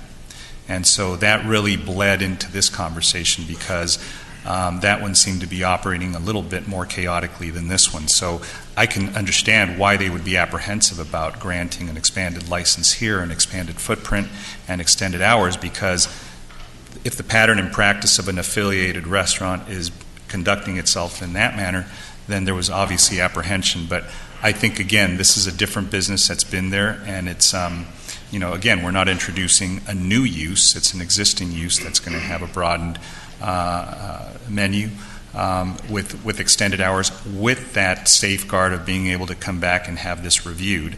But I do think that that's something that I would, support to make sure that, nothing that we don't expect occurs. And to the extent that there's some good faith that I see on behalf of the applicant and neighbors here willing to go ahead and stand up with her, I could be supportive of number 2 with some of the conditions that I mentioned. Thank you, Councilmember. Councilmember Peñalosa, for planning staff? Yeah. As part of the conditions that were brought forward by the applicant and put in by the Planning Commission, Mr. Mintai, the soundproofing, was this just the front of the restaurant, or was it the entire surrounding? Based on the conditions, it's at the front of the restaurant because the remainder of the restaurant is CMU concrete block. The concern was for the glazing, so there could be additional glazing, which is the glass, looking at dual pane type windows to help the additional noise insulation. So, and see that, and that's what to me, putting that condition to make the front end soundproof, to make sure the homeless that sleep at the fabric store parking lot, sleep throughout the night. That's what we're doing. You know, the problem would be towards the back of the restaurant where there's residences. You know, that's where the sound proofing should be in place and should be asked to do. And if that's cost, you know, that has money.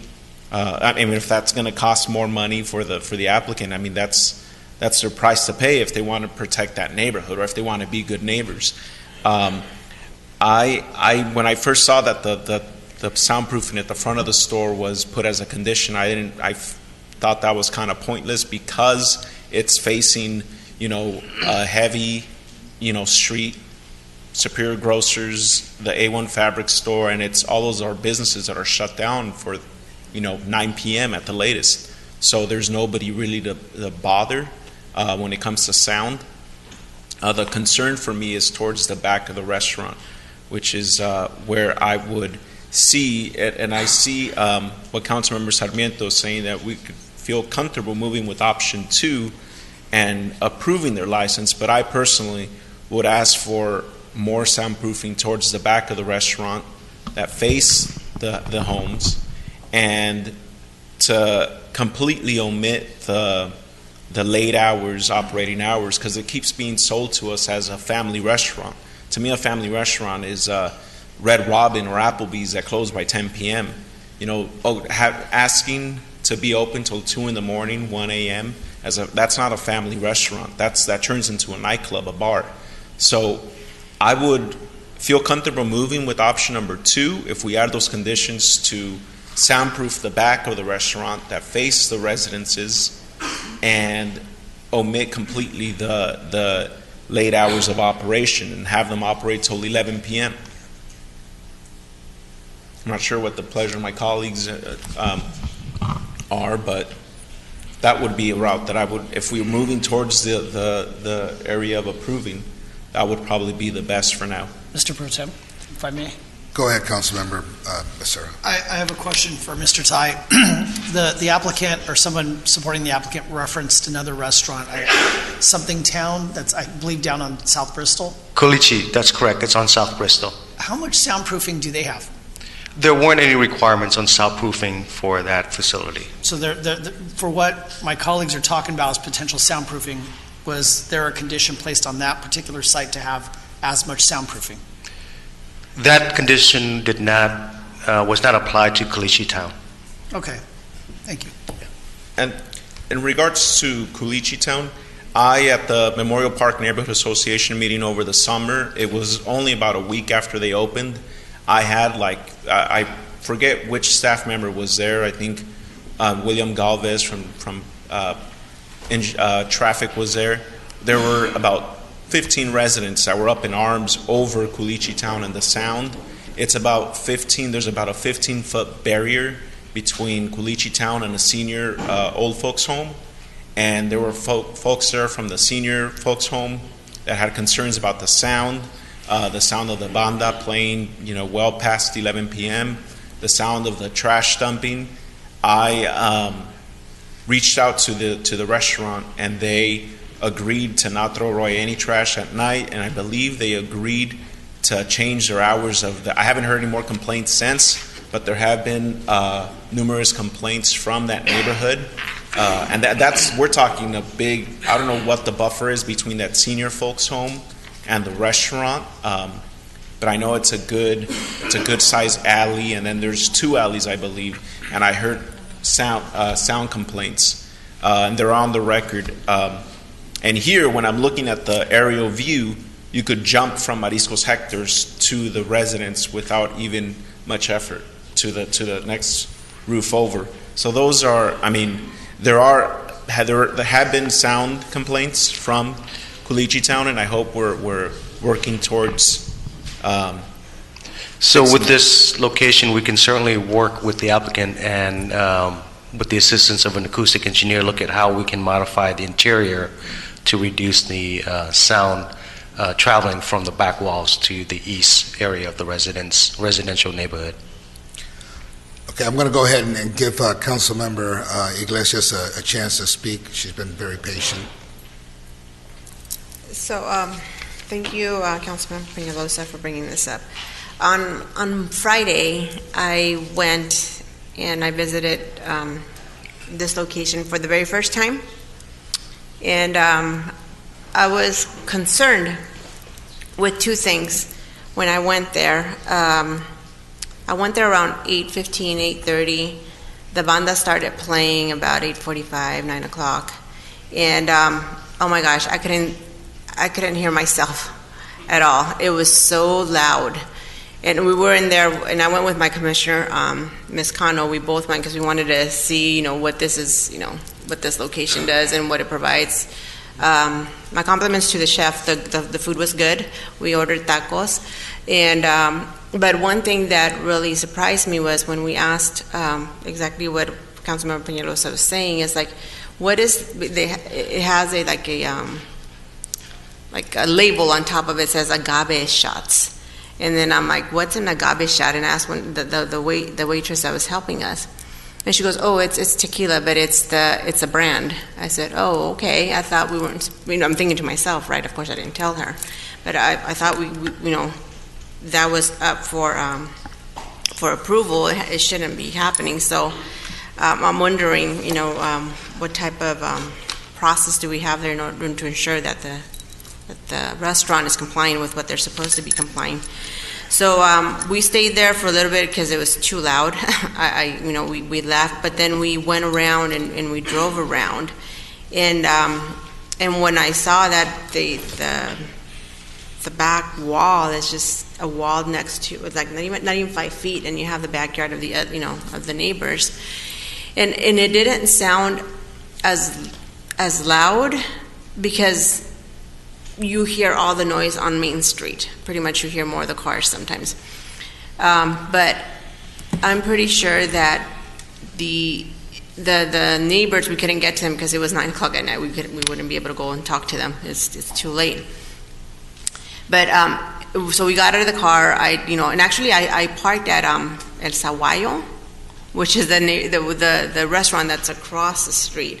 And I just, we just stood there, and we could still hear it from there. And it's a while. I would say it's about 500 feet, maybe. I don't know how far it is. But so I would. And then another thing is too. I know you guys have a security, and then they do a good job. So I don't know if that's part of the conditions for them to have security till they close. I mean, how many hours is security requested to be on site, and also if they're really monitoring who goes there and in parks, because we were about to park in a slot, but thanks to the security goes, you wouldn't want to park there because somebody just threw up, and I was like, ugh, so we kind of moved. But so also too is like with the owner, are you making sure that it's clean on the outside, because that wasn't really appealing for us to go there. It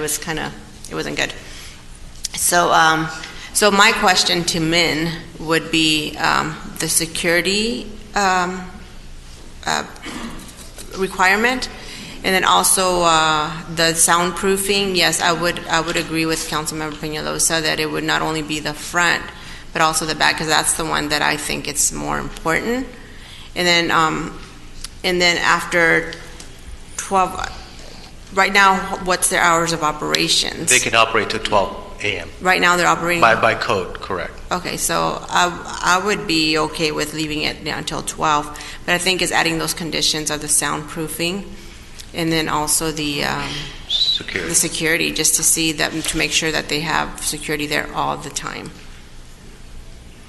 And then if you can check into the sales of the tequila shots, because it's still going on. I was there on Friday, and on purpose I paid with my credit card so you guys could have record that I was there.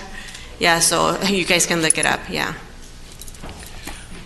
Certainly the applicant can probably explain more in regards to their advertisement on the sale of tequila, but from my understanding, this was also discussed at the Planning Commission level that it's an agave wine.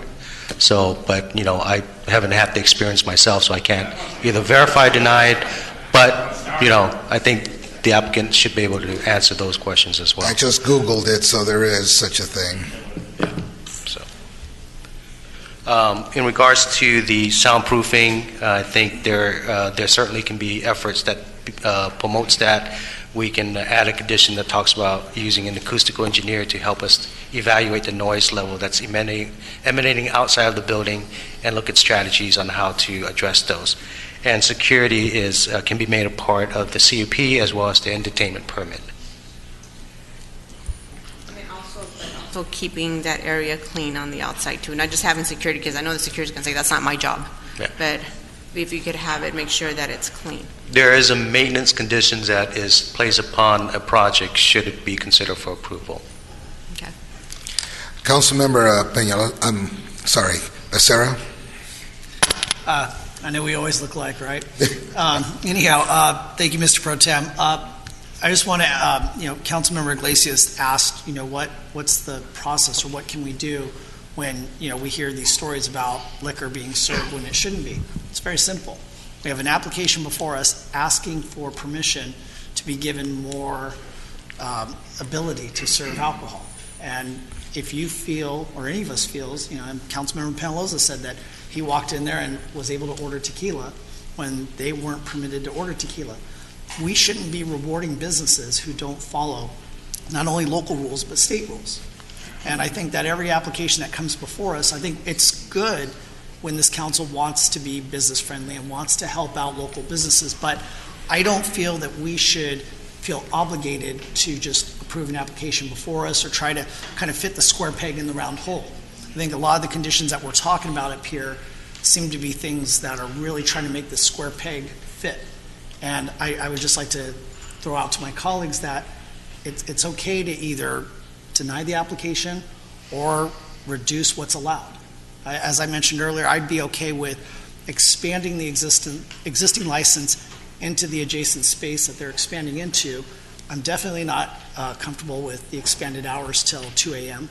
And then rewarding them with full liquor as they're apparently already serving full liquor. I don't feel it's appropriate, but that's just my opinion at this point. So I would like to ask a few questions, but council member here hasn't. Okay. So am I allowed to ask the applicant? Yes, Mayor Pro Tem. Sure. All right, thank you. So I understand that the request was to put the soundproof glass out in the front, and that's about $30,000. Is that, did I hear that correctly? That is, the meeting we had? We have a quote okay. at about $40,000. It's about $40,000. Okay, so if we put something in the back, how much is that? I mean, we're not going to put the glass. We didn't address that, and we didn't address that primarily because, excuse me, Maria, there have been no complaints by the residents nearby. It may be close by, and that may be a very good wall. But the fact of the matter is that we have unanimous agreement by all the neighbors to the east side of the facility, and we haven't had a problem. So it's like chasing something that's not really of a great concern.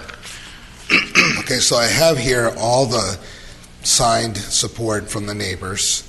And I have a presentation here where it talks about there was 24 calls in the last 5 years, one with an injury. I know two of them were actually there. Both times, Mariscos Hector was the victim. It's not like, they did something. Somebody tried to steal a car or something of that nature.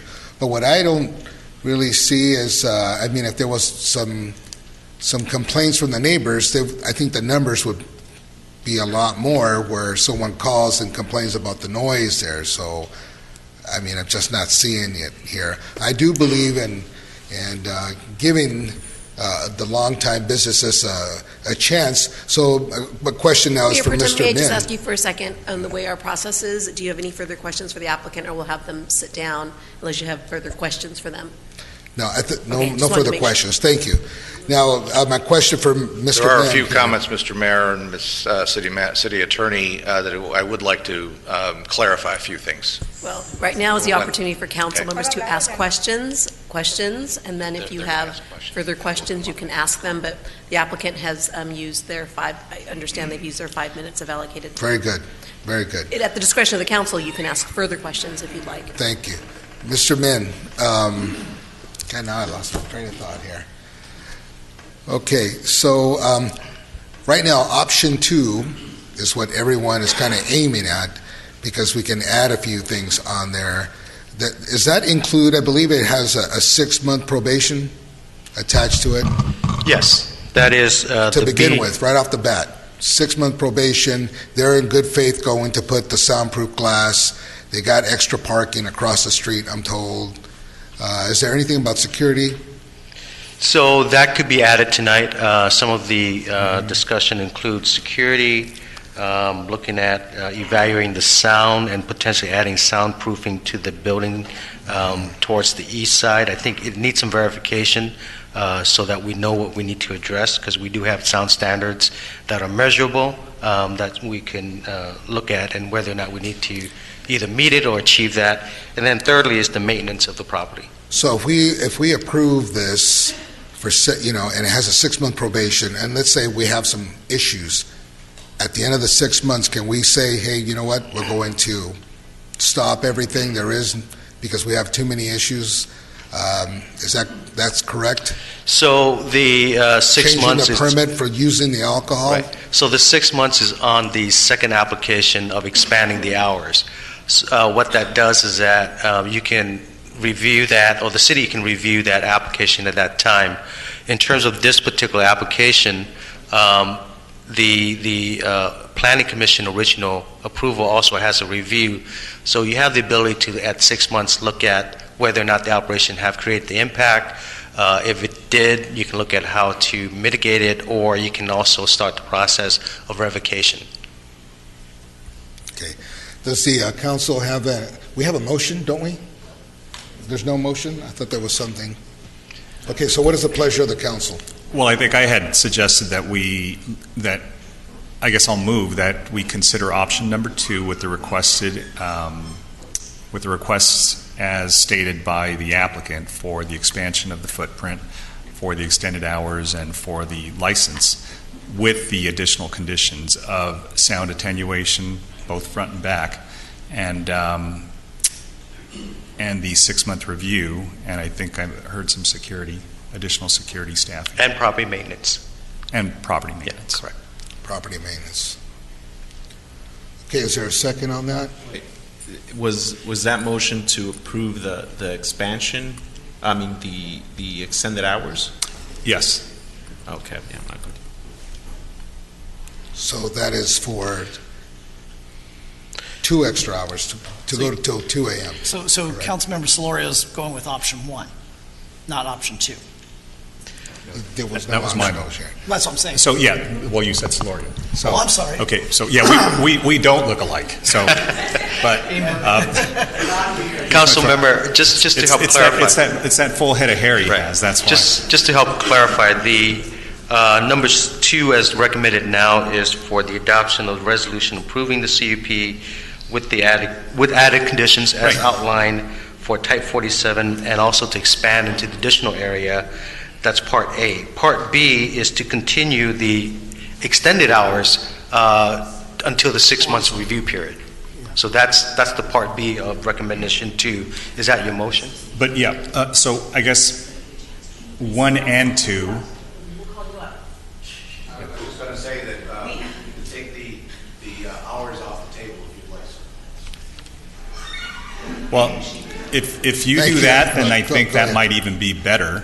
Actually, that's helpful if that's something that some of my colleagues the would original consider. hours, Right. correct? If I may ask, so would that... Excuse me 1 second, I'm speaking. So just to clarify, the difference between 1 and 2 is that 2, we're able to add some additional conditions, correct? Correct. All things being equal. So if the applicant is willing to go ahead and remove those additional hours, but we allow for the expanded footprint for the additional 600 feet, square feet, and for the upgrade from a 41 license to a 47 with additional conditions that we just enumerated, which I believe are 4, and I can recite those again if they're not clear, but those are for the 6-month review, for the sound attenuation, for additional security, and for property maintenance. Property management. So that would be the That's your motion? Yes. Okay, is there a second? If not, I'm going to second. so we can go ahead and have a vote. And this would be the Since I'm time to gonna be just here all ask night. the applicant consent, yes or no, doesn't have, we don't want discussion, but does the applicant agree to those additional conditions? Because you don't want to approve something the applicant doesn't agree to. So if the applicant would just nod if they agree to those additional conditions or not. It's a yes or a no? Yes, It is a yes. thank you. Okay, very good. If I may, just to be clear, so we're approving, or you guys are making a motion to approve the Type 47 within the expanded footprint, the 4 conditions, but no additional hours past midnight. No additional hours. Okay. And then, of course, all the other added goodies The that we 4 put in there. conditions The added. 4 conditions, correct. So, sure. And I get what you said about, not extending their opportunity to sell more than what they've already been approved for. So it's just more of a word of caution, if you're not approved to sell something, don't, because we go there and we're very involved, city council members, we'll show up. So there's no need for you to come up. I'm just saying it's just a word of advice. I could only assure you that it is not tequila. We're not. It is a lobby product. It is a Okay, wine so I'm product just saying it's just that's a- allowed just- by the Mr. Goggin, we have to, okay, we're going to stop. Okay, so let me get right to the point. If you approve, push, wait a minute, where's Councilman? There he is back there. Okay, if you approve the motion from that's on the table right now, go ahead and push green. Just one clarification. The 6 months review is through the planning commission, as the normal process would be, and not in front of the council. The 6 months review period. Would they also deny 2B for the additional hours? Since they've agreed not to have them, would we be denying 2B? Correct. Okay, just want to clarify that. If you approve, push the green button. Wait, so the 6-month review period, that's coming, can we make it to come back to council, not the planning commission? The normal process is that it's done by the planning commission, and that decision then will be forwarded to the city council as part of FYI, for your information, as part of an update. And, okay, and I just wanted to say that if it looks, smells, and burns like tequila, it's tequila. Let's vote.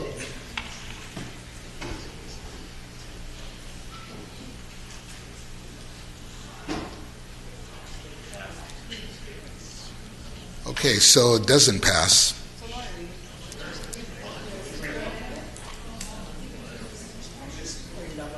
You're not going to vote?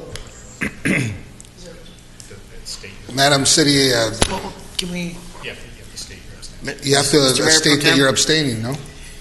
I was prepared this night to vote for this project, but there are just so many questions up here that I feel we need a little bit more time to sort through them, and So take a vote. So I'd support like a 2-week continuance, but I'm still very uneasy about some of the questions. so that vote were on Madam the City motion. Attorney, can he abstain or vote on the not? motion? Well, he can notice an abstention if he'd like to abstain. We normally would ask what the purpose or reason is for that. Like we have a conflict. So I thought there needs to be a conflict if you're going to abstain. Right. Or he could state his reasons for abstaining. Okay. So what's the reasons? Is that acceptable, Madam City Attorney? Just as a clarification, our municipal code, we have a provision in our code that does say that council members shall participate in votes unless they have conflicts of interest. I know from time to time we have allowed council members to disqualify themselves out of an abundance of caution, for example, like we had this evening. But we do have a provision in our municipal code that requires a vote unless you have a conflict. Just for process, then I'll register myself as a no because I have remaining questions. Okay. Very good. Okay, we can call the mayor back. Doesn't We pass. could consider a 2-week continuance, but again, that's for the It doesn't pass. Mayor Pro Tem, just for clarification, Madam City Attorney, so now that we have a 3-3 vote on that item, so what happens? My understanding is he registered no. Okay. Yeah. So it ended up being a 3-3 It's a 3-3. No? It was a 3-3. Yeah, it was 3-3. That's correct, yeah. 3-3. So it fails then. So it's no action. Yeah, I think in the past our Madam Clerk, been no what's our action. next item? Yeah, so I just want to make sure that the council's fully aware. We could have put this in the staff report. We didn't anticipate this would happen. But the council called up this item, and if the council does not take action on the item by denying it, overturning it, continuing it, et cetera, the Planning Commission determination will stand because the Planning Commission has legal authority to approve conditional use permits, and in this case, they did approve the conditional use permit. So unless it's amended or overturned by the City Council, then their decision would stand. Madam City Attorney, but this is a de novo hearing, so the Planning Commission's action is washed. No, it isn't. Only if you take action. Under our municipal code, you have the authority to call up the item, but you cannot hold an item hostage, and that is why there's timing in the municipal code that you have to call up that item within 10 days, and then you have to take action on that item. You cannot hold a conditional use permit hostage as it may be. So it you have passed. to take action. It passed. Well, passed by you, but the Not by us. decision of the Planning Very Commission good. Just will clarify. stand because So the the City applicant Council here failed can- to overturn it. Well, can we make another motion? If you'd like to reconsider your motion, Yeah, if I'd like to someone who reconsider voted my it. motion. Oh, then I think someone's got to leave for a second. See you in a few. I knew it was going to be a long night.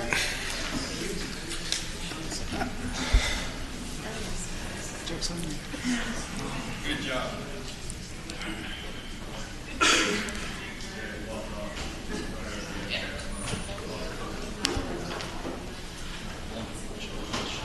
So, but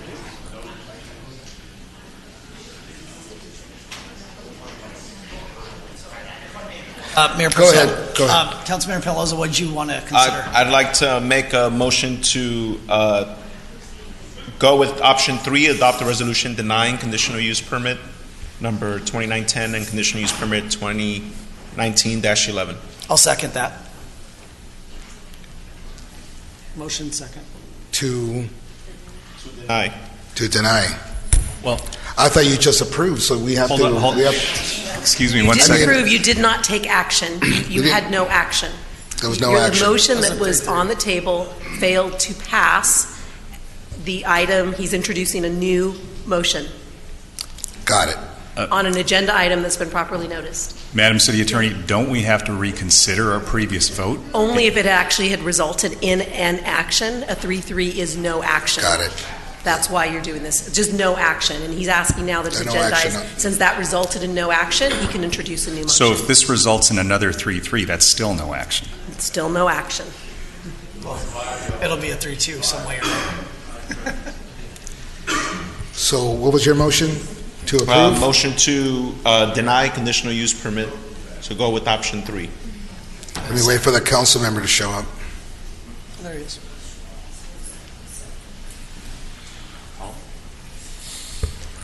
Okay, so just want to make sure that council member Solorio understands the motion. Okay, is there a second? You got the second? Okay. All those in favor, push green.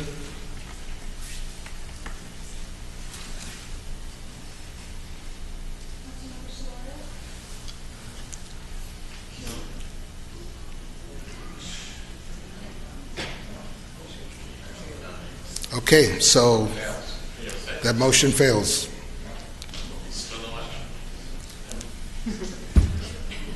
Madam City Attorney, you're up. You're up. You're back to not taking any effective action that would overturn or amend your planning commission decision. Very good. The mayor's back. Or continuous.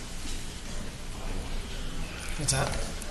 So That's it. Can, Madam City Attorney, can we make a motion to go with the option number 2 with the conditions that were stated earlier by Councilmember Sarmiento, and keeping the after hours off the table? Yes, I believe that was the first motion that was on the table as Okay. introduced by Councilmember Sarmiento, which is That was his. option number can we 2 reconsider that without motion then? expanded hours. Can we It actually included the denial to be, yes, you may reintroduce that Okay. motion. Councilmember Sarmiento, would you like to reintroduce your motion? If you're going to second me, I'll reintroduce it. Sure. I move for the original motion as stated. And that is with adding those 4 conditions and then keeping the after hours off the table completely. Correct, it was denying that. Okay. So that's your second? All those in favor of the motion by Councilmember Sarmiento, push green.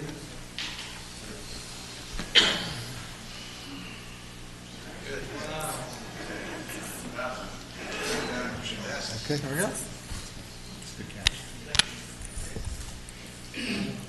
Very good. Let's call the mayor back in. For the third time. I don't think he believes us this time.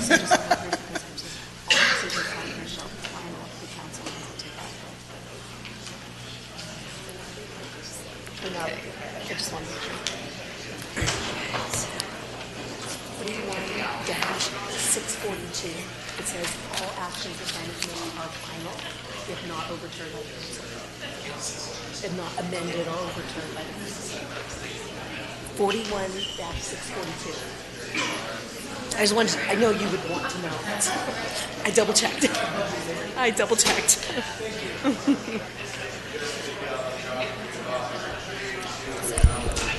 If we can call the mayor back in? Okay, what's the next item? Because Madam City Clerk? Item 65A.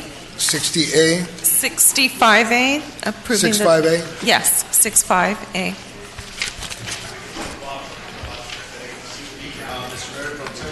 Yes, sir. I'd like to make a motion to approve option number 2 in 65A. Let the mayor walk up. I know you're back on. I'll second that motion. 2-2. Okay, the mayor is back. All right, so there's a motion on 65A, option number 2. It's to install the motto and seal side by side above the existing alluve. I'll second it. Sure. Got 2 seconds. There you go. All right. Nobody likes blue curtains? I like them. They look classy. That What kinda if gives the a nice mayor contrast. wears a blue tie? He's going to blend in. Look, we Whatever, blend I with don't. We blend with the seats. He'll never wear a blue tie. Able to see those blue squares. There you go. All right. Any more discussion? Those in favor, just say aye. Aye. Okay. Oh, I need. All right, let's do the button. But here you say that if we say it clearly, we can do a voice vote. Especially if it's unanimous. Right. But it also says that if we say who dissented, that's sufficient. So I'm going to start trying that because I think this light thing is too slow. 65D, is that what we're on? 65B. Yes.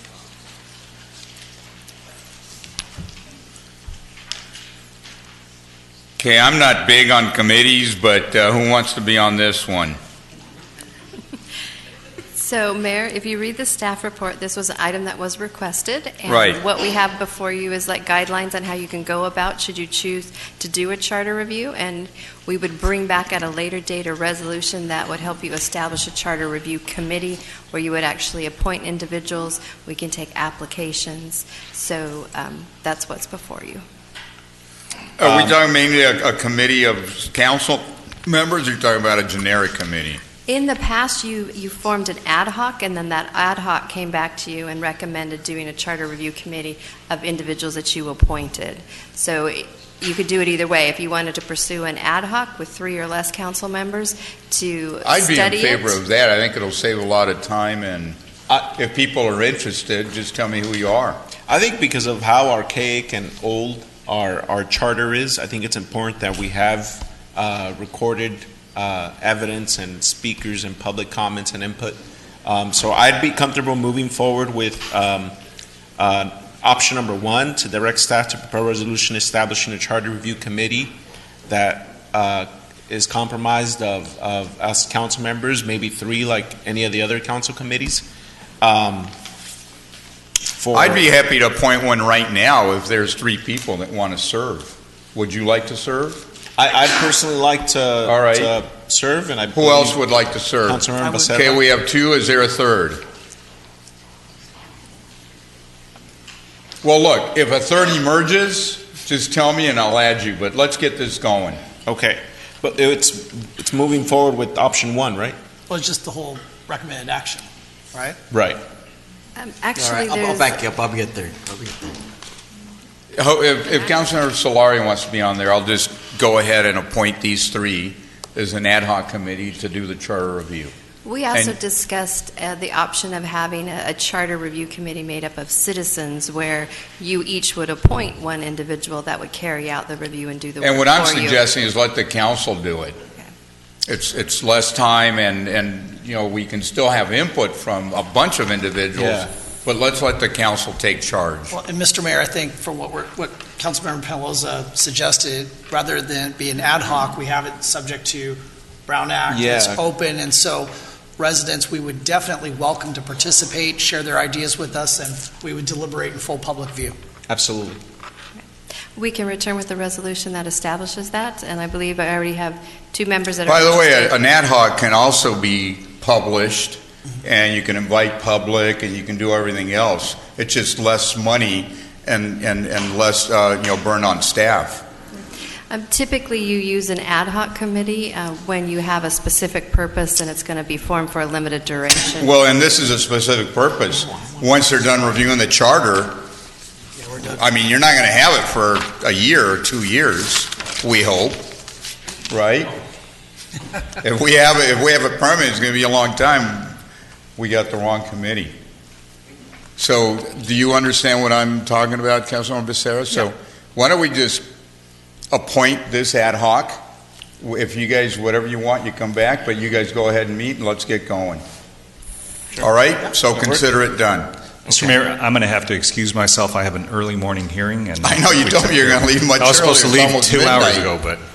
All right, thank you for your time.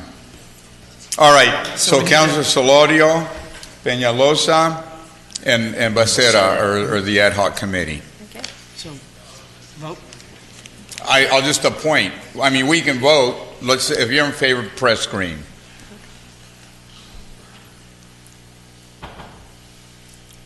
All right, what's our next item?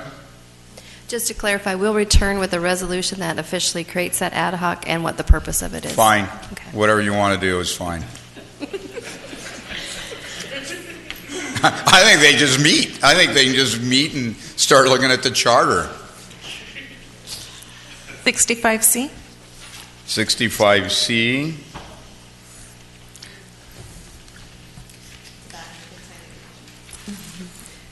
Discuss and provide direction to staff regarding American Sign Language services. How much is this going to cost? I'll let the city clerk answer the questions. Yeah, so approximately what we were estimating, based on what the Unified School District is using, it'll cost us around $40,000 A year. a year. I feel it's a good investment because we get an opportunity to engage with another section of our community. And if you've noticed, many of the legislators, or maybe even other states and countries, they always have an interpreter when they're filming or when they're providing their meetings or when they're providing their. Look, I think 40,000 is not an exorbitant amount of money, and if we're able to communicate with more people that are otherwise left out, I think a lot of deaf people are able to read lips, but if we want to do it, thoughts? We haven't had any requests in 15 years. Longer than that, 150. That's At least that's what the searchable. staff relayed to me. Right, and that So, was searchable records. unsearchable records. We haven't had any requests for Correct. this ever. I'm just, And it is on the agenda at the very bottom where if anybody requested for any ADA services. that's correct. Why don't we see if we have a request first, or two? Or maybe we do a pilot. I was going to Maybe we say do a that. pilot Let's just do a pilot if it doesn't. reach out with organizations that can spread the word, and If they don't. yeah, maybe. And if they don't want to watch council meetings, we leave them alone. Yeah, there you go. I think if we do a 6 months pilot, that we could. So how would we be tracking this? How would we know that they're using those services? Because the organizations we work with would let us know. Some of these organizations really are fairly tight-knit, and if there are partners, I mean, I'm assuming there are some partners here locally, but I bet there are, and I think maybe But that might be do you want to do maybe a that might be survey? the first step for us to meet with those organizations to see how we might do it. See if and there's any develop demand. Yes, or Any interest. how they could help us and how they would recommend we Help us do track it. it if we were to do it. Yeah.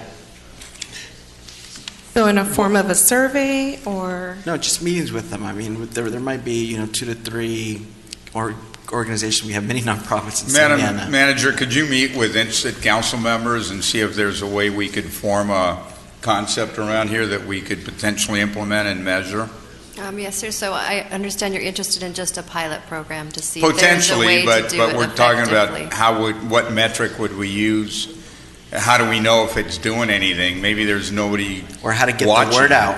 I mean, How to get the yeah, word out, what how to get the word out. organizations out there, and are they interested in this? But when you televise it, I think that's when you see the impact, because I know that with the school district, when the meetings are televised, you have the interpreter, and they're showing the interpreter at the bottom here, the bottom left-hand How corner. do we know anybody's watching them? Well, so for that, I called the staff to find out why they're providing services at the Unified School District, and the reason why was because it was demanded by the parents, because it was affecting Taft Elementary School and their services, and because of what the board meetings were meeting about was directly affecting them, that they wanted to participate. So it was a specific. It was specific to those items, and it wasn't all items, excuse me, that they requested those services But for. they're there It was every- specific to those. But they're there every meeting. Only for regular meetings, not Yeah. every meeting. Yeah, regular meetings, I know. Regular ones only. Do we have closed captioning for people that watch at home? We have options for that, but we do not have that, we don't have that service currently. We're not. Why don't we look at providing that? We can- See what that would cost before we launch. Okay.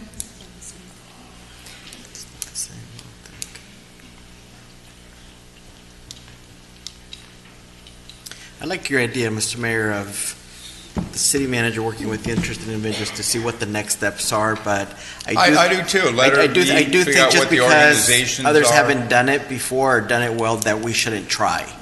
And I See think if there there's might any be some other service cities in providers. California doing it. Right, or there's local city providers and any suggestions they may have for us. So, Madam City Manager, why don't you meet with interested council members, maybe in a couple of weeks, or just tell us what ideas came up and what we might pursue. Will do. All right, thank you. So next item, 65D is in David. I suggest we roll this one over for a couple weeks. Let's give it all some time and bring it back. Could I get a motion to that effect? It's been a long night. So we have a motion, we have a second by Becerra. Those in favor say aye. Aye. Motion carries unanimously. Just to continue, right? Yeah, 2 weeks.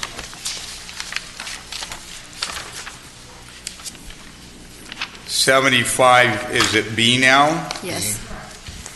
Amendment application for a Calvary Church master plan located at 1010 North Tustin. And staff does have a presentation, sir. A brief, okay, let me open up the public hearing first, and Michael Wells. I represent the applicant. Just say that into the microphone, please. Michael Wells, I work for Calvary Church of Santa Ana and am here to answer any questions that you guys might have. Got it. Carlo, is your statement similar?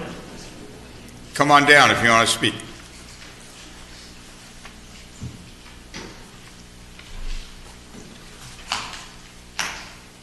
I don't know what the applicant is, Mayor and Pro Tem Mayor and Council. He just said he's available for comment. Okay, but what I'm saying is that we should keep heads up because I don't think anybody's been on East First Street in Tustin and see what a nightmare it is over there. plus you got all that extra building going on over there. It's amazing. It's like a race because there's only one exit to the 5 freeway north, and then you got to go across the bridge to go south, and then to hit the 55, you got to hit 4th Street. And you have people coming in from Tustin. And then they're speeding up a little bit faster on Tustin Avenue to hit 17th Street to catch that freeway exit, to get on and off, or to get on the freeway. So the applicant should know what's going on, maybe a couple extra traffic signals, or at least some identification marker that there is a school there. Because sometimes you go right by Calvary right there and you don't even know if it's a school. So the city better open up its eyes, like I says. You guys are creating speed demo traps all over the city because of all the extra building going on. That's all I got to say. I see it down on MacArthur Boulevard all the time. And it's like somebody's going to roll the dice. One day, some kid at Greenville is going to get killed. And it'll be back on your guys' table. Thank you. Staff presentation, please.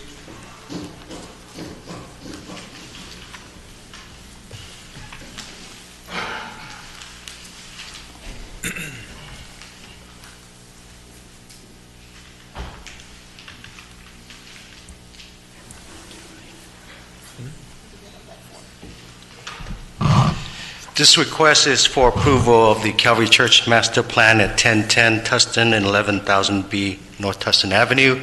What you see on the aerial photo here is the actual site itself. It's located at the southwest corner of Wellington and North Tustin. The church has been here for a number of years now, since 1962. They currently have about a 10-acre site. The church is requesting for a master plan in order for them to make improvements to the existing uses on the site, as well as to make the legal non-conforming uses conforming to the current code through an SD. The existing uses include the church, the school, as well as administrative offices. Staff is recommending that the City Council considering approving the amendment to the code to allow for the SD to occur. The current square footage of the site is approximately 350,000 square feet of existing building. They're asking for an additional 50,000 square feet in addition to that, also raising the height along the front portion of the site to about 60 feet, which is very much and consistent with the adjacent development to the east side of Tustin Avenue. Along the west side of the property, the height of the building is limited to 40 feet, and that is consistent with what's existing now with the worship service center. In addition to that, we receive comments and concerns relating to or making improvements along Tustin to relocate some of the proposal on fencing to ensure that we provide security but also access to the site with pedestrian access along Tustin. Those changes have been made. The applicant is acceptable to those changes. Therefore, we recommend that the City Council considering approving the project as well as adopting the mitigation, and that concludes staff's report. I'm sorry, the mitigative declaration. Is there a discussion or is there a motion for approval? Make a motion to approve. We have a motion and a second. Those in favor, please say aye. Aye, or press green. Is there any opposition? Passes unanimously. I'm a no. I'm a no as well. 2 noes. Solario and Peñalosa. All right. So with that, next item.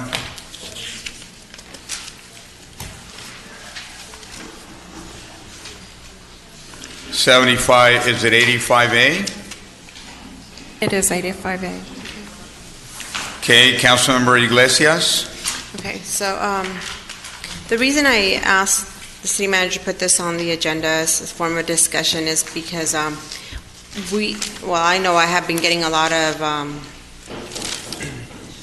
comments and a lot of concerns from many of the residents in Santa Ana, and also the business owners who want the police department to enforce the no trespassing. So a lot of them don't even know what this form is, even though they should know what this form is, but they don't know what this form is. And a lot of them, when they come in to apply for a business license, get so much paperwork that this form just goes unnoticed and they don't even know what this form is for, in order for them to provide them their rights on how to request for the city and the city police for them to be able to enforce the no trespassing in private property. So my ask of my colleagues today is to direct the city manager so she can direct the staff so they can mail this form to all the businesses that we have in Santa Ana, just as a reminder of them, okay, you have this, you have this benefit, you have this right based on the business here in Santa Ana for us as a city to be able to enforce this. And I know we talked about this because we moved it from 30 days to, I believe now is 6 months, right? That they could leave it open for them, for the police department to be able to enforce the no trespassing. And then also I'm asking is for us to go like that extra mile just so we can explain to the new businesses when they come to us for a business license, to make it a point for us to explain the Form 602 when they're applying for a permit and a license. So what I'm asking is for my colleagues to support in us, asking our city manager for us to go that extra step so we could make sure that our businesses are informed on what their rights are and what this Form 602 really does for them and what it does for the city. Mr. Mayor? Council members, then I want to hear from staff. Well, first I want to thank Councilmember Iglesias for bringing this to us, bringing this item to us. I've heard from a lot of folks as well about this Form 602, and I've been working with staff to, number one, get it updated. One of the frustrating things I found was as people were bringing up this form to me, when I went to search for it, I couldn't find it. And the one that I found was asking for it to be updated every 30 days. And I want to thank staff for updating the form and putting it on the Santa Ana Police website. So it's easier to find now. It's right under the form section, so it's there. And Madam City Manager, if you can clarify for me, so with the 602 form, it wouldn't be a business owner that would sign this or be authorized to, it would be the property owner, correct? Correct. For the limited authorization, you need the property owner. And then I would just like to mention that there's a lot of businesses in the city that also are a small office in a high-rise that really wouldn't have an issue with trespassing. So for instance, if you had a property, a single property, a couple stories, it's got 20 businesses, even if all 20 business owners filled this out, it wouldn't matter because really it's the property owner or their authorized agent that needs to sign it, correct? Correct. So one thing, I appreciate the proactivity to get this form out there because I think it is a good tool for our police to use. One thing I may want to suggest that we consider is, right now especially, I think Councilmember Iglesias, you and I probably talked to some folks that, one of the big concerns is South Main Street. We have a very, very big nuisance property that we are currently contending with, and the impacts on the surrounding property are just enormous. And so the 602 form is a good tool to have, especially if all those property owners have it on file. So maybe rather than blanket the city, maybe perhaps I would ask staff if there are maybe some hot spots in the city that really kind of see a little more trespassing activity than others, and that maybe we mail it out to the property owners along certain corridors. Because I mean, to blanket, I don't know the stats as to how many businesses we have in the city, but obviously 30,000. There you go. So that'd be a lot of folks to mail it out to that really aren't empowered to sign it.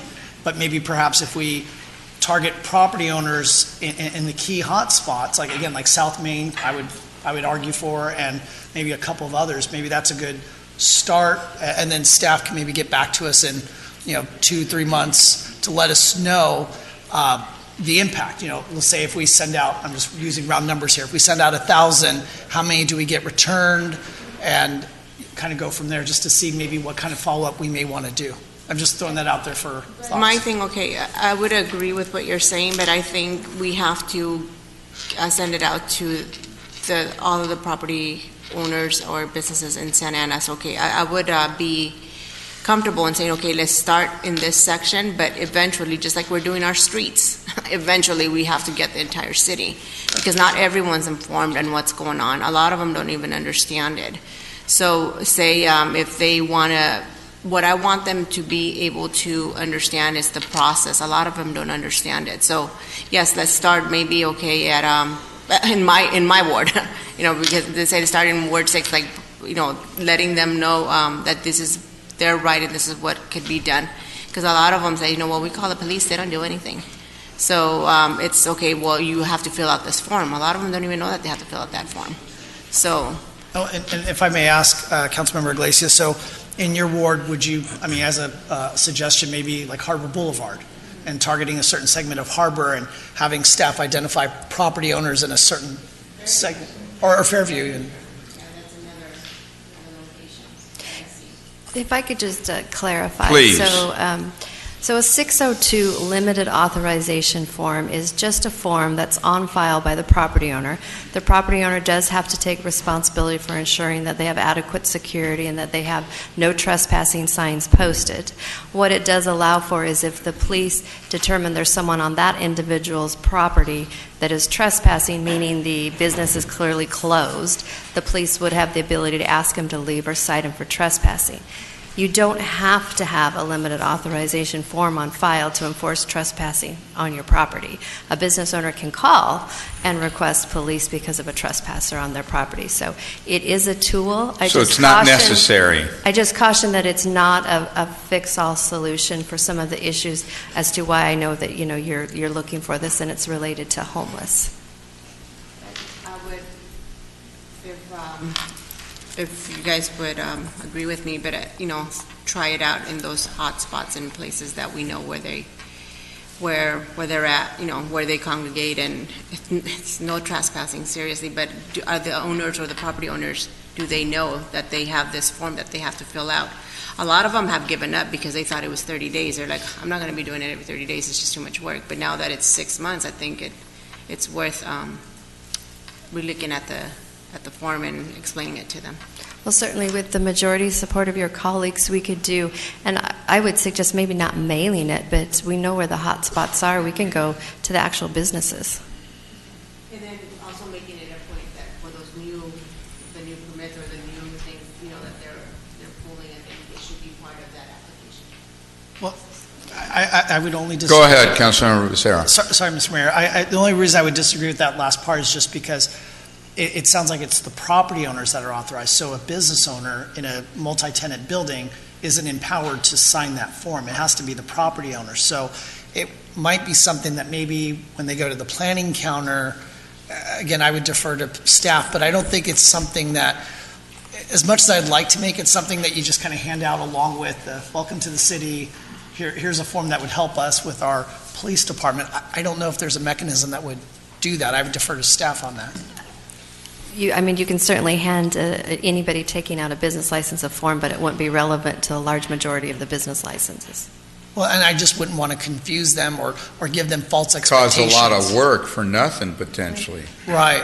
I feel like, from what you're suggesting, if there's a way to really get it into the hands of the property owners, we're saving a lot of time, we're directing the resources to the right folks that it would impact the most. Let me have a new speaker, Mayor Pro Tem. Quick question, or a thought, that if we wanted to educate the public, we still have commercials on Channel 3 that still show former Chief Rojas on there, when we ought to have not a commercial, but maybe a video that's playing on there informing the business owners. But I'd like to hear from Deputy Chief Kaminsky. Maybe he has some thoughts on this. Or Chief. Or the chief. Our chief's in the hallway, but no, Chief is right he's there. right there. Is he? Oh, there he is. Oh, come on. Okay. He's in the hallway. I thought he was in the hallway. What's he doing in the hallway? My mistake. Chief, what are your thoughts on this? Which part, sir? This whole idea. If we were going to tackle this, maybe we can do it in a small way, but then again, I think we should. If you mail something out, it's $20,000 to mail, something like this out to the residents, maybe a little bit more. And, sometimes that stuff just ends up in the trash. And I think it's important just to educate the business owners and, and let them know what's available. But what do you see as a problem with this, in your personal opinion? if you don't mind me asking. Yes, sir. So the 602 authorization trespass form is a tool for officers to enforce that provision. As the city manager indicated, I think the best approach is to actually contact the business owners in those hotspots and offer that up, that resource is available. A couple of council members have inquired about that. We have a preliminary hotspot map that we've developed already. Not quite ready for distribution, but we have that preliminary research already done. On suggestion of Councilmember Becerra, we also highlighted that form in our website in a couple different locations as well. Channel 3 is another good option as well. But contacting the business owners and the hotspots, I think, would be the best approach. All right, thank you, Chief. Thank you. Appreciate it. Mr. Mayor? All right, Councilor Solorio. Similarly, I like the idea, the city manager's idea of reaching out kind of in a direct fashion to the hotspots that make sense. But for value added, just so it's not 602, I know the housing staff did a great job under Mr. Mendoza to have a very nice brochure that talks about for residents and businesses, what can you do?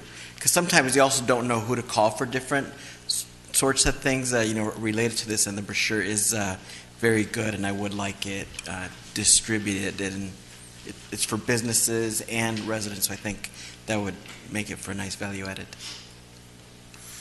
All right, so maybe enough discussion? Nope, I understand. So we're going to do direct contact with the businesses that are located in hotspots, and we will also be providing a brochure. All right. Is that good? You brought it up. For now, it's good, and I think later on we could. Bring it up again. Okay, let's see how it works. All right, well, our next item, 85B, we already had testimony. Mr. Mayor, it was my intention to discuss this on Tuesday, not Wednesday. So got it. So maybe continue it for so we're awake. Following. All right, Tuesday so continue it for 2 weeks. And good morning, There's no everyone. opposition. Continue unanimously. And I know the staff and the chief has been doing some all good right. work lately. So. Housing Authority meeting. I'm going to call it to order. See no public comments. I'll take a motion on consent calendar items 1 through 3. Motion to approve. Second. And Councilmember Sarmiento? Yeah, we're going to absence. excuse him. So with that, the motion passes unanimously. No, seeing no comments, we're going to revert back to the City Council meeting. Successor agency? Successor agency meeting, I'll call that to order. Take a motion on the consent calendar, items 1 through 3. So moved. We see a motion, a second, Mayor Pro Tem and Councilor Becerra. Motion passes unanimously unless there's any opposition. So now we're back to our City Council meeting. John Earl, followed by Oscar Rodriguez, followed by Terry McCall and Juan Gonzalez. I'm sorry to interrupt, Mayor, but I believe there was one item you didn't take action on, which was the ROPS. What item was that? Number? Business calendar 4. Item number 4, under successor agency, business calendar. All right, I thought I included that in the motion, but let's go back to that item. I'd entertain a motion. So moved. We have a motion, a second by Becerra, motion by Mayor Pro Tem. Any opposition? Motion passes unanimously. Okay, let's go on to our public comment. Go ahead, sir. Yeah, my name is John. My name is John Earl, and excuse me while I try to wake up here after waiting 6 hours. I'm from Huntington Beach. I'm a journalist. I cover water issues, including the Orange County Water District, which your representative, Mr. Sarmiento, is on. First, I want to say what a horrible idea I think it is to have public comments at a late hour like this instead of letting the public speak ahead of time when they can be awake. I've been covering for the last 14 years the proposed ocean desalination plant by the Poseidon Company in Huntington Beach. And we're going to do some outreach to the community to educate them about this project. And one of the major thing that the public needs to know about this project is that there's absolutely no need for it whatsoever, and that the water that Poseidon will produce, 56,000 acre feet of water per year, will be subsidized to the tune of about $400 million. In order to get that subsidy, the Poseidon plant the water they produce must displace an equal amount of far cheaper imported water. Therefore, there will not be a single drop of additional water provided by this project. Yet your representative, he claims he's neutral on it, but he's been promoting that project all along for a number of years. So we just want to create an opportunity where he can join us in the community and talking to community groups here. This project will increase water rates, increase the replenishment assessment by $100 to $300 an acre foot. And I know you're all very sensitive to water rates and how they affect your working class residents here in this city. So we're going to go around and educate the public about this. We invite Mr. Sarmiento to join us and any of the rest of you who want to come and do that. Again, please reconsider your public comments schedule. Thank you. Tell you on public comments, Mr. Earl, no matter how we do it, somebody's going to speak late. If we would have taken some of our business and all the speakers that spoke then, they'd be speaking now. So You're the only city I know of that in Orange County that does it that way. And the guy you really got to talk to, he's not here at this point, which is our representative, Mrs. Sarmiento. Yeah. But I will tell you, we're aware that the plant is very costly. It's only going to increase rates. It's not bringing in new water. It's going to cause environmental issues out in the ocean. I think there's a lot of problems, in my opinion, with that project. Great. Thank you. Thank you. Go ahead, please. My speech said good evening, but at this point it's good night. It's good morning. Good morning too, right? Members of good morning, members of the Santa Ana City Council. My name is Oscar Rodriguez, and although I live in the city of Huntington Beach, I spend a good portion of my time in Santa Ana. In fact, growing up, my parents used to drive to Northgate on Bristol every Friday because it was the closest grocery store they felt comfortable with. I'm here to speak about the proposed desalination plant in Huntington Beach, as this proposed project will affect all cities in Orange County, especially the city of Santa Ana. Since the early 2000s, Poseidon has been trying to build this plant. It started with a cost of $250 million, and it has been increasing to over $1 billion today. For many of us who know about this project, we know that the cost of desalination is the most expensive option, often 3 or 4 times the current cost. While Poseidon states that the average increase will not be much, I am well aware that most in my community and residents of Santa Ana could not afford to pay more, especially for a project that will lock us in a contract for decades. I have yet to see convincing arguments that this plant is even needed. The Municipal Water District of Orange County reliability study and other documents that community members have circulated show that this project is listed last on a list of necessary steps towards sustainable and water future. We have the groundwater replenishment system that is working well in Orange County, and they are planning to expand this project in the future. Poseidon has contributed to local elected officials, nonprofit organizations, unions, colleges, and many more to convince them that this project is needed. I am opposed to the project because of the costs and the environmental impact.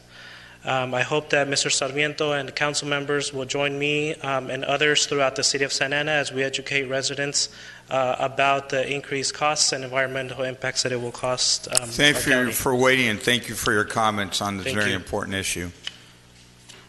Terry McCall, I believe I've called Terry McCall. I know Juan Gonzalez, Carl Benninger. Come on down. And then Carlo, I believe you're still here. Get ready, you're next. Good evening, good morning. I didn't intend to speak Wednesday morning either, but here we are.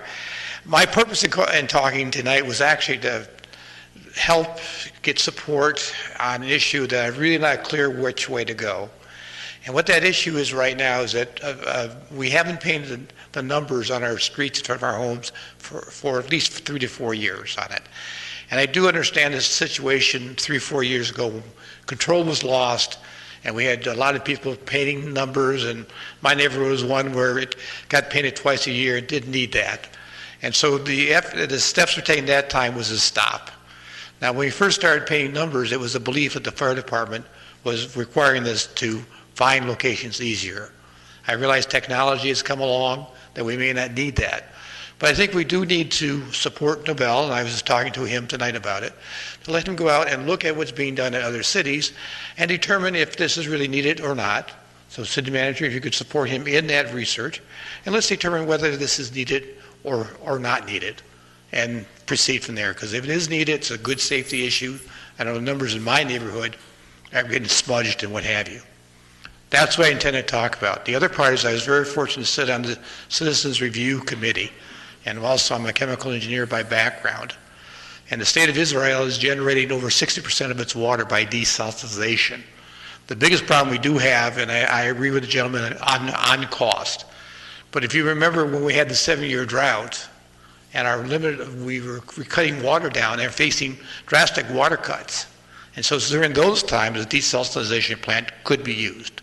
But you do have to study and look at the cost. So I support one from the as providing the costs are there. So I'm sorry, the 2 things that I mentioned tonight is, one, if we can have Novell look at different procedures of what we want to do in numbering the streets, and I do support water desalination.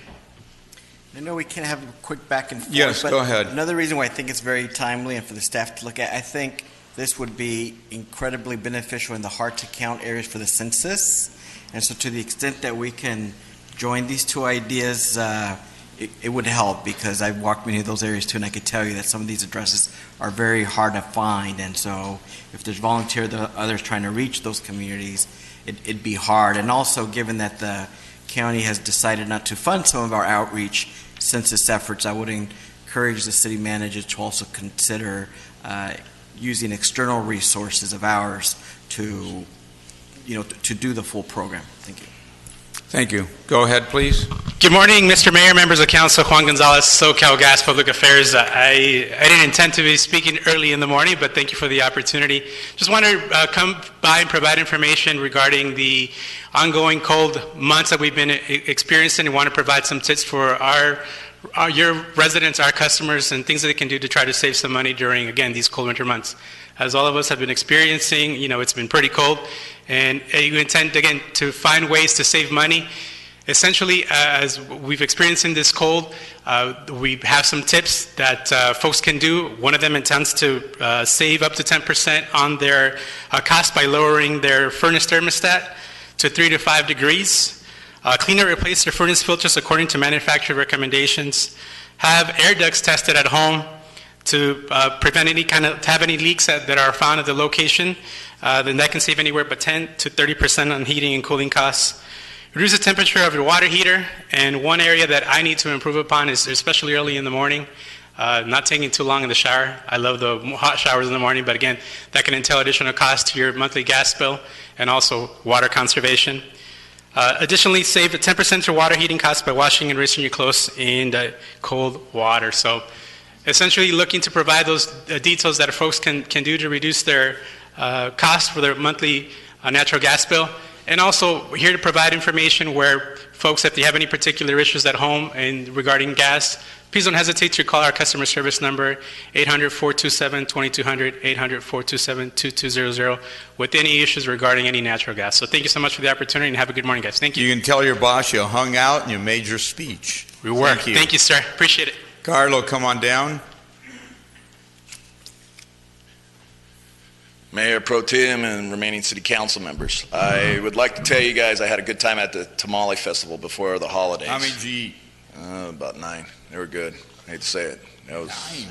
Yeah. That's how they sold 12,000 in an hour and a half. And I hate to say it, Siriana wasn't there, but hopefully next year we'll get her out there with her tamales. They're delicious. So, and trying to make it there, I had to take Main Street all the way down because of 57 and the 5 and 22 where the Orange Crust is.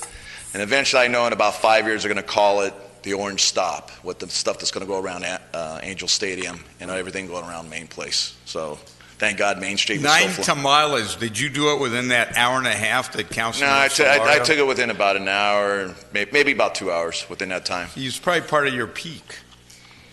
So, but it was nice. So I hope you guys insisted again to have it next year. It was really nice for Santa Ana. It was beautiful. Before the holidays, it was beautiful. That's all I got to say.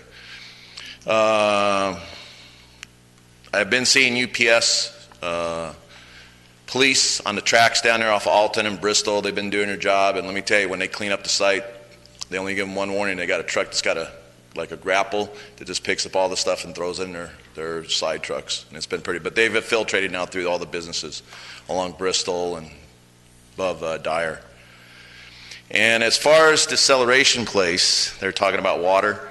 The power plant there in Huntington Beach decelerates more water than anything along the coast. All power plants have to suck in salt water, decelerate it, and then use it for the steam, and then push it back out to the ocean. If people want to know, they push. You're talking about power plants? The power plants. Yeah. And all that salt that they decelerate right there, they sell it to states that have the need to salt for the ice. So it's already there. It's just Huntington Beach doesn't want to build these beautiful stainless steel containers full of water, and then they can start pumping it back up the Santa Ana River into the water. But otherwise, it's a New Year's. See what happens. It's starting pretty rough for the city of Santa Ana, and I'm sure it's going to get rougher. So thank you for that confidence. Oscar Rodriguez Mayor already spoke, and Victor Mendez.